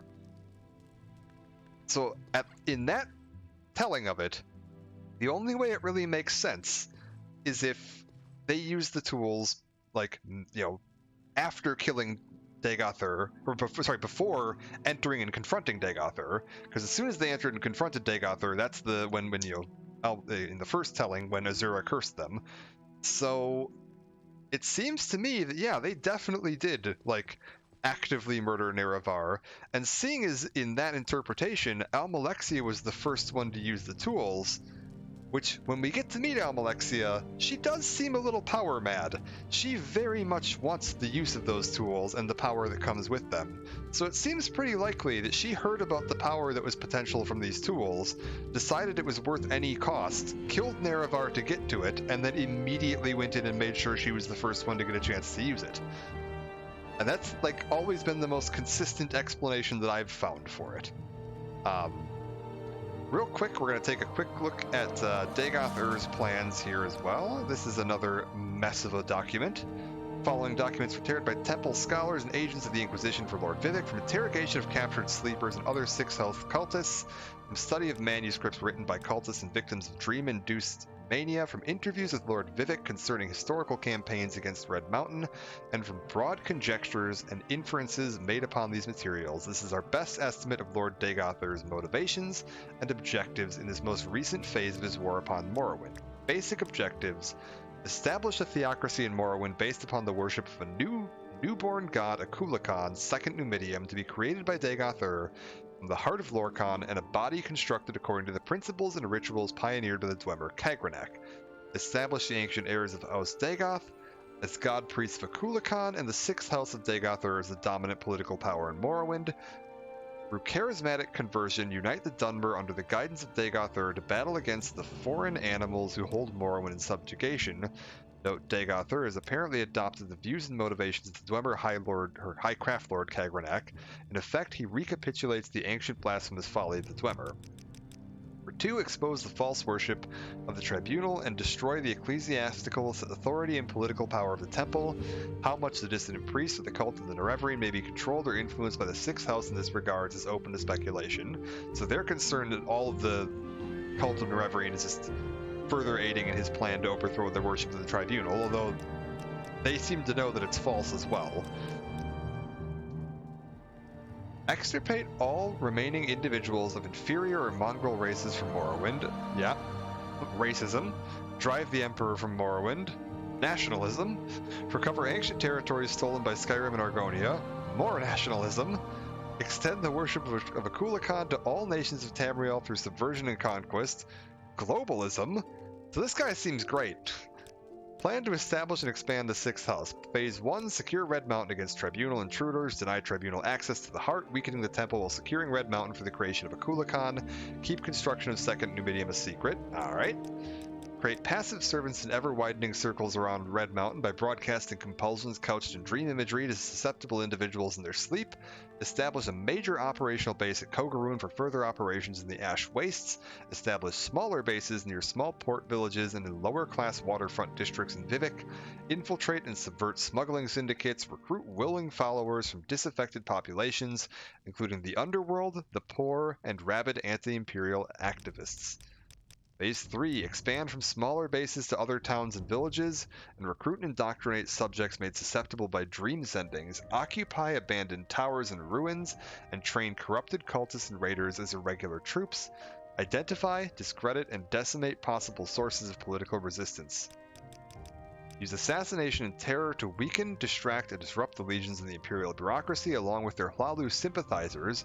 Inspire popular uprisings of the native poor against their foreign rich and powerful. Summon sleepers and dreamers to Dagoth Ur to work on 2nd Numidium. This is kind of like the phase we're in the middle of right now. Inferring Dagoth Ur's perspectives. Dagoth thinks on a large time scale, for the most part, in the outside of time scale of the divine consciousness. He thinks that only obstacles of mythic scale are worth consideration. He believes he is fated to rule Morrowind, to free Morrowind of the Empire, and become the new hard-loving father of Morrowind. Given that perspective, the only opposing forces Dagoth Ur worries about are the Tribunal, the Daedra, the Emperor, and the Incarnate. When the Tribunal's loss of Sunder and Keening and the diminishing resources of Vivek, Amalexia, and South Asyl, Dagoth Ur believes he has permanently gained a decisive strategic advantage. On a mortal timescale, the battle may last for centuries, but the outcome is not in doubt, and a Kulakan may be a device for dramatically reducing the timescale for a decisive victory. The myth of the dynamic invincibility of the Emperor and the Empire has been an unquantifiable and intimidating threat, but recent rumors of unrest in Cyrodiil, of the Emperor's failing health, and the unsettled question of the secession have diminished the scale of that threat. Nevertheless, the revelation that the Nerevarine is a pawn of the Imperial intelligence, handpicked and sent to Morrowind by the Emperor himself, may cause Dagoth Ur considerable anxiety. So the idea that the Nerevarine incarnate and the Emperor are connected would be a concern to him, because they're concerned. This is interesting. Apparently the Dunmer are still concerned that the Emperor has, like, actual mythical protections guarding his health. Or making him invincibility, which is interesting that they seem to still consider that a legitimate claim. The Daedra represent no coherent obstacles to Dagoth Ur. Nonetheless, their personal abilities and their influence upon their fanatical followers is considerable, their motives and actions obscure, and Dagoth Ur remains concerned about them. Actually, going back up to this, I wonder, so, like, they were conquered by Tiber Septim, who actually did have, like, genuine near immortality with the level of power he was at. And that was like, God, what was that, like 2,000 years ago? About 2,000 years ago. Because of how old they are and how long they've been gods, I wonder if to them that's just not that long. And so, like, the concept that maybe that power could be passed along a few generations might be something they would consider possible. It's not the truth that we know of, but I wonder if that's just what they think. Anyways, Daedra represent no coherent obstacle. Yes. Incarnate represents Saint Nerevar, a mythic force that has previously defeated Dagoth Ur, and Dagoth Ur is obsessed with this threat. At the same time, Dagoth Ur knew Nerevar personally, knew that he was a mortal man with faults and weaknesses. Dagoth Ur may have some hope of seducing or negotiating with Nerevar's reincarnation. Further, when Nerevar and the Tribunal defeated Dagoth Ur, they were strong and allied. Now the Nerevarine and the Tribunal are weak, opposed, and divided. Therefore, though the Nerevarine and the Tribunal represent the most serious threat to Dagoth Ur's plans, he still has good reason to believe that this time he will prevail. Recent timescale of Dagoth Ur's activities. Much of the following timescale is based on inference from incomplete information. Second Era 882, Dagoth Ur and his kin lie dreaming beneath the sills of Red Mountain. Later in 882, and his ash vampires awake, refreshed, and emerge from Lower Red Mountain into the Heart Chamber. Dagoth Ur ritually binds himself and his brethren as Heart Whites in a ritual of his own devising. First stages of construction of Second Numidian, conceived during the Long Sleep, are begun by Heart Whites and Atronach constructs. in a chamber near the heart of Lorcan. Keeping the second Amidium project a secret from the Tribunal is a high priority. Later the same year, Tribunal arrive at Red Mountain for their annual ritual bathing in the Heart's power. Dagoth and his ash vampires ambush the Tribunal. The Tribunes are driven away and prevented from restoring themselves with Kagranak's tools at the heart of Lorcan. Second Era 882. I want to check when Elder Scrolls Online Morrowind takes place. Is that before or after this? 882 to 883, 417 through 882 through Third Era 417. Intermittent Tribunal campaigns against Red Mountain. Tribunal and supporting forces seek to force access to Heart Chamber, but are repeatedly driven back. Dagoth recruits sleepers and dreamers through dream sendings. Cultists are recruited through compulsions. Weaker cultists become corpus beasts. Strongers advance through the stages towards the powers of the ascended sleepers. In 400, Kogarun is reoccupied by Dagoth Uthal and fortifies an advanced base for 6th House operations. Light storms more frequent and widespread. Soul sickness spreads in regions close to Red Mountain. 6th House base is founded near Narmak and in waterfront areas of Vivek. 6th House operatives exploit smuggler organizations and communications to spread their influence among victims unbalanced by Dagoth's dream sendings. 415, small cells of Dagoth 6th House cultists in every town in Vardenfell. Larger 6th House operations are concealed in remote dungeons where creatures are bred and cultists are trained for the coming struggle. In 417, Almalexia and Silthasil lose the artifacts Keening and Sunder to Dagoth Ordros and Vemin. Vivek rescues Almalexia and Silthasil, but failing to recover Keening and Sunder, the Tribunal retreat from Red Mountain in disorder. Surviving Buoyant Armiger companions know the Tribunal was forced to retreat, but do not know how serious a reversal the Tribunal has suffered. The three Tribunes return from their respective capitals and continue to perform their ritual functions. The Tribunes continue to grow weaker without access to the Heart, and because of the resources required to support Ghost Fence. The inner circle of the Temple priesthood has begun to suspect the Tribunes have suffered seriously from wounds and demoralization in the wake of reverses at Red Mountain, but do not recognize the scale of the problem. 10 years later, the campaign of 6th House assassinations of prominent Imperial citizens and Halalu Imperial sympathizers, not synthesizers, that would be a little odd. Sudden increase in number and seriousness of attacks by cultists and victims deranged by soul sickness. Noted with concern, Dagoth could apparently perceive and communicate directly through his cultists. Sleepers and dreamers are often reported speaking as though with Dagoth's voice and intention. Little is known about the features, scale, or stage of completion of a Kulakan. No one has gained entrance to the Heart Chamber since 282. In 3rd Era 417, Keening and Sunder were captured and may substantially aid in a Kulakan's construction. Alright. And plan to defeat Dagoth. Past 20 years, the Tribunal have tried unsuccessfully to execute this plan.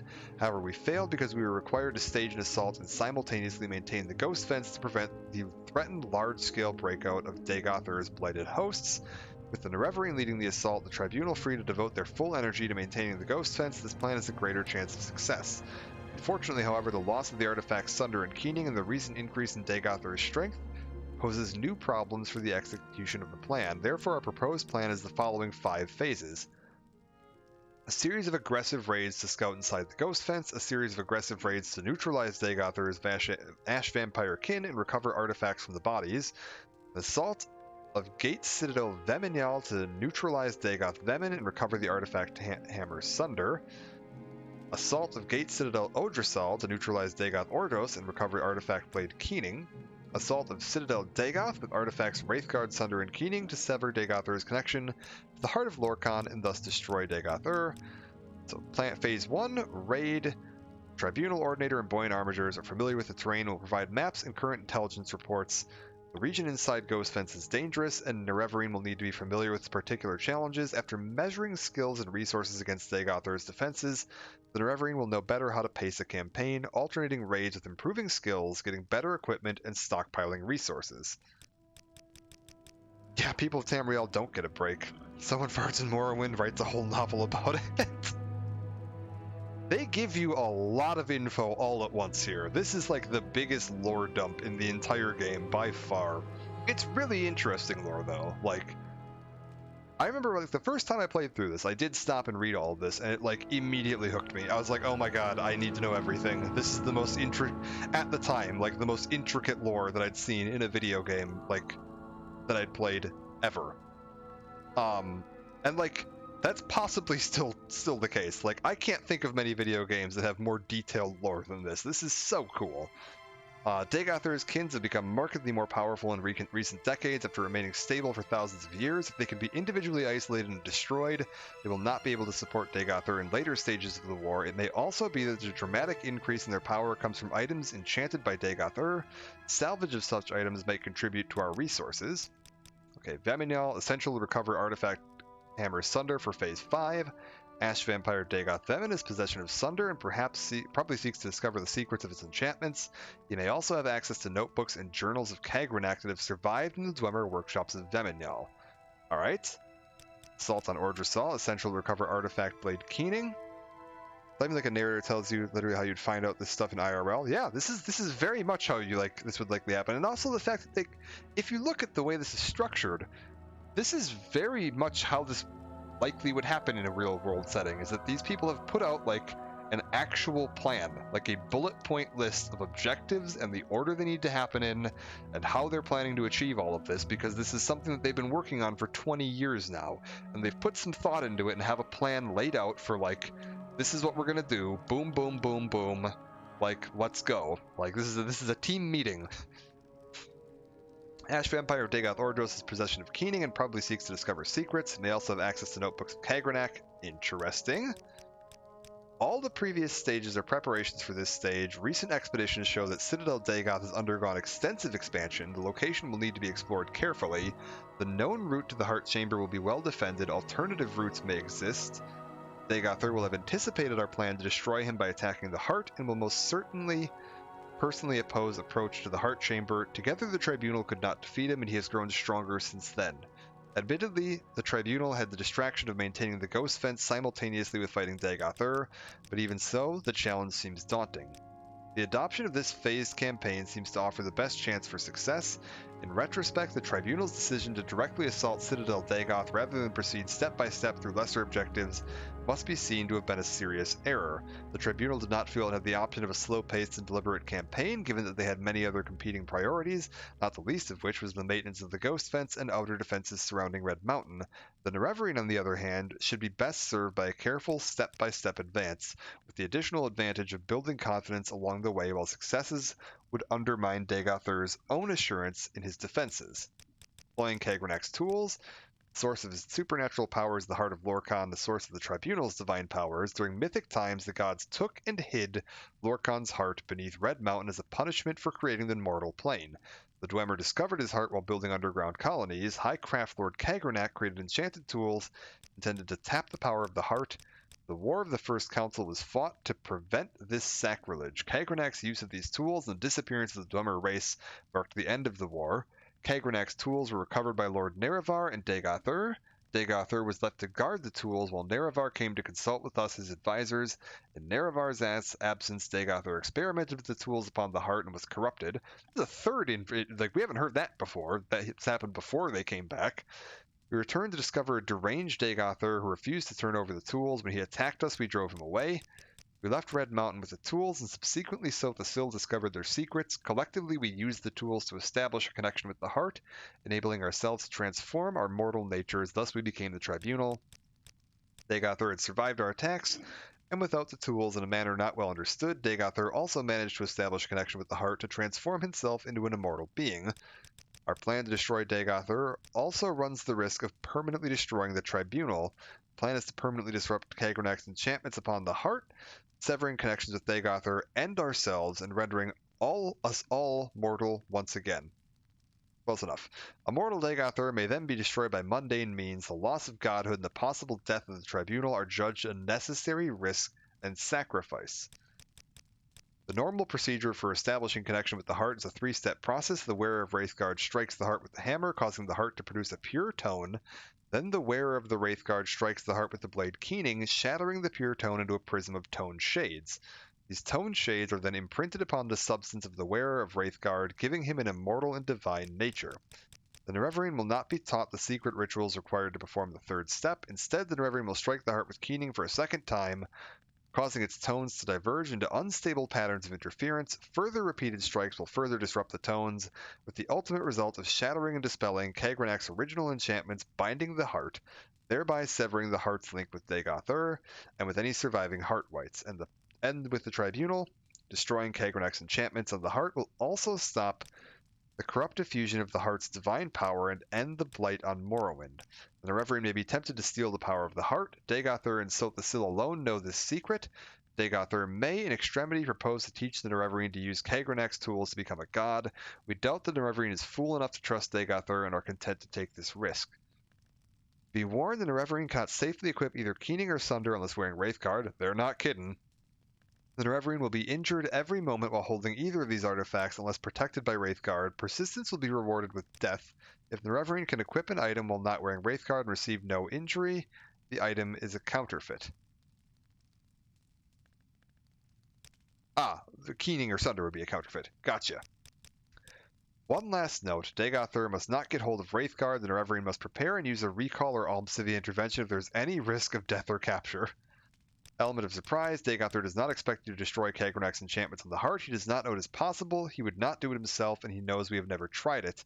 He will not believe anyone would want to sacrifice the promise of such power. Further, in advancement of House Dagoth, as in all great houses, is by challenge and confrontation within the hierarchy. The Nevarine's challenges and defeats of the Ash Vampires and battle with the Sixth House will be viewed in that light.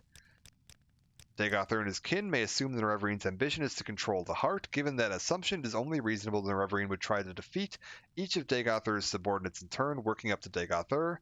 If the Nevarine can defeat Dagoth-Ur and control the heart, so much the better, but logically the Nevarine would be wise or would wish to rise as high in the hierarchy as possible before cutting a deal with head of the house. Dagoth-Ur should try to recruit the Nevarine into House Dagoth. It may be possible to pretend to join him, then betray him. However, any attempt to deceive him will be very risky. House Dagoth has a tradition of subterfuge and treachery, and because he is a deceiver, he will expect deception. Closing remarks. I clicked too far. We place no compulsion upon the Nerevarine to adhere to the plan described here. We believe that they offer the best chance of destroying Dagoth-Ur, but we have also chosen to place our trust in the Neravarine's judgment and skill. Frankly, we see no alternative. If there are doubts or questions, speak with Vivek. He's agreed to serve as the Neravarine's guide and counselor for this campaign. It may be that if the Nerevarine succeeds, the Tribunal will not survive. Such sentiments as might have been expressed to the Tribunal should, in that case, be addressed to the land and people of Morrowind. May the happy convergence of fortune and prayer meet in our destiny. On behalf of Almalexia and Silthasil, Vivek. So, on behalf of them. I'm curious how much on behalf of them. Yeah, they are scared shitless. They are terrified, and rightly so. Like, they have tapped into some mighty power here and lost control of it, and that's bad. Like, you don't want that. Real quick, where the hell is my recall set to? Is my recall set to my house? Because I could really do with getting rid of some stuff. I'm carrying a lot of useless weight right now, so let's Nope. Nope. Well, that's awkward. Do I have a Restore Magicka potion by chance? I don't use magic much, so like, oh, I have plenty of Restore Magicka.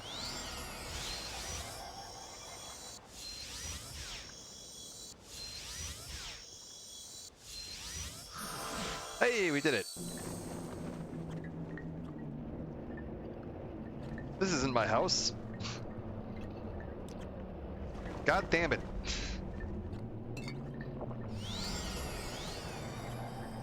All right.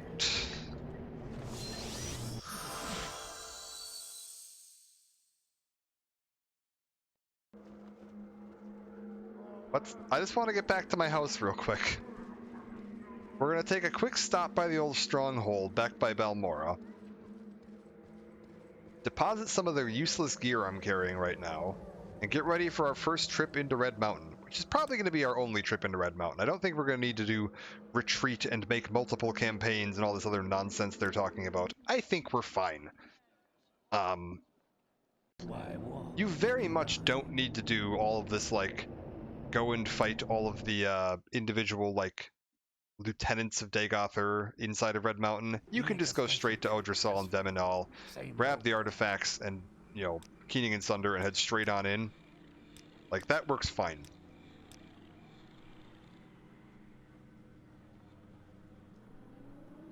I think, though, I kind of want to go kill all of the other ash vampires. I don't remember where they all are. If someone wants to look up a list of them and then post it in chat, I wouldn't be opposed. I'd do it myself, but frankly, I'm terrified to tab out of Morrowind. There's a very high likelihood that tabbing out of Morrowind is just going to kill the game. Which, I mean, whatever. I can just quick save before I do it. But I think our plan is actually we're just going to run on in there and start looking around for the rest of them. There should be 6 of them remaining because we killed the one inside of Kogaroon. Uthal, I believe his name is. So there should be 6 remaining ash vampires. And I believe they're all inside of Red Mountain. I don't think any of them are, like, outside of Red Mountain anywhere. What's my light armor at, by the way? 72. Alright, that's fine. We're going to deposit some gear that I'm not using. And then we're going to head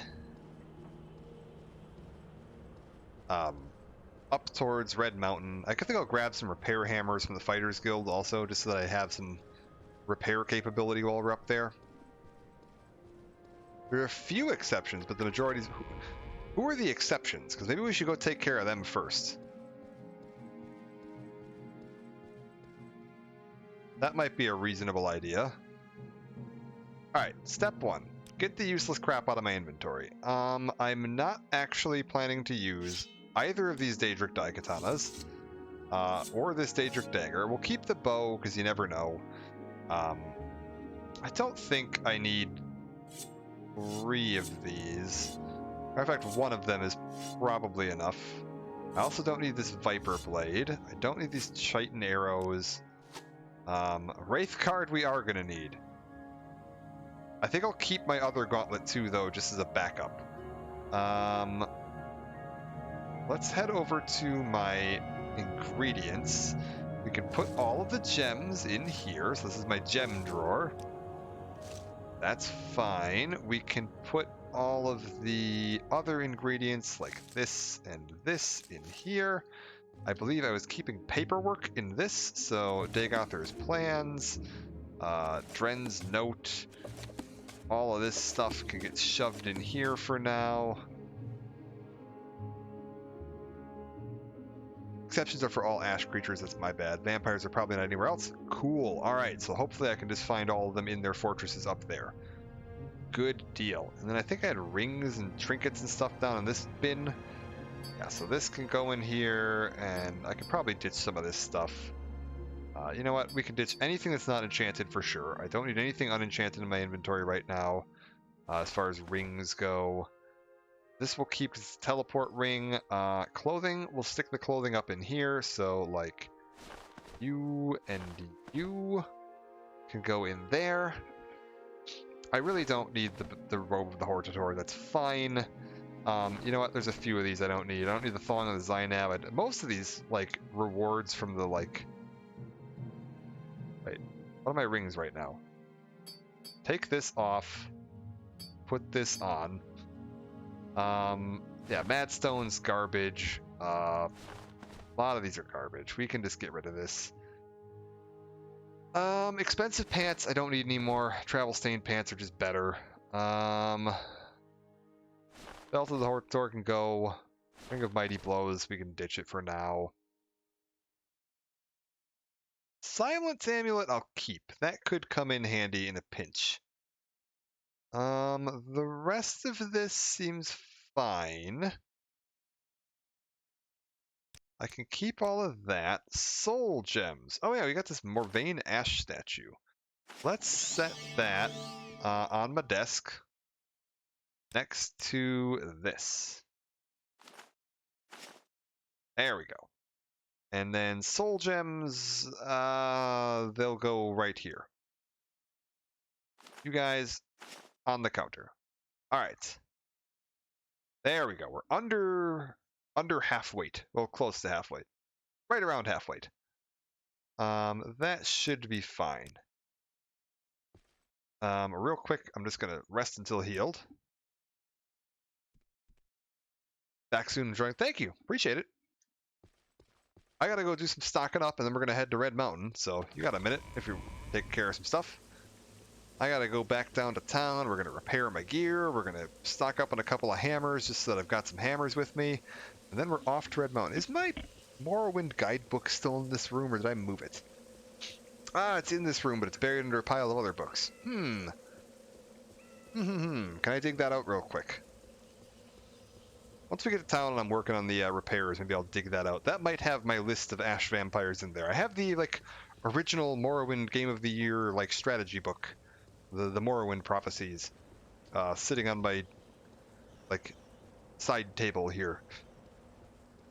It's just buried under a pile of mail, Magic the Gathering cards, and the strategy guides for, I believe that is Oblivion, Skyrim, and Fallout 3.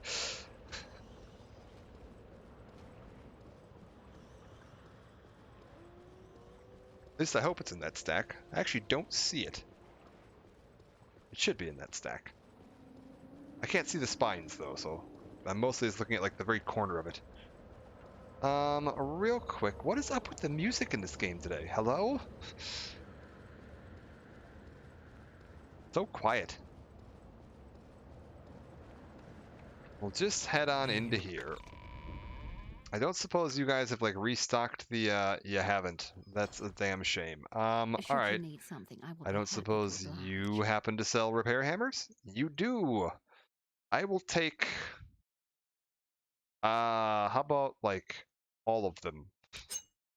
For 130 bucks. How's that sound? Boom. Alright. And let's get myself fixed up here.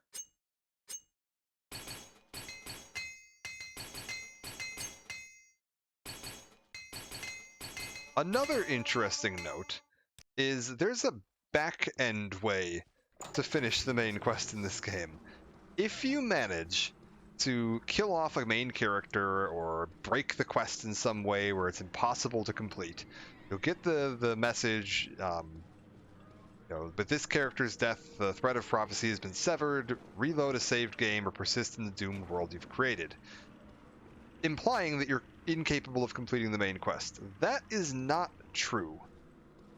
If you get to a high enough level, you can go, I think it's level 50, and you need to be like a certain, what's the term called here? I don't want to get this wrong. Reputation. Reputation 50 and levels irrelevant. I don't remember what it is. There's a specific like set of requirements you can reach where you will get sort of a back way in, and you can go talk to Vivek and he will give you the same speech he would have given otherwise, because basically you've proven yourself the Nerevarine just by your actions, because you've proven that you are powerful enough to have become the Nerevarine even without him going through all the steps that you would normally need to go through. There's also another way to beat the main quests. If you can kill Vivek, which is not fucking easy, he has Wraithguard on his person. However, if you do it that way, he's not there to teach you how to use it. That little bit where he like took you outside of time or whatever to teach you how to use it, and it causes a permanent damage to your health. It's supposed to be like a damage to your health like on use, so it'll just kill you if you're not like strong enough. But there's a bug in the way it's coded that it damages permanently your maximum health, not your current health. So you lose max health by like, I think it's like 200 points, which is like pretty decimating. Like that's crippling to most characters.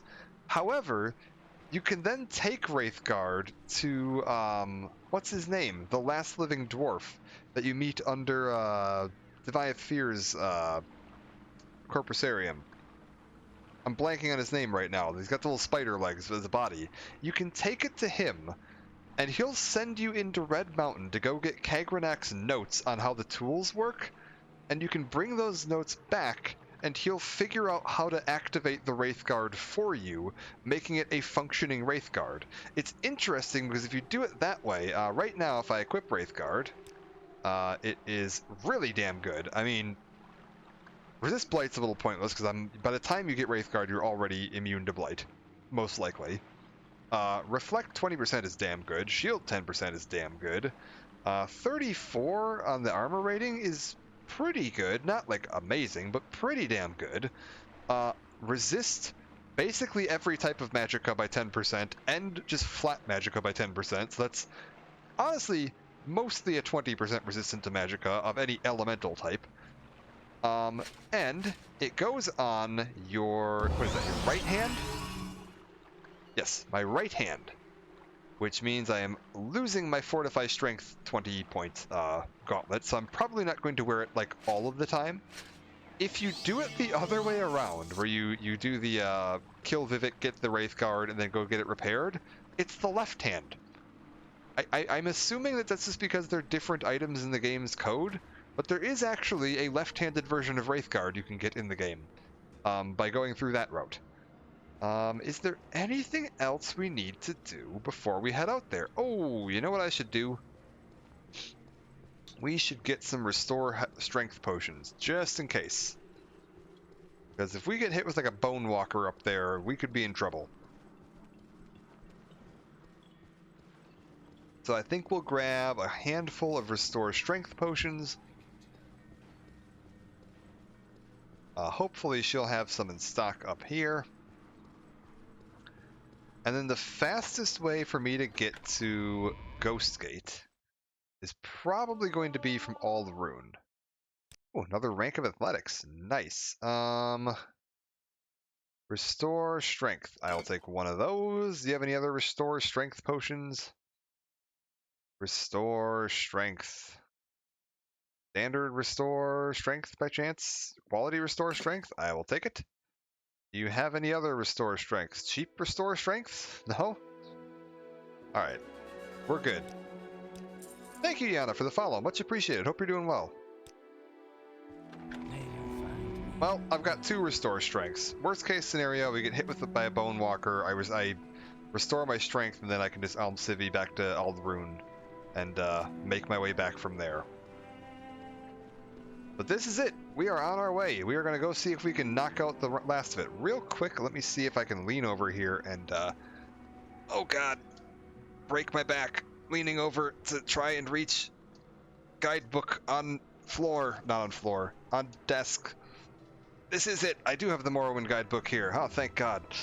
Can I find a section on ash vampires? Because technically part of the Nerevrian prophecy is that we're going to defeat all of House Dagoth.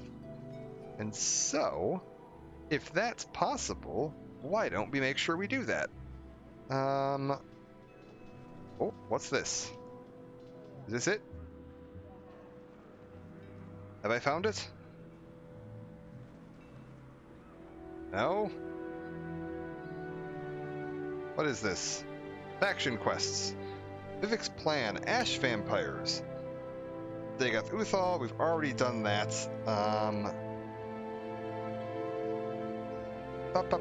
Even though Kogrun. Endis at Endisal. Turinal at Turinal. The remaining ash vampires as we close in. So we need to find Endisal and Turinal. Are my 2 main objectives first. And when we get to Ghost Gate, we're going to see if any of the Buoyant Armigers or anybody can give us a map. I think it's actually possible to get like a paper map from them that will show you the like overall layout of the inside of Red Mountain. Where would you like? It's going to be a little blighty in there when we get inside. Oh, as a matter of fact, it's decided to start early today. That's fine. Who needs to be able to see, right? Do you need something? You know what? Screw this. Can we just wait, like... Give me, like, 23 hours. Thank you. It's still a little early, so it's a bit dim out, but it should brighten up as we walk. Which will be perfect, because then we're hopefully arriving, like, pretty close to dawn when we get to Ghost Gate. That would be pretty ideal. Let's see how many cliff racers we have to kill on the way over there. I'm gonna guess 7. By the time we get to Ghost Gate, I'm gonna guess it's gonna be 7 cliff racers. I've managed to dodge 1 so far, so I might be off. We'll find out. see another one up there that I don't think we're dodging. Oh, he's turning around. Oh, no. Oh. Oh. Okay, I have a track. Oh, good lord. Okay, there's one. Yeah, here comes two. Alright, we're good. I could just cheat now. I could just run around in circles until I've killed 7. But no, we'll just run in a straight line there and see how many we get. I'm already starting to think I'm going to be wildly overestimating with 7. I think it's probably going to be closer to like 4, but we'll see. There are a lot of them around here. I'm going to let my stamina... Oh. Oh. Also, if one of them gets stuck in a tree, I'm going to count that and I'm going to go kill it. Because something about these, like, high-res ash trees, something with the, like, texture messes. Oh, god damn it. Okay, there's 3. Here's 4. Oh, god, here's 5. That is 3 of them there, just to verify. Okay, maybe 7 was too low of a number.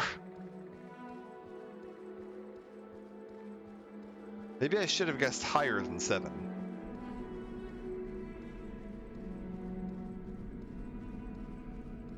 Alright, what have we got here? If I continue on this way... Oh, I see 6. That's a confirmed 6 right there, because he's definitely going to aggro on me. Oh, and that's a confirmed 7. Oh my god, I am some kind of immortal genius. I'm counting these 2 here, because the collision detection is just... Don't mind my no-clip. They're no-clipping, so... Oh, what the hell was that? They're no-clipping, so I'm gonna no-clip. We're gonna fight fire with fire.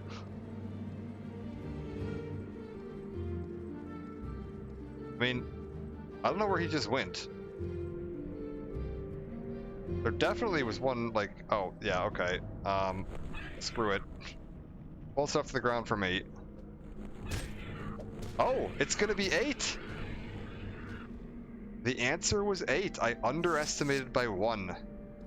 There's a 9th one, like... There's a 9th one over there, but he's had enough. He's had enough. Alright.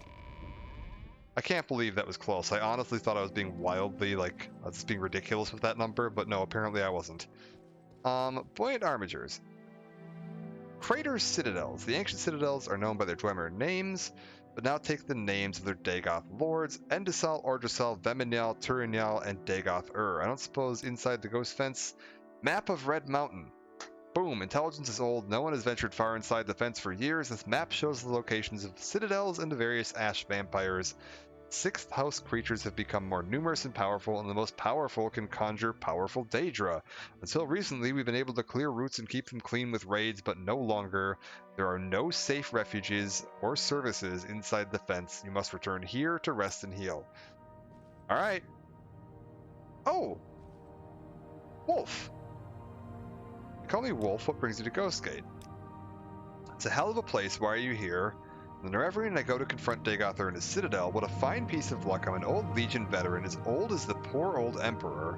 Bless his soul. I'm too old for campaigning. I came to look at this hell. I came this far to look at hell, but I can't go any farther than this. I'd take it kindly if you'd carry this lucky old coin with you when you go to Dagoth-Ur, sort of a token of the tough young hero I used to be. Would you do that for an old man? Yes. That's very kind of you. Here's the coin. I've had it with me for a long time, and it's always brought me luck, but I have no use for it anymore, and I'd like to pass it on to somebody younger, somebody going places I can't go anymore. Your generation's shaper of history, an engine of destiny. That coin will bring you luck on the mountain, I promise.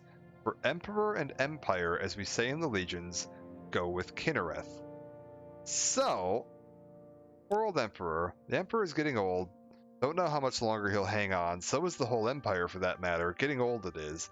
The Emperor and the Legions have held the Empire together for hundreds of years. It's been a good thing by and large. Maybe it's time for a change. Time for something young and new. What? No idea, because I'm old. Old dog doesn't get new ideas, but maybe young folks like you should try some new ideas. I don't know. Could be messy, but change is never pretty. There is a large theory that this is Tiber Septim. Because Tiber Septim's immortal. He never died. Like, he became Talos, the god Talos. And there is a pretty predominant theory that this is Talos visiting this moment in history because he knows it's a pivotal moment in history. Take a look at the Nerevarine and give some words of wisdom of what he thinks needs to happen in the future. And this little coin he's giving you, it actually gives you a bonus to your luck if you carry it. That he's just giving you like a way forward here. Old man's lucky coin. Let's take a look at this map we got. I forgot he was here. Really? This is the map? Oh, wait. Are you fucking shitting me? Your map of Red Mountain is just a map of the entire island of Vardenfell with the words Red Mountain written on it. What the fuck, guys? Oh my god. Alright, so we're looking for Endusal and Turinal, which is north or southwest and northeast. Great. Opposite sides. You guys are absolutely stunning. Ordrasal, Turinal, Veminyal, Ghostgate. Alright, so southwest was Endusal, right? Endusal? Southwest? Alright, we need to find Endusal. Stretch indeed. Give me one sec here. We'll take a look inside the fancy old ghost gate. As we oh, gotta hit the switch. There we go. We are coming up on the end here. This is gonna be the last bit of the campaign. There we go.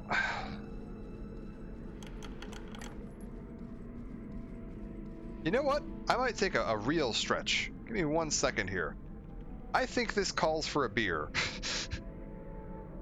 I'm gonna go grab myself a Guinness real quick before we head into Red Mountain and defeat Dagothur. Real quick, I'm going to set my strategy guide on my girlfriend's chair behind me. Thank you. Being as she is asleep right now, I can just use her chair as a place to hold things. And I'm gonna go grab a beer, and I will be right back. Yeah, you made it right in time, man. We are wrapping it up. Although I do want to do the rest of the DLCs too, the main quest of Tribunal and Blood Moon as well. So we're probably going to do that as well. But the big finale for this one. All right, give me a second.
Okay, I've returned.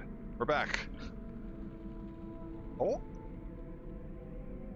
it's doing it again. I just realized something. Oh God, hold up. We gotta save.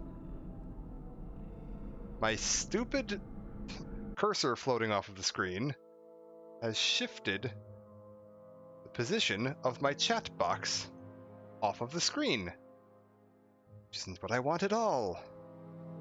We're gonna lock a couple of positions here, just so things stop floating off of the screen. I want to make sure my all my things stay where I put them. Put all of my alerts right where I want them. Put all of my chat boxes right where I want them. Alright, and hopefully this doesn't crash when I go back in. It crashed when I went back in. Good, that's why we saved first.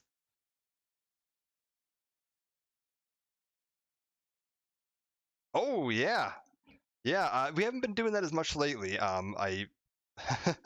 My friend Kate and I were streaming through Star Trek Online, and she created a bridge officer. Well, she didn't even create a bridge officer. She got a bridge officer that is the most horrible abomination of a human being I've ever seen. We couldn't figure out at first what was wrong with him, and then we realized he doesn't have ears, like at all. He has like cutouts in his haircut where ears should be, but they just didn't give him ears. And he's, oh God, he's amazing. Benny's the true hero of that game.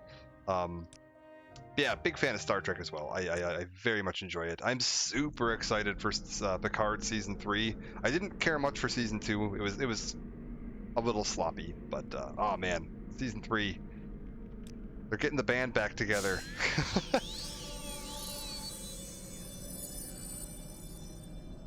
I am very, very psyched for that.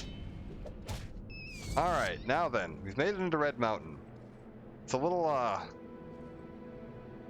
blighty. I'm also really looking forward to Strange New Worlds Season 2. Strange New Worlds is a blast.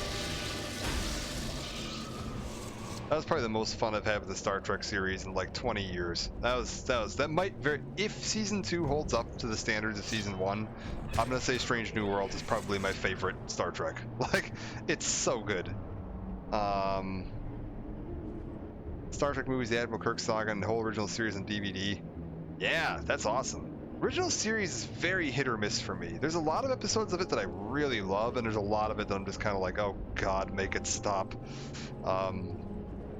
But the one, when it stands out, like when it's good, it's real good.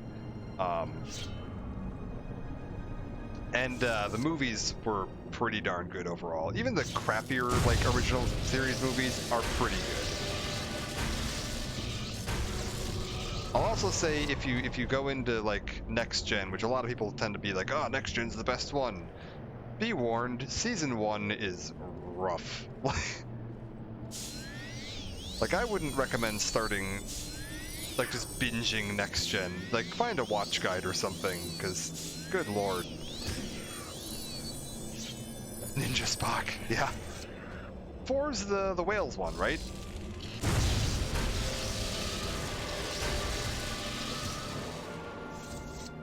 Ooh, 99 Longblade.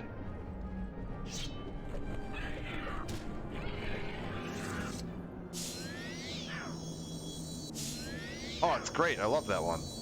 Chekhov was fantastic in that one. Uhura was fantastic in that one. Like, the whole cast. They got such a great cast of actors and actresses to play that film. Or the show. Like, they're just such a fun group to see together. That's something that's been consistent. Even with the rougher series of Star Trek, like, I'm not a huge fan of Discovery. I know a lot of people that love it, and that's fine. I'm not gonna sit here and be like, oh, if you like Discovery, what's wrong with you, or anything. Like, no, it's fine. It's just not something I personally enjoy as much. Oh my god.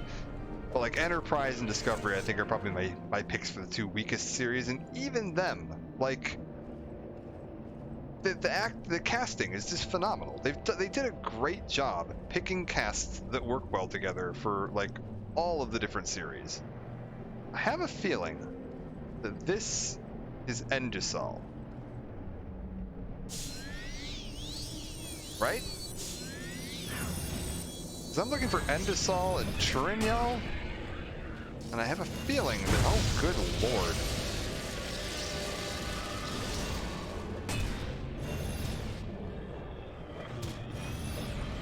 Who is casting at me over here? Oh, it's one of these.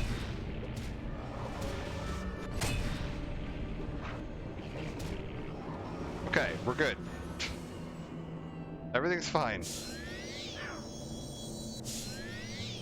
Phew, it's the first movie. Oh god. That is an experience, man. That first movie is like... almost like an experimental art film. It's so wild. Like, especially the abrupt shift when you go from like the original series film to like Wrath of Khan. Like, oh my god, you go from this like bizarro world, like 2001: A Space Odyssey acid trip, to like a really compelling like space opera. It's so crazy. Like, Endosol, Kagranak's study. All right, we found our first fortress. Apologies, it's gonna be dark in here. There ain't much I can do about this either.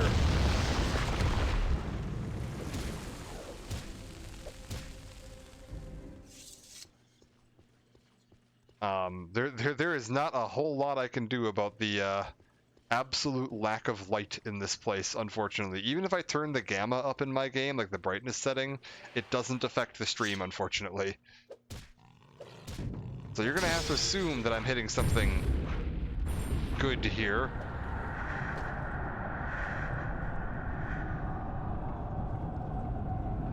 I'll try to keep it commented. We found a skeleton. We've got, what is this? Dagoth Goral. Ooh, you had a name.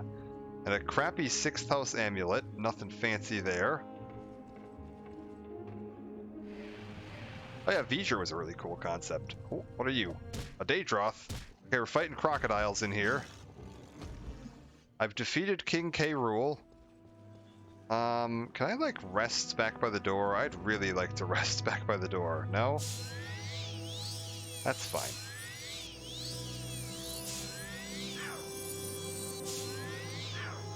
What did this guy have on him, by the way? Daedric War Axe and a Daedra Heart. I don't want to take the War Axe. It's 72 pounds. Oh, hi. Are you the reason I wasn't able to rest? If I like back it up now. There we go. Rest until healed. Alright, boom. Now we're in better shape. There's somebody hiding in the corner over here. Who are you? You are Dagoth Mendrus. Ash salts, nothing else. I've got an apprentice armorer's hammer. We've got some gears. We got repair tongs. Oh, that looks like a hand. Ah, are they assembling parts of a... This is a torso right here. This is a giant torso. Yeah, I think they might be assembling some Centurions in here. Okay, heavy dweller desk. Look for notes. We're looking for any notes or documents that we can find. And this is a giant... Yeah, this is a head with one eye. Dead hero. You've got what? A Daedric Wakizashi. Take that. Standard restore fatigue. I don't really need that. Standard spell reflection. Don't really need that. Ebony ore. Don't really need any of that. Check all of the drawers and stuff for any notes. Remember coins. I mean, those are really valuable, but I think I'm kind of good on money. A little bit of light. Oh, hello. Would you like to fight me like over here where people can actually see you? Like, please? This is the guy. This is who we're looking for. The Ash Vampire, Dagoth Endosol. Endus? Sir. Please. You're embarrassing yourself. I'm trying to show you off for the class, man. Come on. Okay, what if I like... Hey, buddy, I'm over here. Buddy? Oh, this is just sad. Okay, are you good? No. Okay, well, we're not going to be able to show him off too well. There he is. He's pretty decayed looking. He's kind of gnarly. He's also really weak. Alright, what do we got? Amulet of Heartrime. One advantage to killing these guys now, by the way, is that you get their unique items. When you defeat the Heart of Lorkhan, they all disappear, and you lose their chance to get these items. So, if you want these items, this is the way to do it. We've got the Belt of Heartrime back at my house that I got from Dagoth Uthal, so we're going to get 6 more unique items. Fortify Magicka, 30 to 60 points. Sanctuary, which is just avoid attack, which is pretty darn good. And Fortify Conjuration, so not a terrible amulet. Not something I'm necessarily going to use, but I will take it. The Firmament, Stars of Tamriel are divided into constellations. Dear God, I don't feel like reading all that nonsense. Disease Resistance, Fortify Speed, Wrapped Corpus Meat. Got some ingredients around here. We've got Ash Salt. We've got Scrib Jerky. Glass Boots, that could be useful if you need them. Iron Mace. Dwemer Centurion plans. That's potentially useful. So they were building Centurions in here. I'll take that. What have we got here? I've got a Ghoul Heart, Agasta, Kavata, Kavakis, and Special Flora of Tamriel. So he's reading up on flowers. Kagranak's Journal. Contents of this handwritten journal in an unfamiliar script in an unknown language. They are many complex diagrams, heavily annotated with numbers and strange symbols. The title page, however, is clearly marked Valdmaris, Kagranak's Journals. If you get the Wraithguard through the back route of killing Vivek and just taking Wraithguard, you need to come here, find that journal, and take it back to the last living Dwemer to get it deciphered, and he'll teach you how to use Wraithguard. So if you want to try to, you can beat Morrowind like right at level 1. Like that's entirely possible by just grabbing Wraithguard and grabbing that journal and fighting your way through that way. I believe that's part of how the speedrunners do it. Have you heard of Morrowind Reborn, the RPG Morrowind in Minecraft? I have not. Like somebody's like building like a Minecraft recreation of Morrowind. I would check that out. I'm old. I was like fucking hell 24, 25 when Minecraft came out. I very much remember being very excited for that. My friends and I spent a lot of time playing like beta Minecraft, like alpha version and beta versions of Minecraft. And I had a friend, Will, that was building like a recreation of Orgrimmar on our server. He's a big Warcraft fan at the time. Ooh, what is this? Got like a... Oh, fuck, I shouldn't have come up here. This was a mistake. What are you? Hello? Who the hell are you? You're a Crusader. You're just... Ma'am, what are you doing here? Okay, well apparently there's just some random Crusader that wandered up into the middle of Red Mountain. Yeah, I think the most advanced thing I ever did in Minecraft, I keep saying Morrowind now, most advanced thing I ever did was Figaro Castle from Final Fantasy VI. I had like a scale replica of that. It was pretty darn cool.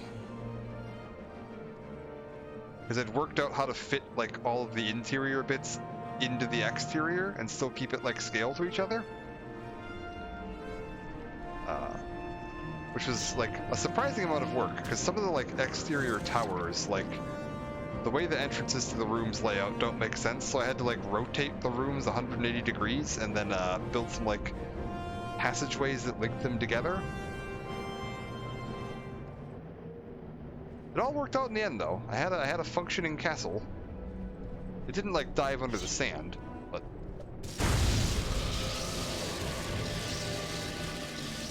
maybe nowadays is like the most advanced redstone contraption in the universe. You could do something like that.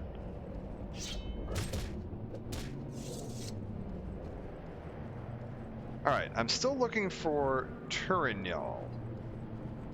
Should be kind of in this You little bastard. Should be kind of in this direction. Turinyal. Oh, actually, wait. I think that one was on my map, wasn't it? Yeah, okay, we're good. We're going in the right direction. That one they did actually put on my map. So we're looking for Dagoth Endis and Dagoth... What's the other guy's name here? Dagoth Turinyal. And then we need to go grab the rest of them. Alright, we're going to try to... I'm going to occasionally have to refer back to my book here to make sure I don't miss any of them. I guess we'll keep a count.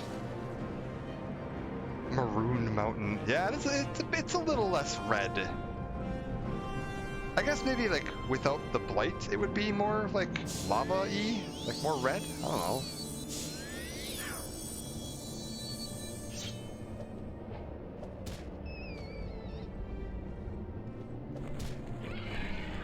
I don't know if I'd say blame, like, I don't know if this is a blame Todd Howard or a blame, like, Michael Kirkbride. The lore guy. I don't know who you blame for that one. Blood Mountain. Oh my god. Oh, we're kind of taking the wrong route here. I actually don't want to go this way. This is the way down into, like, the central citadel of Dagothar, isn't it? Or are we going to go past Ordrasal? Maybe we're going to go past Ordrasal. We'll find out. Because I think that right there is, like, the central, like, crater. Yeah, that's it right down there. That's Dagothar's fortress. So we want to go this way, maybe. See if we can find a way to Ordrasal and Turinyal. We're good. I do have my levitation, like, pants as well, so if I need to levitate, we can do that. Oh, God. Come on. You can do it. Oh, we clipped into a tree. That's not good. DCL. Please, for just a moment, so I can get myself out of this tree. And then once I'm out of the tree and, like, above a rock or something, we'll just TCL myself back into bounds. I've become what I hate, a cliff racer. Oh no.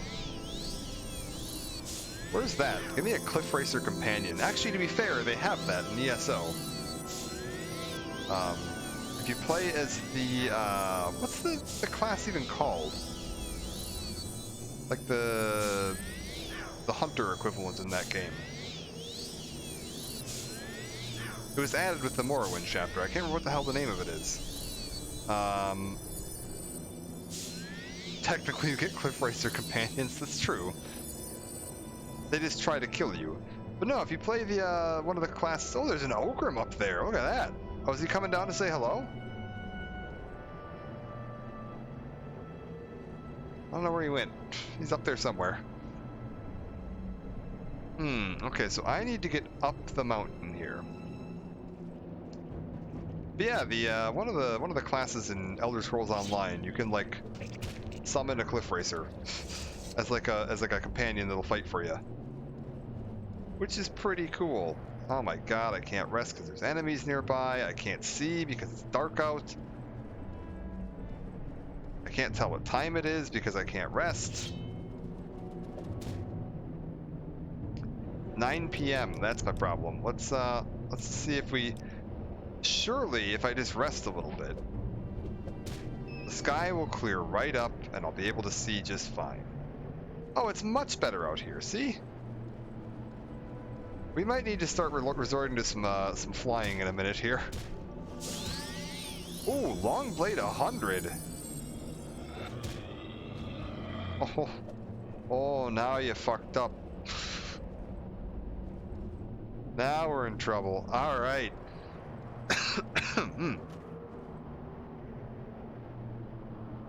Pineapple on pizza. Oh no.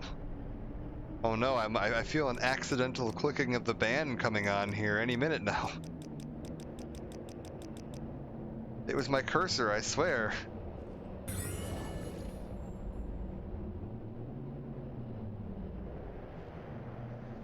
we're gonna just levitate up, because Turinel should be like right over here. I don't feel like dicking around trying to find my way around these mountains. I can fly, and we're gonna put that to good use.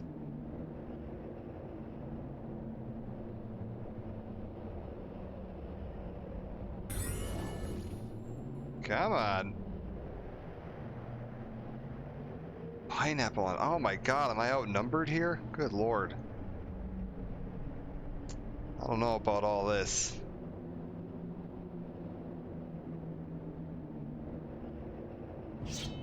Well, I'm a sausage and pepperoni aficionado. I will say, I think pineapple on pizza can work, just not with ham. I don't know what's up with the ham. Swedish banana pizza? The hell? What are they doing over there?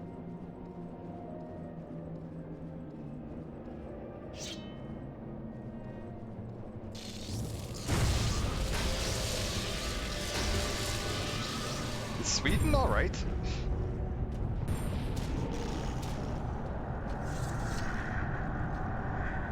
Okay.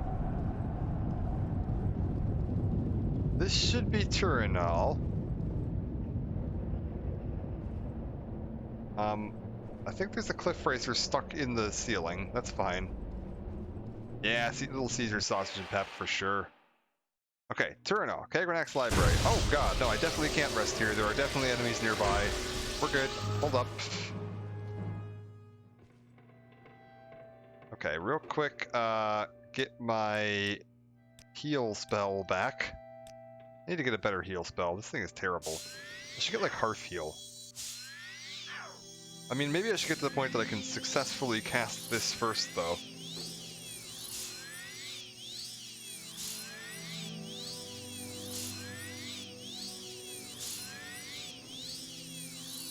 Alright. Hello? Ooh, what's this? Turinal, Eye of Thumb Y. Oh, hi there.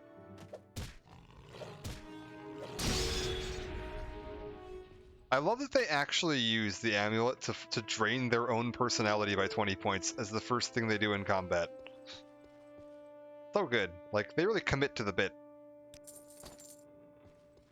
Turinal, Bladder of Clovis. Excuse me, what? Turinal, also Bladder of Clovis. Alright. Oh, hi there, buddy.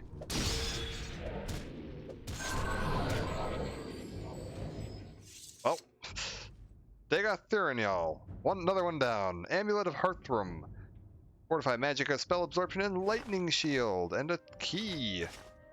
Take that, as well as... Really, he's reading the 36 Lessons of Vivek. Wow. What a nice guy. Well, actually, you know what? I want one of these. Take that with me. Kagranak's Plan Book. Contents of this handwritten journal are in an unfamiliar script in an unknown language. There are many complex diagrams, heavily annotated with numbers and strange symbols. The title page, however, is clearly marked Kagranak's Plan Book. Alright. Maybe we take these to, what's his name afterwards. See if he can do anything with them then. Ooh, a Telvanni Mole Crab Helm. Those are actually kind of rare. We're going to take it. Chronicles and the True Left. We just passed the True Left earlier. That was the one in the Grazelands that they gave me as a direction. Like, if you've walked past that, that's when you're starting to look to the east to look for the thing guarded by 2 trees. Bone Part 2. I feel like this is pretty rare too. I'm taking that. Parchment with scrawlings. Oh, we've seen this before. That's fine. Blasphemous Revenants. Nothing that fancy there. Vampires of Vardenfell Volume 2. Well, that's an interesting place to find a copy of this. And a second copy of Galar Rithari's papers? This is the boy in Darwager that became a vampire and then tried to find a cure. We found one copy of that inside Galum Deus. Like on the upper floor of it. How the hell did a copy of it end up in here? You guys got quite the library.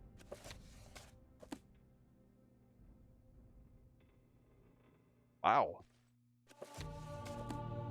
And like quite a few skill books, honestly. This might be the single highest like collection of skill books that I've found in a single place in the game to date. That's pretty impressive. Let's check out his basement. What's he got going on down here? Okay, I've got the Cleaver of St. Felms. I've got a bunch of glass armor. That's pretty good. Like,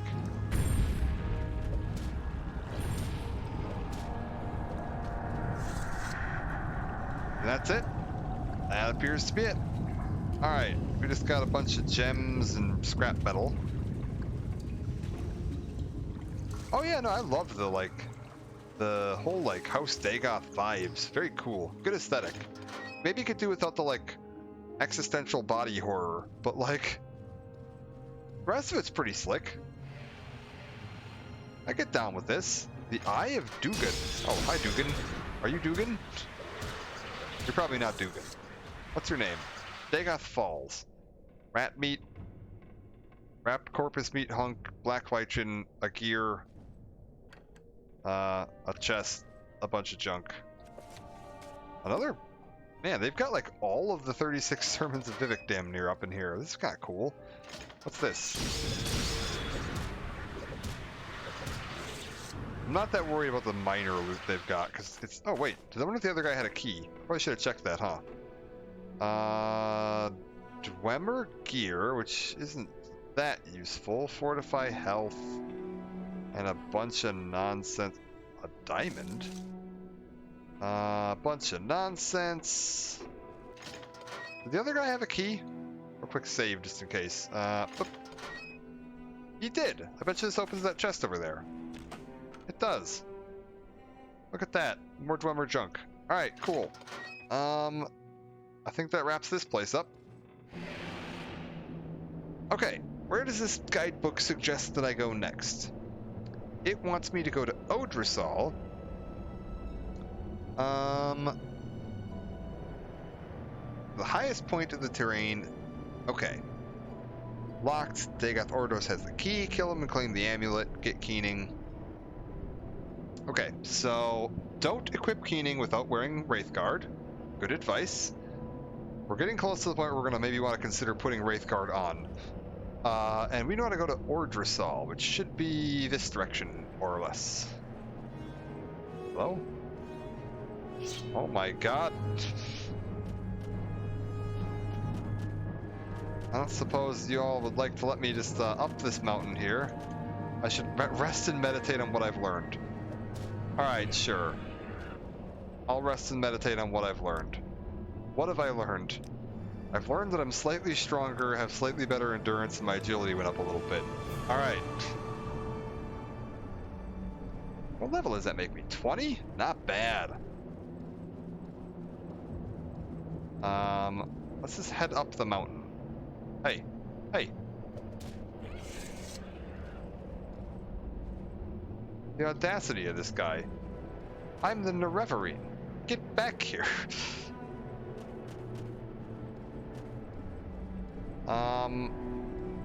I'm starting to think this wasn't the most optimal route. Right? Like, we're good. Okay.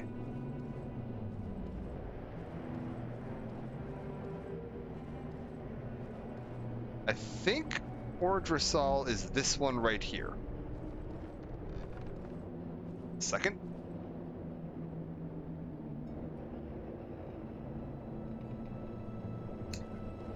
Take a sip of my Guinness before it gets warm. There we go. Ooh, Ogrim. I think this might be the first one of these we've seen so far. Oh, it's an Ogrim Titan, too. It's one of the big boys. What does he have? Daedra skin? Yeah, sure, why not?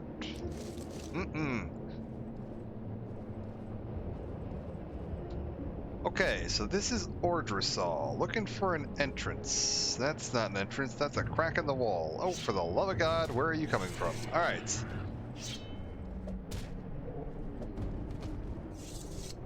Alright. Looking for... What was all that oofing about? door. I mean, I can pick the lock on that in a minute. A golden saint? The hell are y'all doing in here? Skeletal corpse with 4 gold on it. They've got like a little amphitheater set up here. Interesting. Hello? Flame Atronac with Dead Dreamer. Oh, hi, Ordros. Okay, they're getting a little more powerful. Amulet of Heartfire. Fortify Agility, Fortify Unarmored, Speed, Fatigue, and a bit of Chameleon. Again, that's actually kind of good. I'll take that. I will take your key. Oh, did I just equip that? I probably didn't want to equip that, did I? Yeah, no, we'll keep this equipped, but yeah, there we go.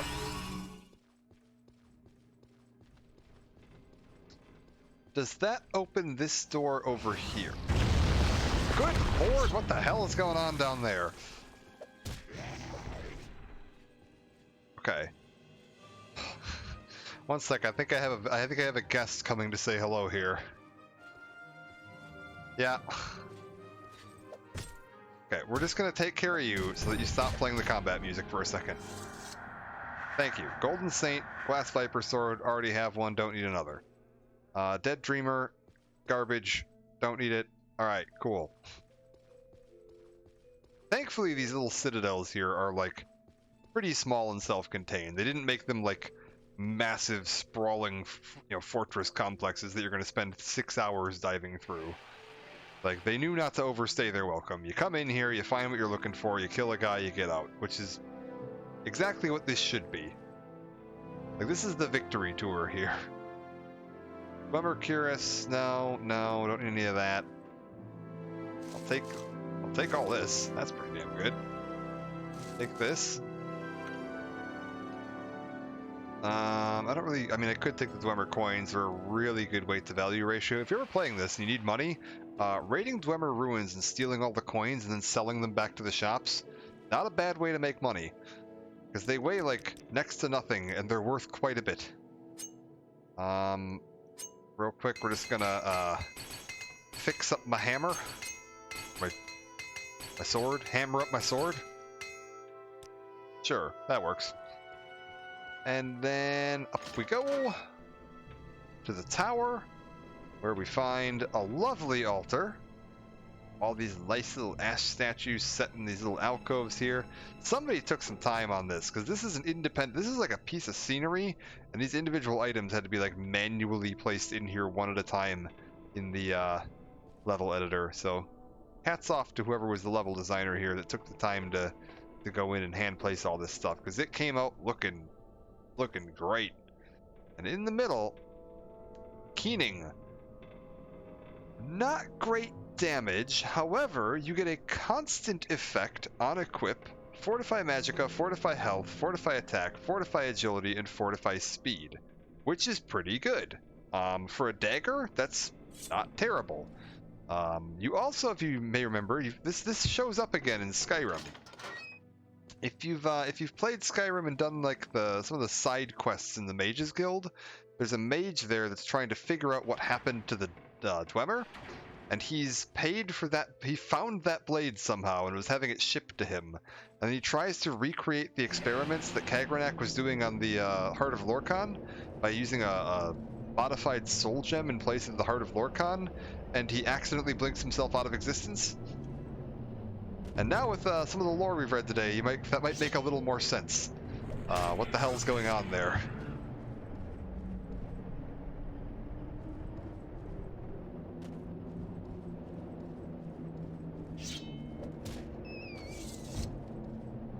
As near as I can tell, my interpretation of like what happened with the like Kagranak's Tools Heart of Lorkhan thing is that the Heart of Lorkhan is like, the I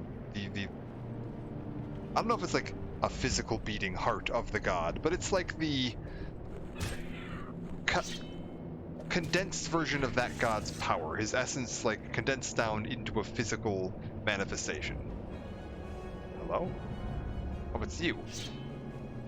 And the Dwemer were, I think, trying to tap into that to see if they could, like, alter reality. Because that god created reality, so I think they were hoping they could, you know, go in and manipulate those energies to alter reality at will. And I believe that they did, because something about the way reality in this game works is that all of the realms of Oblivion, and, like, that includes Nirn, and the Nirn is a realm of Oblivion. So all the realms of Oblivion, like what you see in Oblivion when you go through the Oblivion gates, Hermaeus Mora's like grand library that you visit in Skyrim, all those different realms exist in one giant cosmos, and that cosmos is supposed to be a dream of a sleeping god. So all of this that you're seeing in front of you here is supposed to be like the dream of some sleeping god. And there's this concept in the lore, in the more expanded lore. This isn't like super directly referenced in game. There's a few sort of offhand references to it, but nothing like super direct. Is that it is possible for a character in this universe to realize that they are in a dream, and effectively like inside the Matrix kind of thing, that like all of reality around them is just like the thought energy of this sleeping god, including themselves. And at that point, one of two things can happen. They either realize that they are just one part of the larger whole of creation and aren't really a distinct individual, they're just like a subset of that god's unique, you know, dream. And if they can't like rectify that in their brain, that they exist both as a unique individual and just part of the larger universe, it threatens the fabric of reality, and reality just snaps them out of existence. Like, forward and backward, they just cease to exist in time. And if they can, like, rectify that in their brain, that, like, yes, I can exist as both an individual and a part of the greater, you know, whole of this god's dream, it allows them to edit reality at will. Like, at this point, they now just realize that, like, all of reality is an extension of themselves, and they can just edit things at will, which is supposed to be what happened with Tiber Septim, is that's how he became a god, is that he just realized that the universe exists as an extension of himself and everything's all one thing, and he just became a god and fixed, you know, fixed reality and tweaked reality to the extent that he was able to. That's also theoretically what happened to Nerevarine here, and Vivek after the events of Morrowind, is that Vivek had already determined that this was possible, and was researching it, and him and Nerevar learned to do this together, and left Morrowind on a trip to Akavir to go and investigate Akavir. God. But there's a theory that that's what happened to the dwarves, is that... Oh, no, don't like that. Is that the dwarves realized that when they used Kagranak's tools on the heart, how reality worked, their brains couldn't, like, comprehend it, because the dwarves were all psychically linked. Like, anything that one dwarf learned, all of them learned. And there's a theory that they couldn't, like, separate that reality in their brain, and it caused them all to just blink out of existence. And that they just flat out, like, do not exist anymore.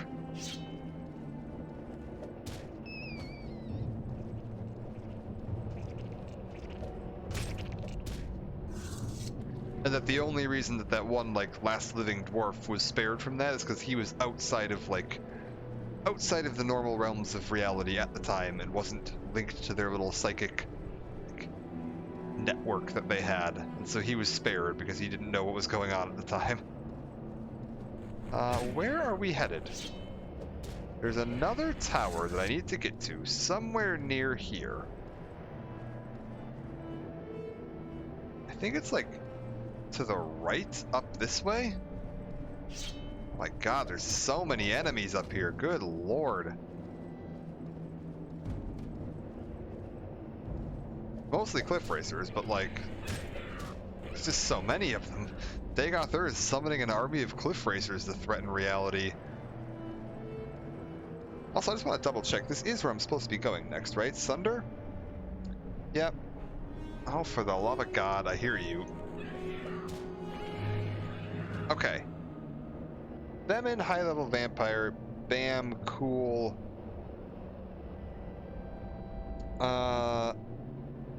7 ash vampires, 5 are in Red Mountain, 1 is in Kogaroon. One of the strongest is off on its own. It's possibly you found Aranus if you ventured into Mamea, north, located east of the stronghold Berendis. Oh! There's 1 ash vampire outside of Red Mountain that we're gonna have to go take care of. Alright. So we're gonna wrap this bit. We're gonna, go in here and grab the tool we need, as long as we're here. And then we're gonna see if we can head over to this final ash vampire that's apparently living outside. He's in the cave of Mamea, which I swear I've heard. I feel like I've been in there or something at one point. I don't know, maybe I wasn't. Ah, what the hell are you?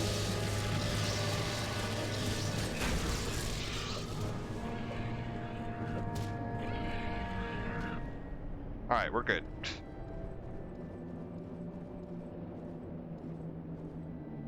Lemoniel Elder Fortress. Is there an inner fortress?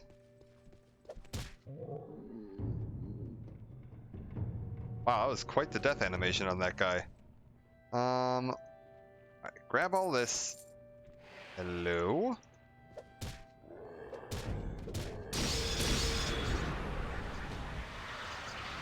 Nothing on you terribly notable. Take a look around. We got a bunch of arrows. I suppose that's good if I needed it, but I don't. Not really worried about the frost salts and fire salts. What is this? Scrap metal? Don't need that. Random hunks of meat. Don't need any of that. Alright. Loop around this way. Oh god. Oh god, I hate it. Oh god, I hate it. Okay, we reflected it. Okay. Greater Bone Walker, we reflected it. We're good. I didn't get my strength damaged. God, those things fucking terrify me.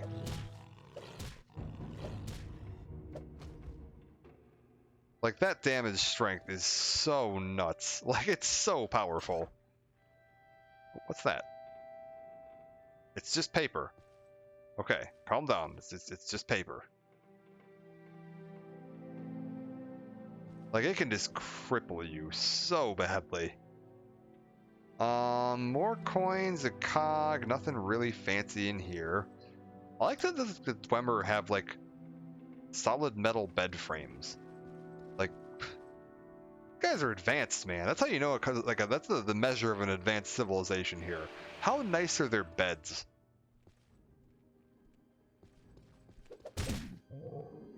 Like, if you've got nice beds, you've probably got a pretty advanced civilization. Like, you're not just sleeping on, like, slabs on the floor. Parchment with scrawlings, no. Special flora of Tamriel, no. Ruins of Camelzay, no.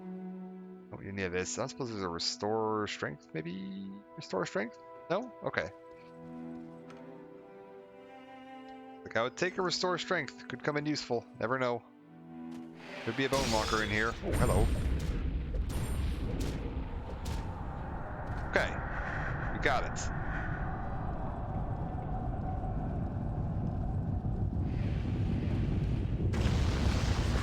The hell was that? Who are you? Dremora Lord. Okay, well, you're dead now. Keep pushing forward. I want to see if we can get through this here. Dagoth Solar. No.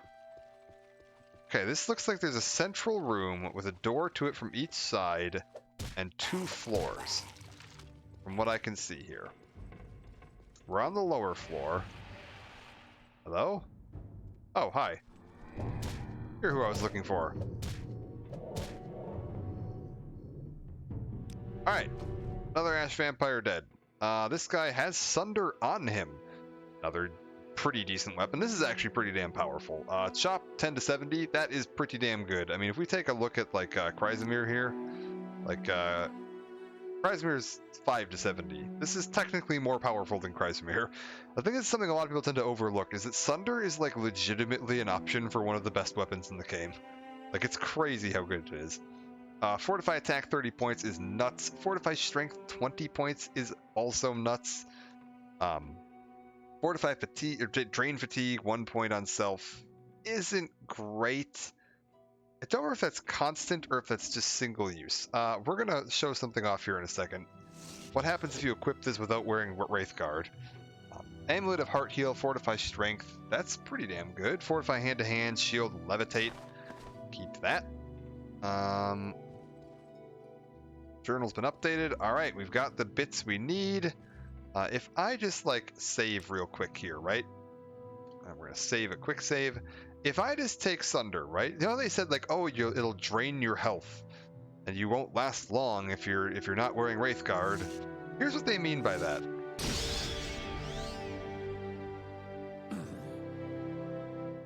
They're not kidding.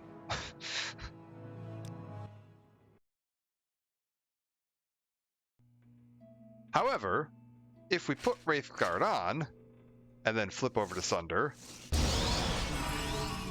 we're completely fine.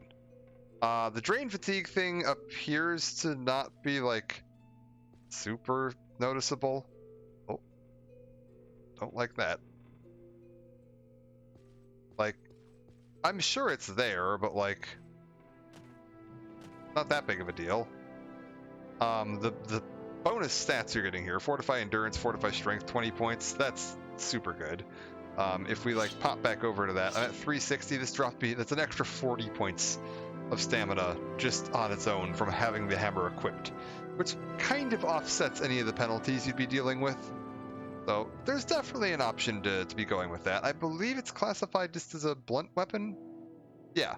Unfortunately, that means that my skill with it is only 11, which is going to be potentially a bit of a problem because I do actually need to attack the Heart of Lorkhan, and it's like a regular attack. Like, you're just swinging at an enemy. So there's a slight possibility that we might have some trouble hitting it. We'll see, though. I mean, right now I've got everything I need. I could just run into the Dagothr fortress and take on Dagothr, but there is one last Ash Vampire out there that I'd like to go deal with. And I really shouldn't stream much longer because I have to work later today and I'm going to be super tired, but fuck it. I want to see this done. Where the hell is Barandus? Okay. Nemea, located east of Barandus. Do I know where Barandus is? I don't know where Barandus is. Dragonopol, Zainab, Felensrano. Which one is Barandus? Ormayan, Andisreth. Barandus. Okay, it's near Nissus. It's near Nissus. If I use Civvy Intervention, there's reasonable odds that I'll land in Nissus anyway. I landed in Aldrune. That's not bad. We can just fast travel to Nissus. Where the hell? Why is there... Get out of here. Okay, we're gonna get to Nissus. We're gonna take a Silt Strider up there. We're gonna get to Barandus. We're gonna look for the cave. And we're gonna see if I have this this Ash Vampire in there to kill. That's the last one we've got to kill. Well, not the last one. There's a little bit more. This will make... I just killed... Is that 4 of them? This will be number 5. That means there is one more, which I believe is inside Dagothr's fortress. Let me just... does that sound about right to me? Why walk when you can ride? Yeah.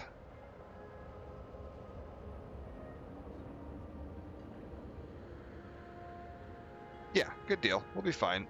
Alright, I believe also having these artifacts on you, like, weakens Dagothr in the final fight. If I'm not mistaken, like, he gets a stat penalty for each of these that you, like, have picked up.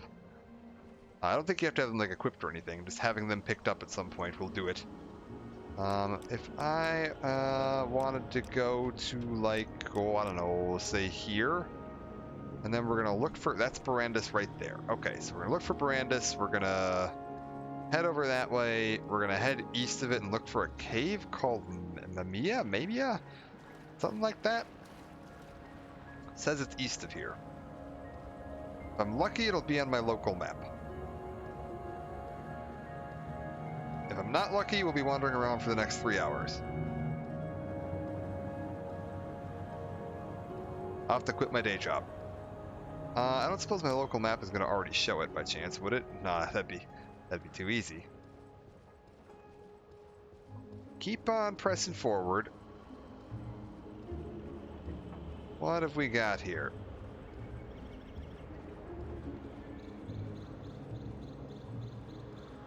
I may have to, like, once we're done with defeating Dagoth and we get the, like, mobile twitch turns off, I don't respond, that's why. Oh, no problem. Really, I didn't know that about mobile twitch. I don't actually, I mostly just watch my friend Zanbai. That's about it. I don't use Twitch for much watching. Okay. East of here. East of Barandus.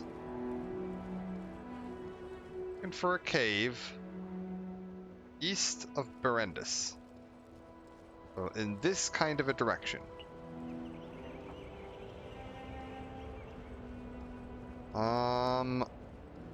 Not seeing a cave east of Barandus. I do remember wandering around out here looking for a cave for quite a while at one point. I may cheat and just look this one up in my guidebook. Because I don't necessarily want to be wandering around out here for too long. This is a lot of field to cover.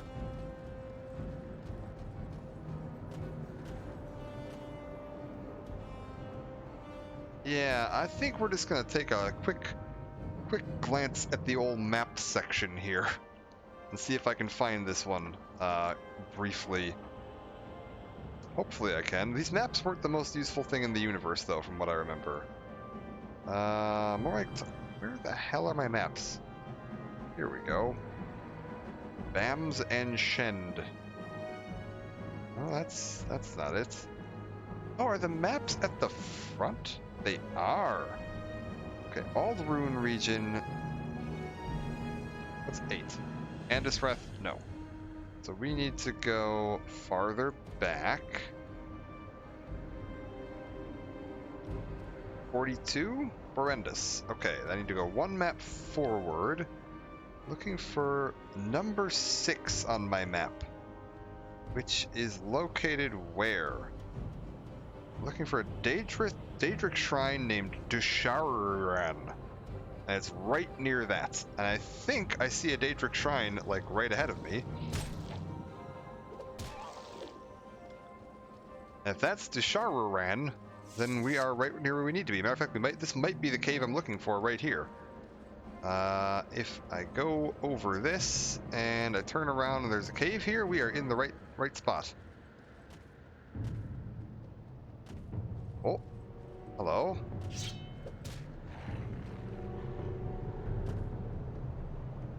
We are in business. I would like to rest before I go in there. Let's see if I can kill this guy real quick to sort that out, and then I can hopefully rest.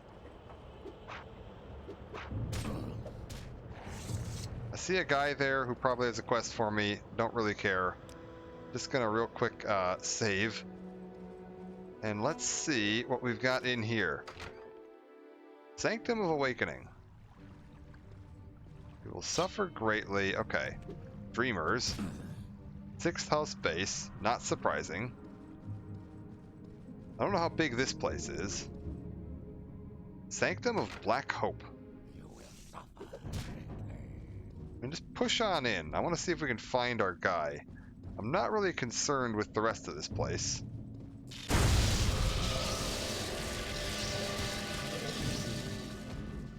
I don't know who else they got living down here, but I'm here for one guy in particular. Shrine of Pitted Dreams. Hello? Okay, let's lockpick this open real quick.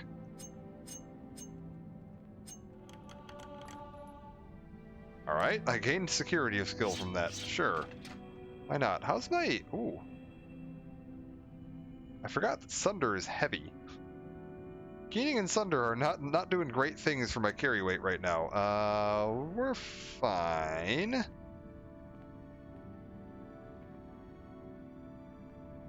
Yeah, we're fine. Alright. Oh, you know what? Part of it is that I'm wearing Wraithguard and I don't need to be. Take that off. Alright. What have we got in here? Another very low-level locked gate.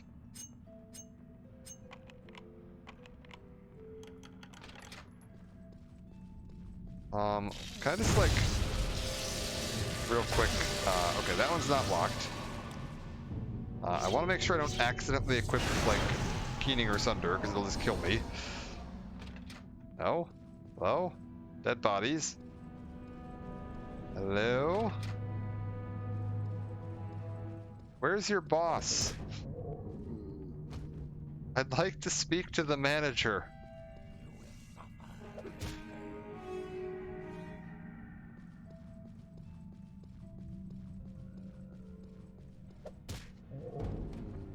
Oh, that's a dead end.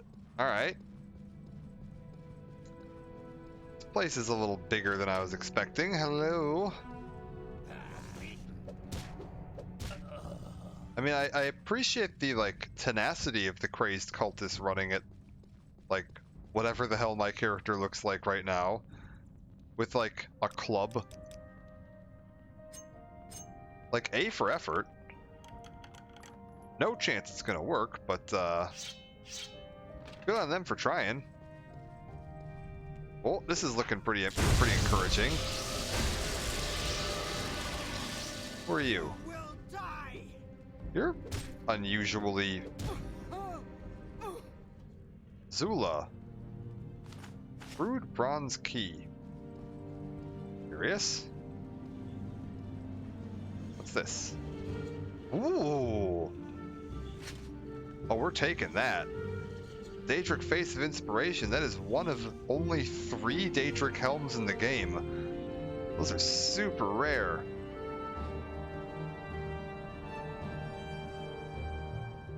There's 3 Daedric Helms, and they each look different. Like they have a unique model. And I think there's like a couple of copies of like 2 of them, and one of them is completely unique. I don't remember which ones are which. Like the Daedric Face of God, the Daedric Face of Inspiration, and the Daedric Face of... I don't even remember what. Alright. Apparently you came from up here. Is your boss up here? No. Is your boss not on this floor, possibly? Also, why do I have a bad feeling that Zula was the guy? I remember there was a guy somewhere near here who said he, like, his wife got kidnapped by cultists and he needed me to go, like, save her. He thought it was, like, Daedric cultists or something. Why do I have a bad feeling that was her? Oh my god. Can I please?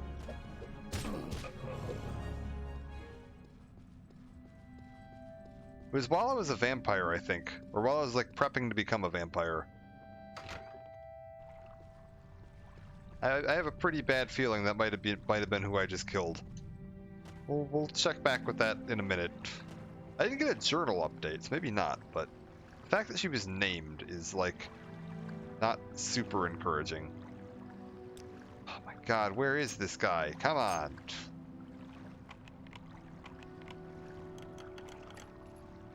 Alright. Get that. Open this.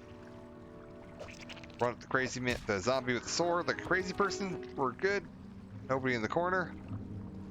I'm assuming this is another door out. Alright. Who do we got in the back here? Are you cool? Oh, you are. You're cool. I entered this cavern seeking shelter from the weather, and the madmen stripped me and imprisoned me here. While I've been trapped here, I had the most terrible dreams. I don't know if I can trust my own voice and ears. I need an armed escort to the cavern entrance. They've left me nothing. Yeah, alright, you know what? Screw it. Let's get this guy outside real quick and we'll come back in and deal with the rest of this later. I think I have a clear route back. Or close enough, like, I can protect him. We're going out, come on. It's not that far out. Like, we just go straight across here, right? Is he keeping up? Come on, they can't follow us through load doors, man, so we just gotta go through here. And then that's the exit.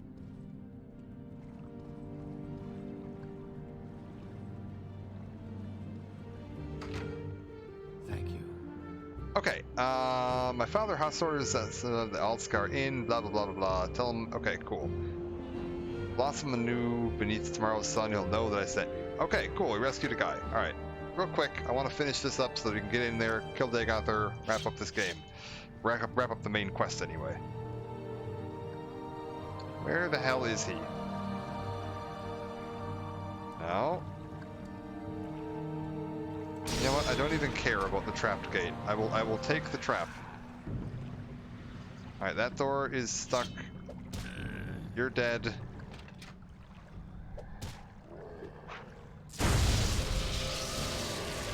Seriously, where the hell is this guy?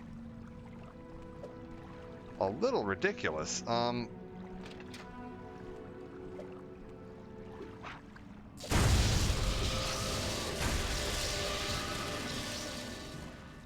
mean, how much farther down do I have to go in this place?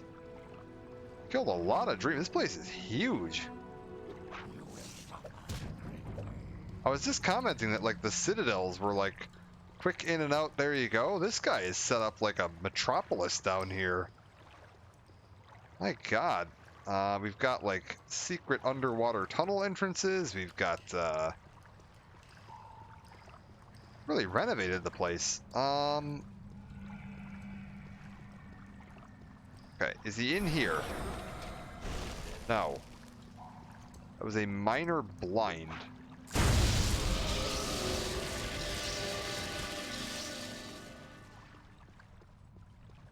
I think that's... I mean, there's nothing here. Yeah, there's nothing here. So that's this floor complete. So then he's somewhere on this floor. Where the hell is he? I mean, I don't think he's down through there. If I have to swim to get to him, like, my god, man.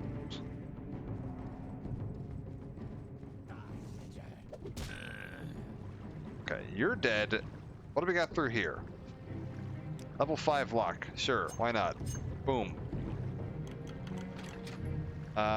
Give me my sword back, thank you. We've got... Who are you? Dreamer Guard. They're getting fancier. Got enough. The level 5 locks on these doors are driving me bonkers because it's just so silly having to, like... Oh. See if maybe that aids me in that.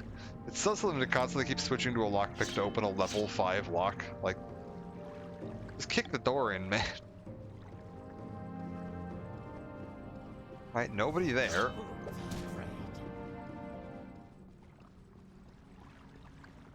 How about this way? This guy really, like, values his privacy. Is what I'm getting out of this. Okay, wait. So, I'm watching the mini-map to see where I'm going here, 'cause it's too dark for me to see. Aha! Wait. Okay, cool. That opens it up. This is where I found the guy.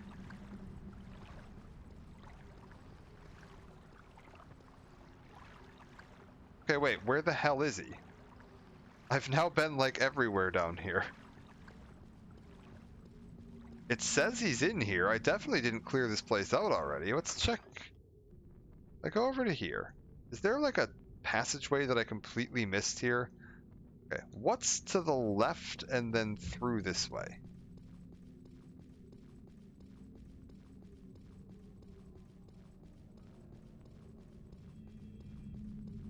Like, if I go into here, this is a dead end.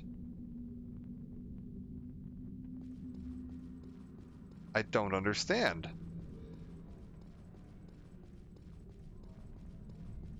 mean, you're not in here. You're not over there.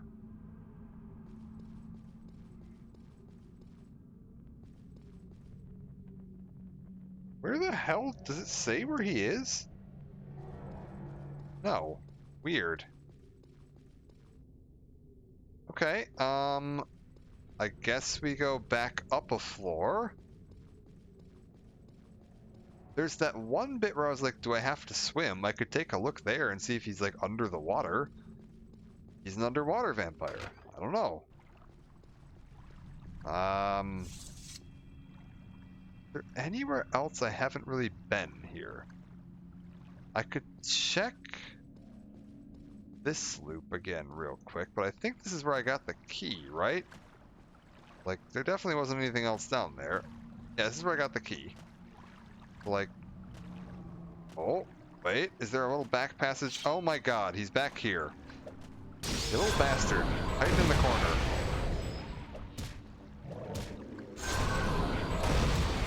I mean, he's actually hurting me, like, pretty bad. What does this thing do? Soul Ring. Spell 10 to 20, fortify magicka, fortify health, resist shock, resist paralysis. Cool. Bye. Actually, you know what? One sec. Let's rest until healed and then teleport out of here.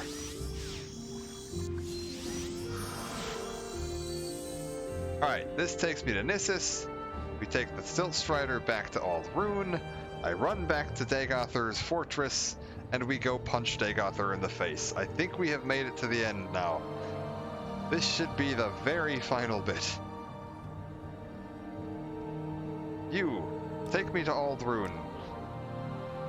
We make a special trip. Oh, and the sun's just coming up. This is perfect. All right.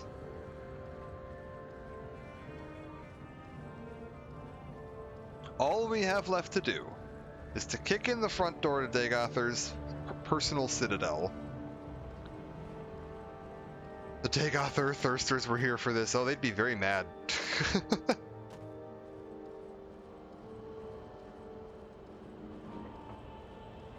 I'm going to kick in Daddy Dagoth's door. They would not be happy at all.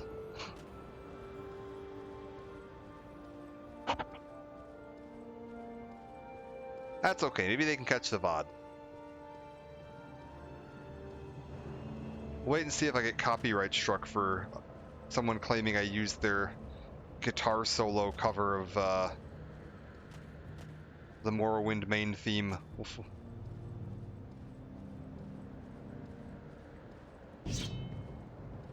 I'm waiting for the day I get copyright struck for someone claiming that like I used the sword unsheathing sound effect.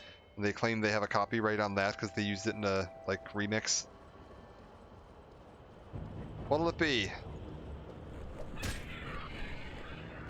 How many will it be this time? It was 8 last time. I'm gonna go with 7 again.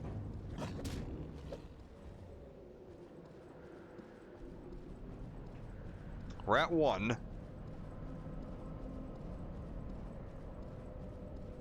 I think I see 2 coming up on the left here.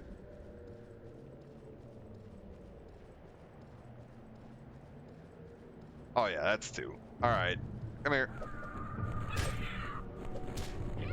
Also, I don't know if something in the Morrowind code patch update I did fix this. They don't seem to be getting stuck as much today. They're actually like coming down and fighting me like they're supposed to. Because I did download like a new version of the Morrowind code patch, and maybe something in that actually fixed the way the cliff racers work. If so, thank God. It was getting really annoying.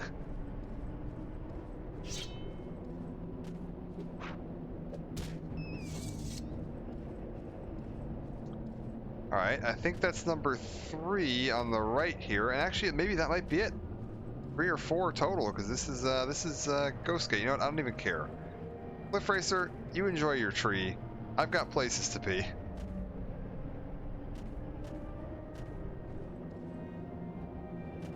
This should be the final push. In we go. Don't forget to equip Wraithguard. Oh, are you going to come on down and say hello? Okay, it was 3. Oh, and you know what? Right as I said that they weren't misbehaving today. Look at this guy. Oh, although he did figure it out in the end. All right.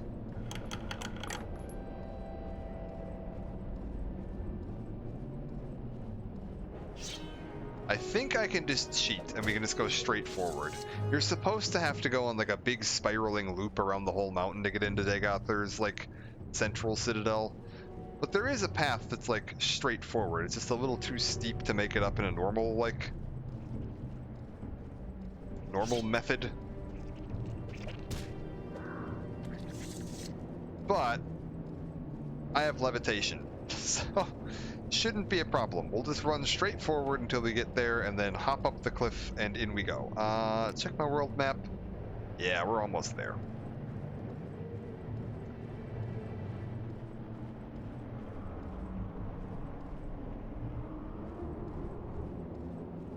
Do you want to, like, come on down and say hello? No, okay, you're inside the mountain. We're good. What's this? Random cave. Alright, just keep on pushing forward. Athletics to 74, not bad. What's my level at, by the way? Ooh, I took a knock to my agility and speed at some point. That's not great. Do I happen to have a restore agility or restore speed on me by chance? Probably not. I don't usually hang on to those. I've got restore strength. I've got restore endurance. Yeah, no. Alright. We'll have to deal with that when we get back. Shouldn't hinder me too badly.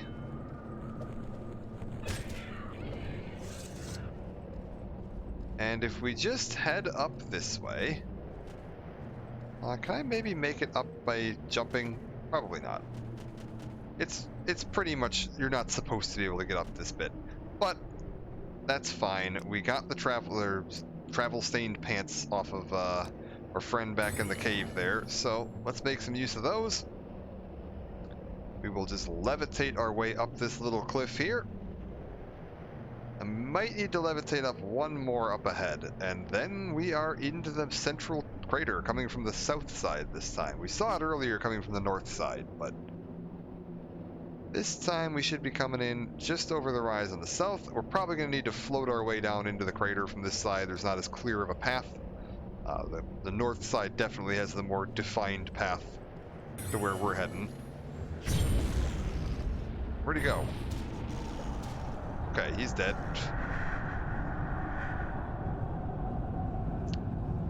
Once we get there, we'll do one last little rest and then dive into the final dungeon of the main quest of the game.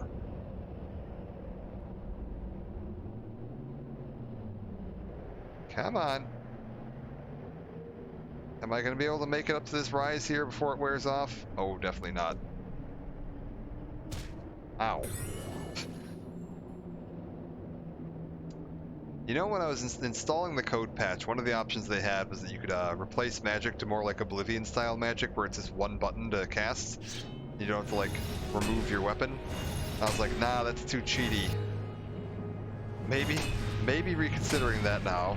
Oh my god, will you stop disintegrating my armor, please? Okay.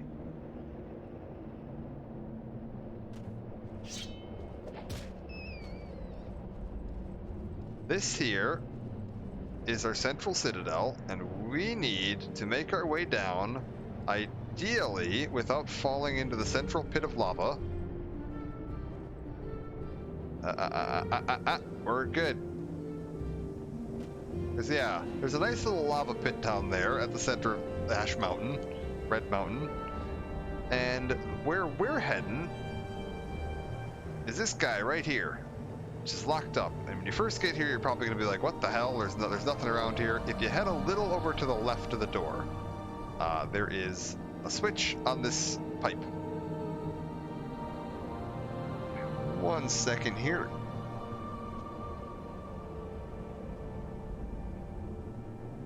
Sorry, clear my throat for a second there. We're gonna rest until healed. We're gonna repair my gear real quick just so that I'm not going in completely busted. Nope, not that. There we go. Make sure everything's ready to go. Hit the crank. This is gonna open up our door. We run over this way and in we go. Again, probably gonna be a little dark in here. Come, Miraval, friend or traitor, come. Come and look upon the hearth in a Kulikal, and bring Wraithguard. I have need of it. And yeah, we get to hear some... Come to the Heart Chamber. I wait for you there, where we last met countless ages ago. Get some little voiceover from Dagother talking to us on the walk down here. Oh, hello.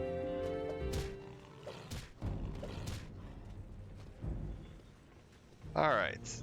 I think we just push straight on ahead. I don't think I really need to worry too much about, like, navigating the side passages. Let's jump down here. Yeah, sweet.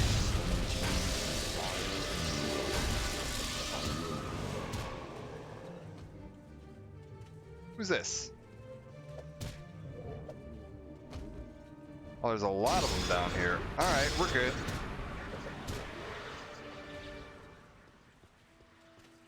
Is there anyone else I need to deal with in here? There's gonna be one more ash vampire somewhere in here. I don't think you can miss him though. I think he's just kind of like along the main path. Star, I've prepared a place for you.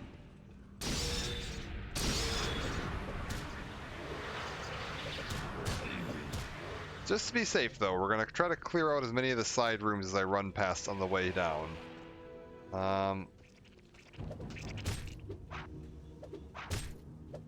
Thankfully the final boss fight is more of a puzzle boss fight than an actual, like, fight. We got here. Demon longbow? Not terrible. Hello? Inner tower? What's this?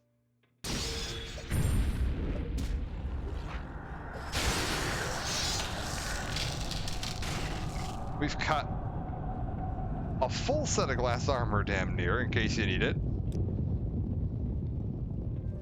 If you can get up here, turn to the right and loot him real quick. It's honestly probably not a terrible way to grab some glass armor, like early game. If you think you can make it all the way up here. Granted, getting all the way up here is going to be difficult.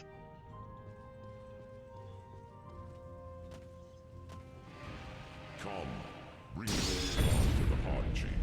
Together, let us free the cursed false gods. Demon Mace, Blood Feast Shield. Lots of fun stuff here. Ooh, a Restore Agility. I actually did need one of those, so we'll go ahead and drink that. That's my agility back up. If I happen to find a Restore Speed, that'd be pretty convenient.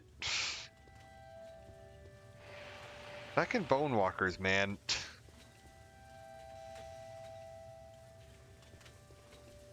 Ah, they are the most terrifying thing. Alright. Welcome, Miraval. Together we shall speak for the law in the land, and shall drive the Morrowind to the Empire from Morrowind.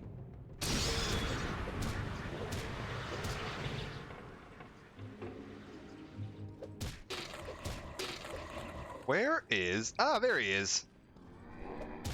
Is this how you want it? Come to me openly, and not by stealth. I'm not coming to you by stealth, Dagoth. Don't worry. I'm just kind of walking down a straight line through the hallway, bopping people over the head with one of the strongest swords in the game. Is that a Daedric short sword? I'll take it. Just to check real quick, if I take my my one glove off, am I, like, immobilized? No, we're good. Okay.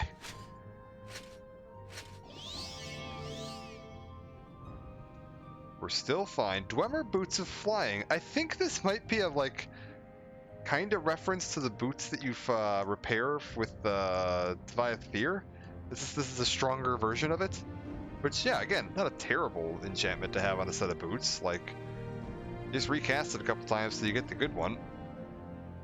Alright. If I'm not mistaken, there's our buddy.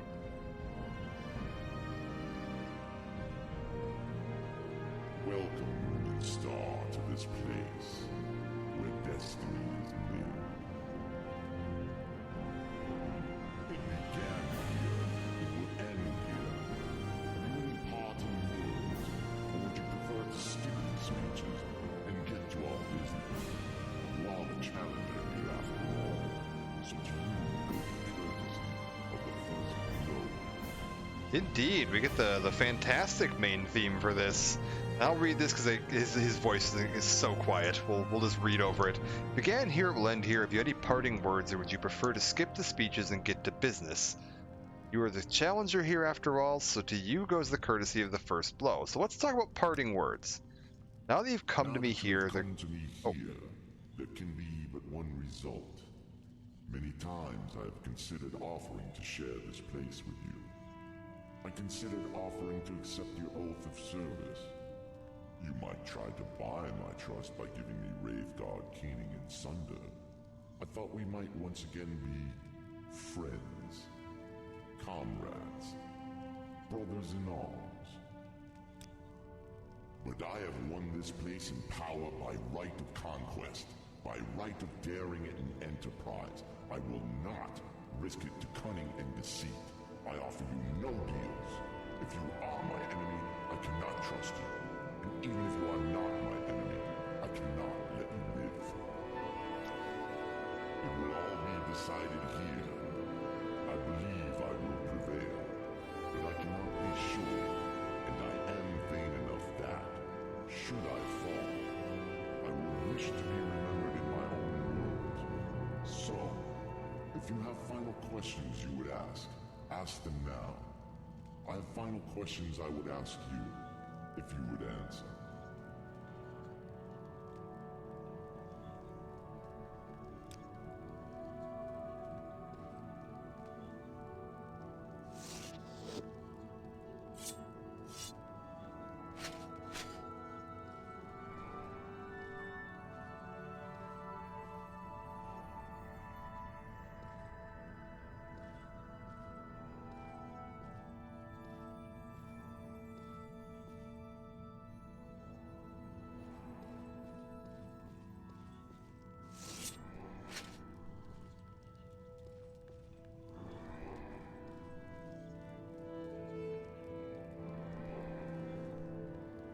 Have you something more to say?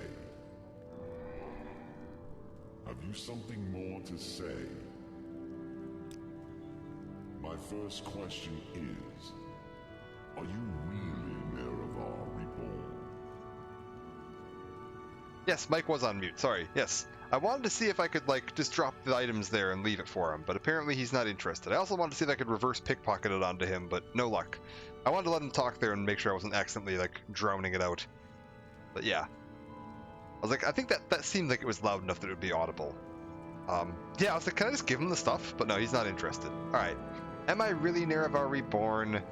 I know no more than you do. Perhaps we shall never know. But as I have sympathy for you and the melancholy fate of all... Okay, what a world perhaps we shall never know, but as I have sympathy for you and the melancholy fate of all mortals, I shall weep for your death. My second question is, if you win, what do you plan to do with the power from the heart? Will you make yourself a god and establish a thearchy?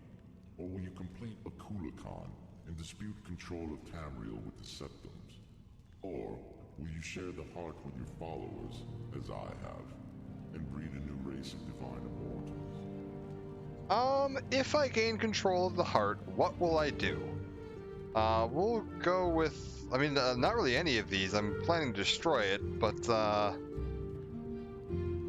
my plan would probably be, if I couldn't destroy it, we'll say share the heart.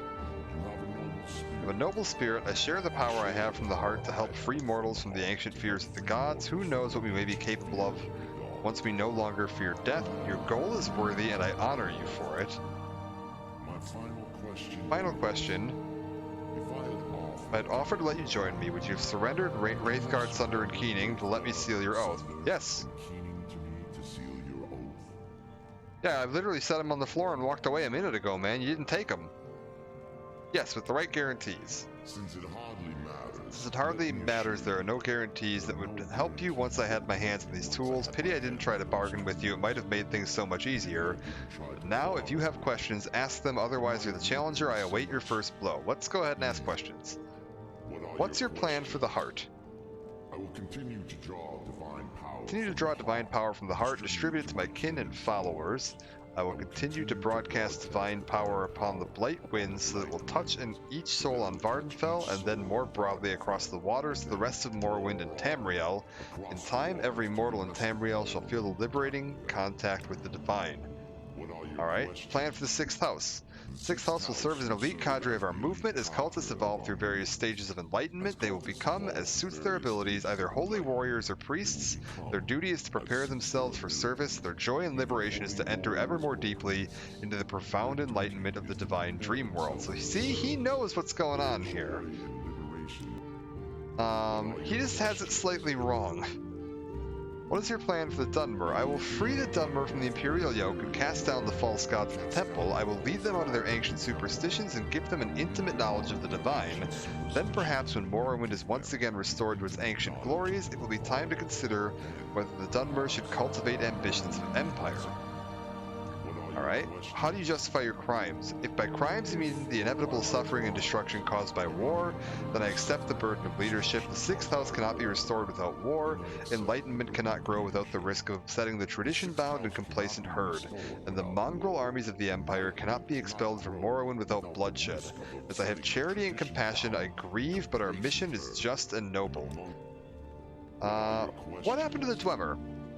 I have no idea what happened to the Dwemer. I've been denied the opportunity to study Wraithguard, and I am not sure how much of Kagranak's lore was invested in his tools, and how much of his own sorcery and mastery. I have long studied Kagranak, and I've come to admire his wisdom and craft. Someday after the campaigns of the 6th house are secure, I hope to have time to dedicate to this mystery. And why are you building a Kulakan? Kulakan will serve 3 purposes. First, it will be the champion of my armies, liberating first Vardenfell, then Morrowind, then perhaps the rest of Tamriel.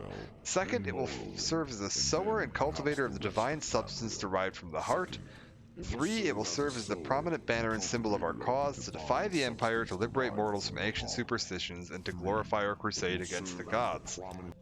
And finally, I'm finished talking. Defend yourself. If you are impatient to begin, go ahead. You are the challenger. To you goes the first blow. And he's not kidding. Oh, no, apparently no. He is willing to attack me. He's supposed to stand there and wait and let you attack him. What the hell, Dagoth? And yeah, no body. He just kind of vanishes, and now that door over there just opened up too. This was closed up until just now. Okay. Get this ready. And get this ready. Oh yeah, no, Dagoth is not like a violent lunatic. He's a very like considered villain. He has a plan, an insane plan that's you know going to destroy all life on the planet eventually. But he has a plan, like, and he thinks it's a good plan. What's that? The heart ring. Oh, that's really good. Akulakan's chamber. This is it. There's Dagoth. I believe. Kill a god. What a grand and intoxicating innocence. How could you be so naive? There is no escape. No recall or intervention can work in this place. Come, lay down your weapons. It is not too late for my mercy.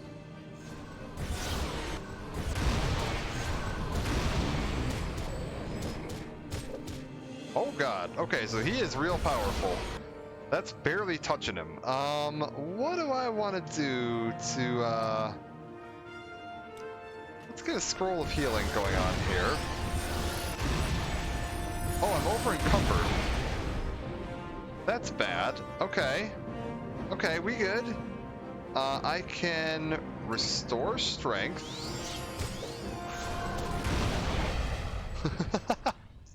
Okay. So fighting him one-on-one, not a great plan. It can be done. You can definitely buff yourself. You can do whatever. He just respawns. If you kill him, he's just gonna respawn. So fighting him one-on-one, not an option in our current state. Oh my god, what the hell hit me? What is all of this?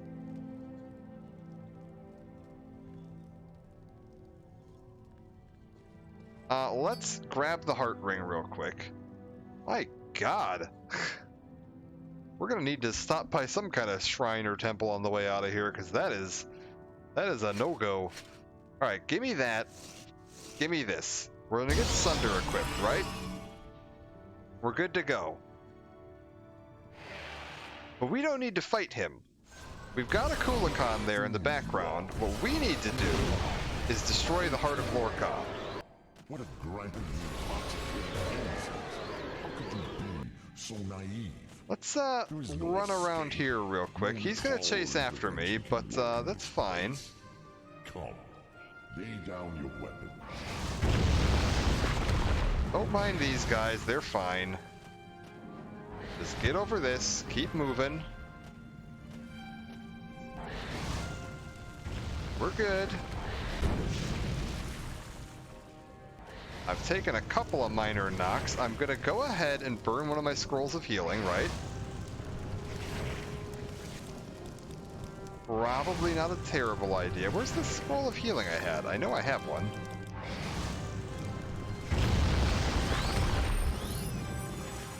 Alright, keep running.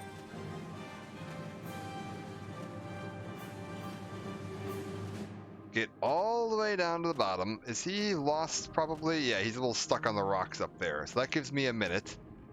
We just need to get through the nice rib cage and spine here. Up to that. Oh, I don't know if that worked. Okay, I hear a hit. We're gonna hope that's enough.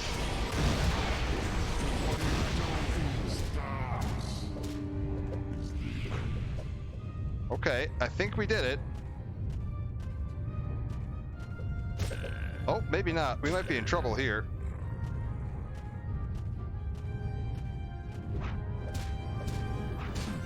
Oh! Okay. This might be a little trickier than I thought. Okay, new plan. New plan. I've got these travel-stained pants, you see. What we can do...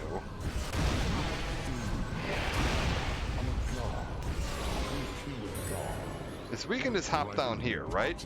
Innocence. How could you be so naive? Oh God! He is absolutely wrecking me. It's not too late for my mercy.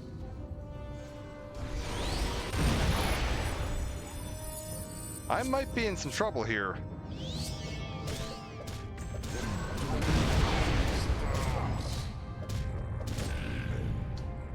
That's a problem.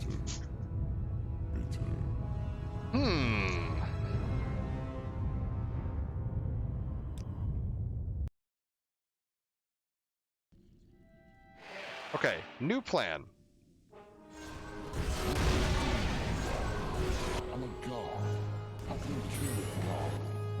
See if we can just get down here real quick, right?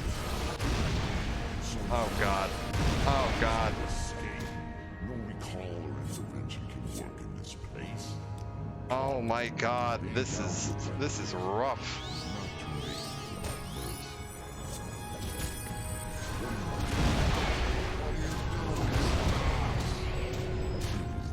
No, okay. I thought you just had to do that twice and then it died. I don't know if I'm doing something wrong here.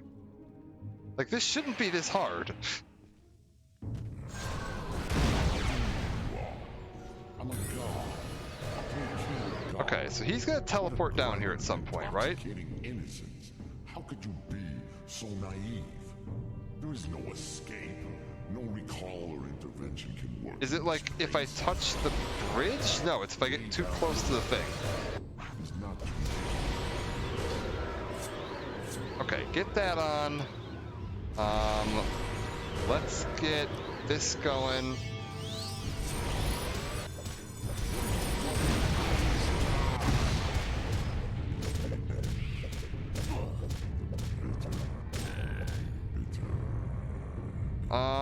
I don't think I'm gonna live again.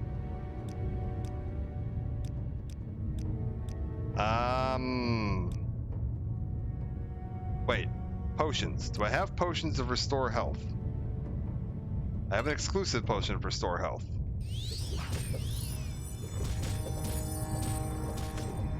Okay, wait. It's not glowing anymore. What if I hit it with Sunder again? I mean, I'm hitting it.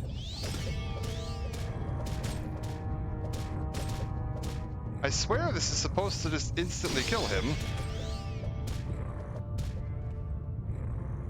I don't understand what's happening right now.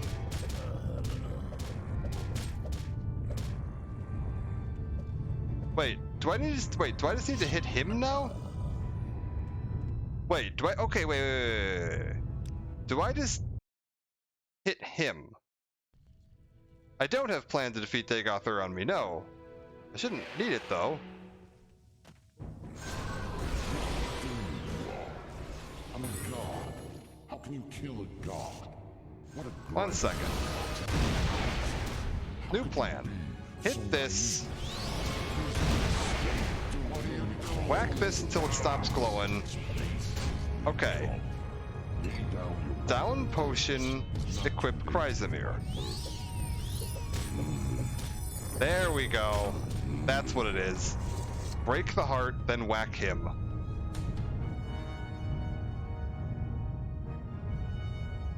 Because as soon as the heart's broken, he's like completely vulnerable.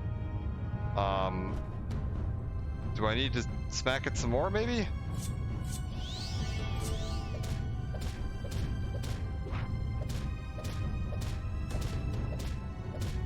Wait, do you need me to smack you with this?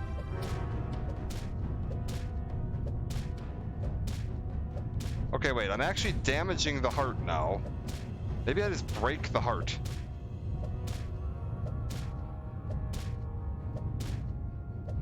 That might be it. This is looking more promising, because yeah, he's dead now. I don't think he's gonna get revived in time.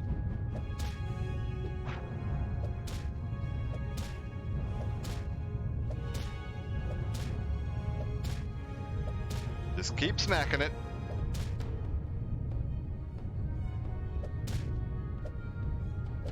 Oh.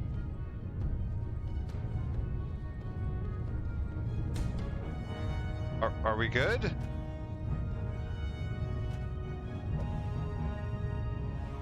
How about like one more with this thing? No? Do I just need to get out of here? Oh, there we go. There we go.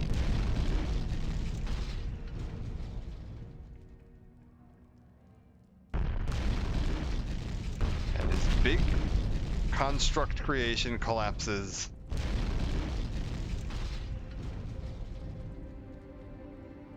I don't know why the heart's just like hovering there. A little odd.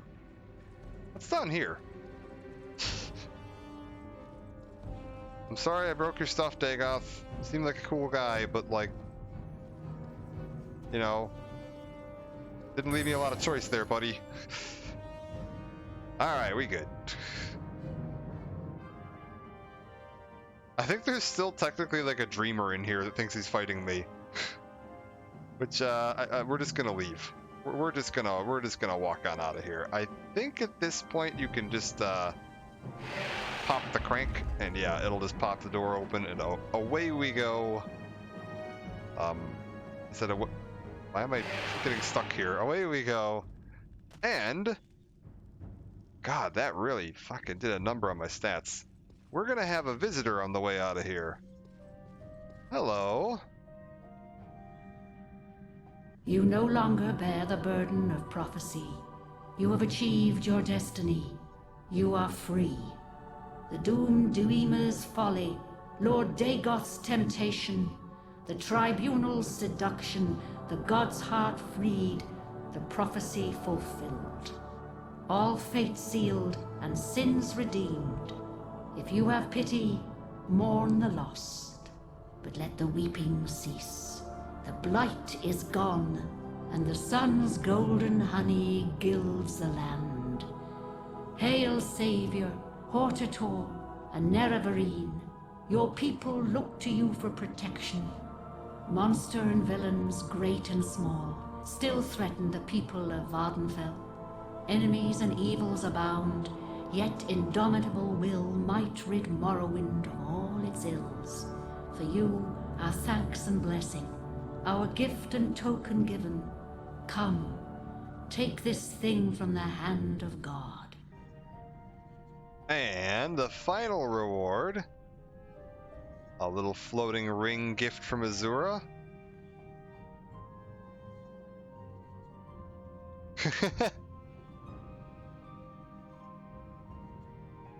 What do we got here? Constant effect. Oh my god! Night Eye and restore fatigue. What were the two things that I've said I've wanted this whole stream? Like, ever since I started streaming Morrowind, the two things I was like, you know what I could use?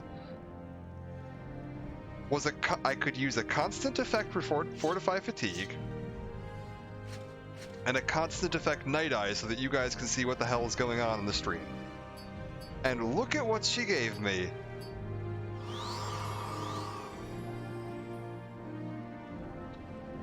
You guys will actually be able to see what the hell is going on when I'm walking around in dungeons now. Look at this! And my fatigue gets restored, so I can run, like, full tilt all the time without any issues. Like, I'm gaining fatigue right now while running. Oh my god. This is the best gift ever. I completely forgot what that ring did, and this is amazing.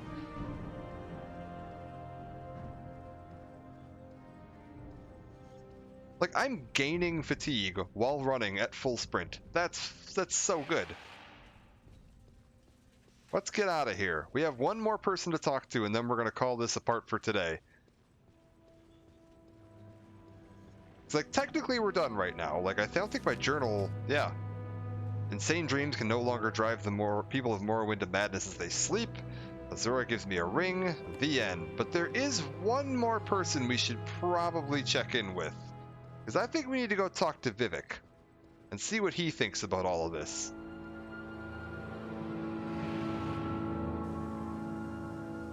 And yeah, the Blight's ended. There's no more storms. We're going to take the shortcut way out of here because screw this. I think I can just head on this way. Ghost Fence is deactivated, so you'll get to see the structure pillars of the fence are up, but now all the little, like, magical glowy blue barrier bits gone. Although I'm curious if this is actually an interesting test of how the distant land generation works in this MGXE. Is Ghost Fence going to look like it's active from a long... It is! It's gonna look like it's active from a long distance because of the way the distant land generation works. And then when we get really close to it, it'll just disappear. That's really funny. I don't think there's probably a way to fix that because of the way distant land generation works. I don't think that'll have a way to not have the Ghost Fence active in the distant land. Should talk to Fast Eddie. Unfortunately, I am not part of House Telvanni. So I don't think Fast Eddie's gonna have much for me. Yes, that is House Telvanni, right? Fast Eddie's the House Telvanni buddy, if I'm not mistaken. It's been a long time. Or is he Thieves Guild? I don't even remember. It's been a long time since I've seen him. I remember that name, though.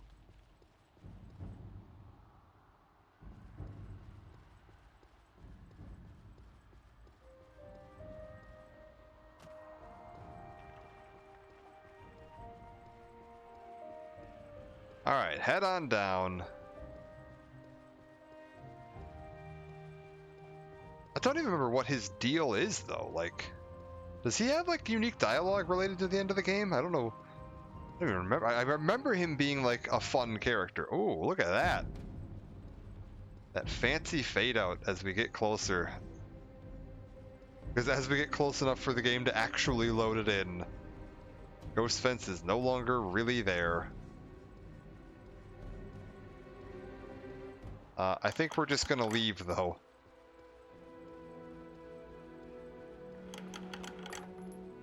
And to be honest with you, I don't think I'm gonna walk back. I think we're just gonna take the shortcut. Ideally. Any minute now. You can do it, buddy. I believe in you. Never mind, no I don't. Alright, who's trying to fight me so that I can teleport out of here, please? Is it you? It's you, isn't it? Are we getting a dust storm?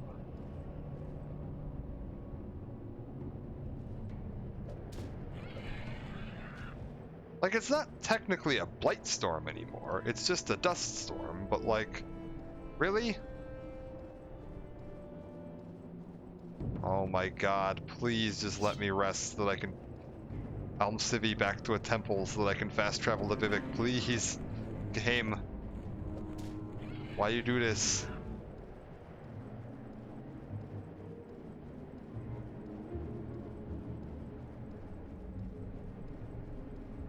Are we good? No? There's still enemies nearby, huh? You're sure?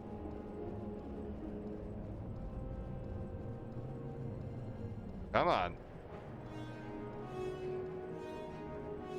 Oh yeah, I mean, like heck, go look at Dragonborn in Skyrim if you want to see the effects of that volcano. Oh man, it did a number. Or read that. What was the novel? There's a novel that takes place like after Morrowind that talks about like the Red Year, the eruption of Red Mountain. Because the mountain actually like full on erupts, man. Like, oh, it's bad. Like it does some awful things to this place. It's really sad, honestly. Like I love this like the island of Vardenfell and the like terrain and the everything here is such a cool universe, and it's like, yeah, if they do any future games, the novel's ridiculous, but it does like have some interesting discussion of like the effects of the eruption of Red Mountain and all that.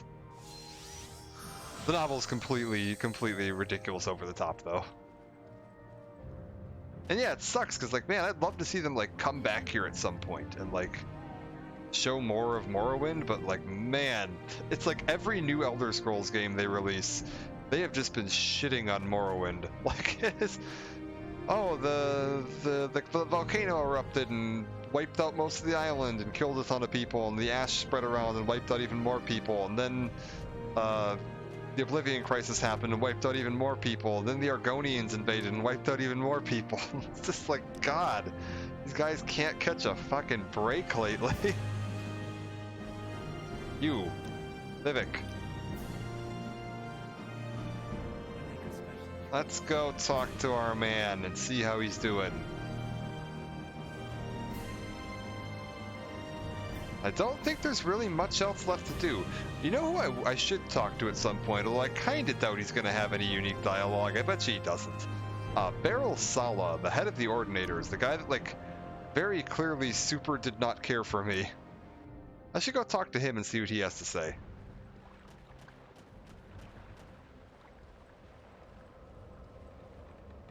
Alright, travel to temple. Boom, I'm just gonna save real quick. Game's making me paranoid. Alright, around the back. Go say hi to Vivek. Oh, are we level 20?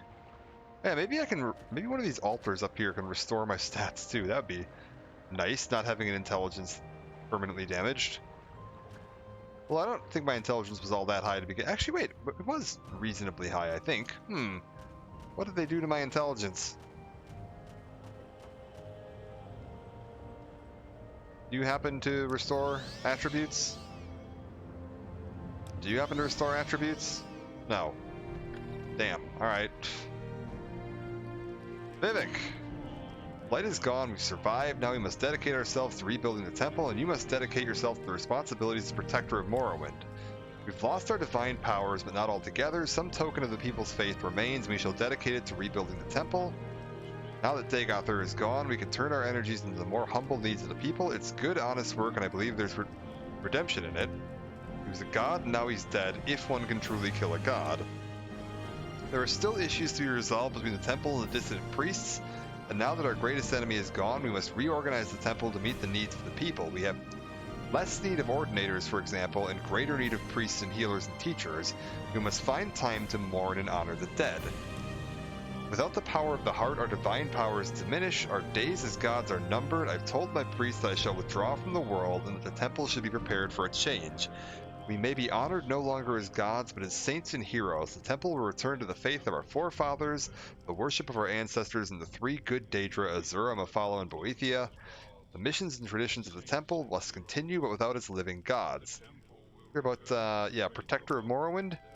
There's much to do. You still have Kagranak's tools, potent weapons, and the wit and experience of a proven hero. The Tribunal and the temple are happy to yield to you the duties of fighting the enemies of Morrowind. There are many blighted beasts and horrors that have survived and must be hunted down and destroyed. There are lesser monsters and villains of all kinds who prey upon the people. There are unsolved mysteries and legendary treasures undiscovered. I'm sure you will find much to occupy you. Protector of Morrowind. There's much to do. Yep, okay, we've got that. Is there nothing else? Divine powers. We haven't done that one. Almalexia, Sothasil, and I gained our divine powers from the heart of Lorkhan, and now we no longer have access to the heart, so we must lose our divinity. I've always worn my divinity lightly. Fundamentally, I'm not at all a serious person, and I will not miss it. I've tried to do what was necessary. I'm afraid I have done some harm. I assure you I will be quite content to be a mere mortal again, dedicated to my own amusements. Character is not a Norda, a dark elf. Almalexia, we don't communicate. Without the heart, our divine powers must diminish. She takes her divinity very seriously, and the loss weighs heavily on her. She tends to brood, and I fear she will do herself and others harm. How about Sothasil? I do not hear from him since our defeat at Red Mountain, which was, I believe they said, about 20 years ago? 40 years ago? It wasn't all that long ago. Truly, I scarcely ever heard from him. He is completely self-absorbed. Like myself, without the heart, his divine powers will diminish, but I doubt he will notice the loss. He's fascinated by the hidden world and its mysteries. I doubt he even notices us most of the time. And that's it. That is, if I'm not mistaken, break my oath. Lorthor Nervar, and at his insistence, Almalexia, Sothasil, and I swore before our gods of oath at the time. Yeah, we've already seen that. I don't think there's anything left to talk to him about. We done. Although there is one other little thing. As long as we're here, we're right by an entrance to something else that we've already kind of started. Remember how I'd been getting attacked by the Dark Brotherhood, which weirdly hasn't happened for a while. It should still be happening. I don't know why they've stopped attacking me. They got smart. There's somebody over in this town here that might want to have a word with me about that. Because we can show you where this is going to go from here. I'm assuming people have played this by now. Like, I don't think anybody... God, I don't even know how you would get a hold of a copy of the game that doesn't come with the expansions these days. But, like... They're out of ass sins. Oh no. Alright, see if we can get up here. Is there like a staircase by chance, or am I gonna have to levitate my way out of here? I may have to levitate my way out of here. Unless there's a staircase around the back of that. Oh. There is a staircase around the back of this. Alright. Just gonna take a quick swim over to Ebonheart. We can pop our way down to the castle. We already talked to the guy who said that he's pretty sure the Dark Brotherhood are coming from the mainland, and that we can pop our way on over there if we want to take a look into stopping them, which we definitely should. I probably should like stop back by my house and deposit some of the junk that I picked up. Like, I don't need a Telvanni mole crab helm. I probably don't need Wraithguard, Sunder, and Keening with me either. They're just kind of like asking for me to accidentally hit the mouse wheel by mistake, hit Sunder, and kill myself. So we should probably do that.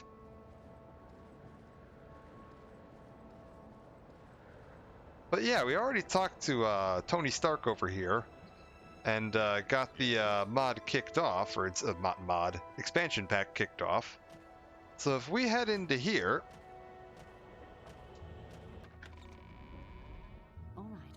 there should be a mage somewhere around here. Who is it?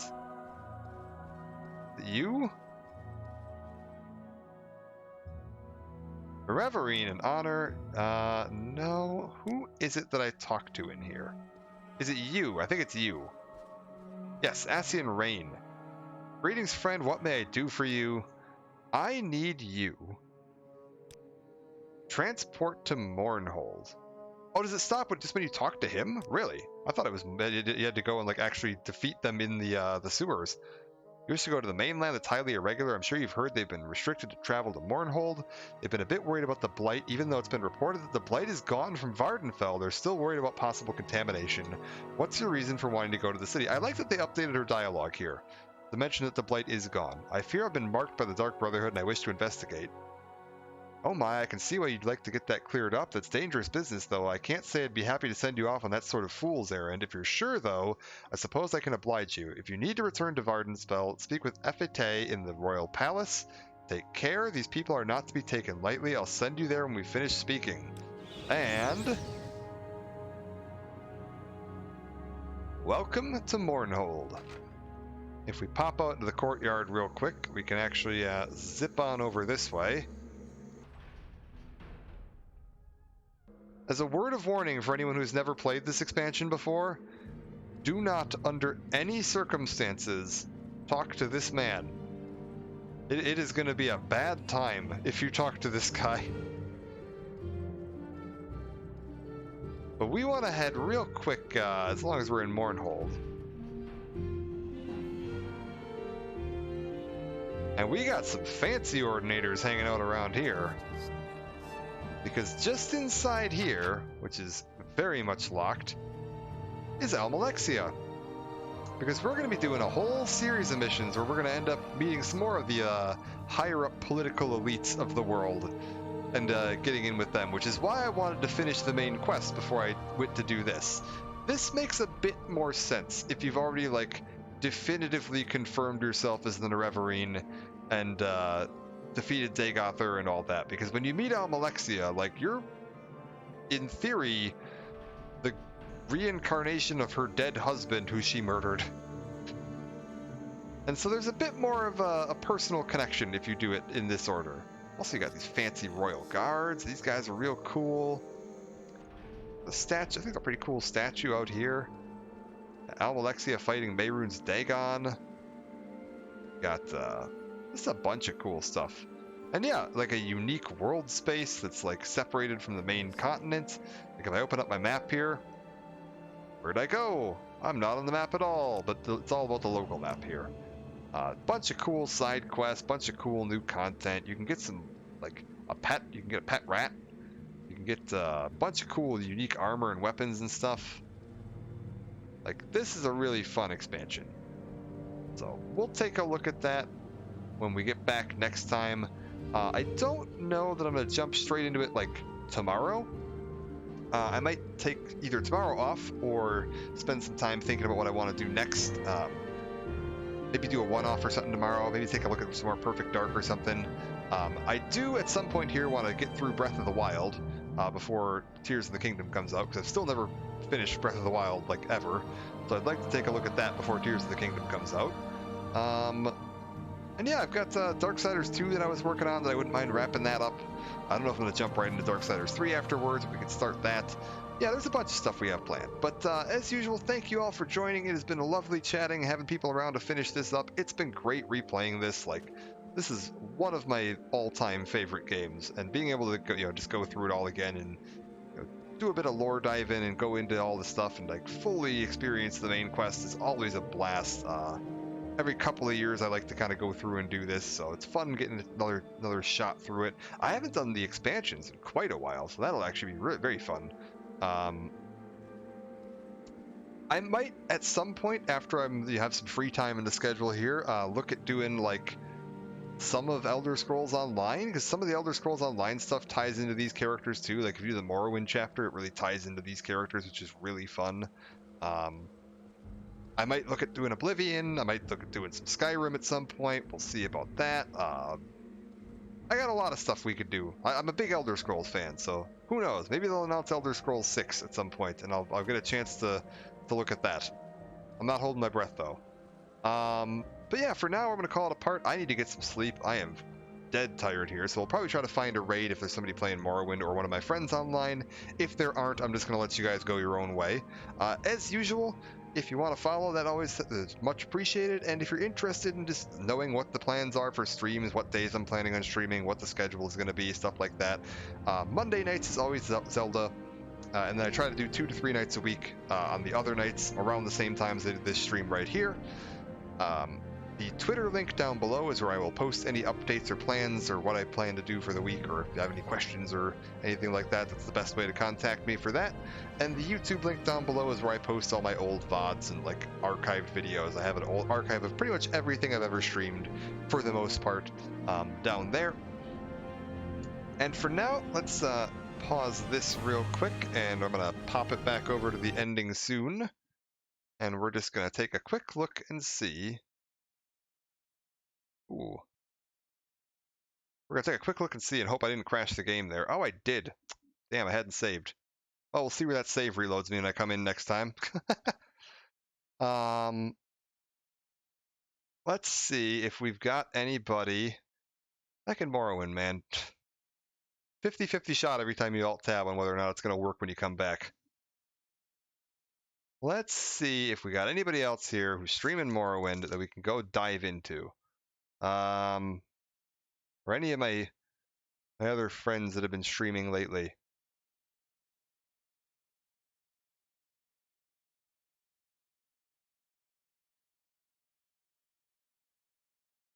You know what? We got somebody streaming.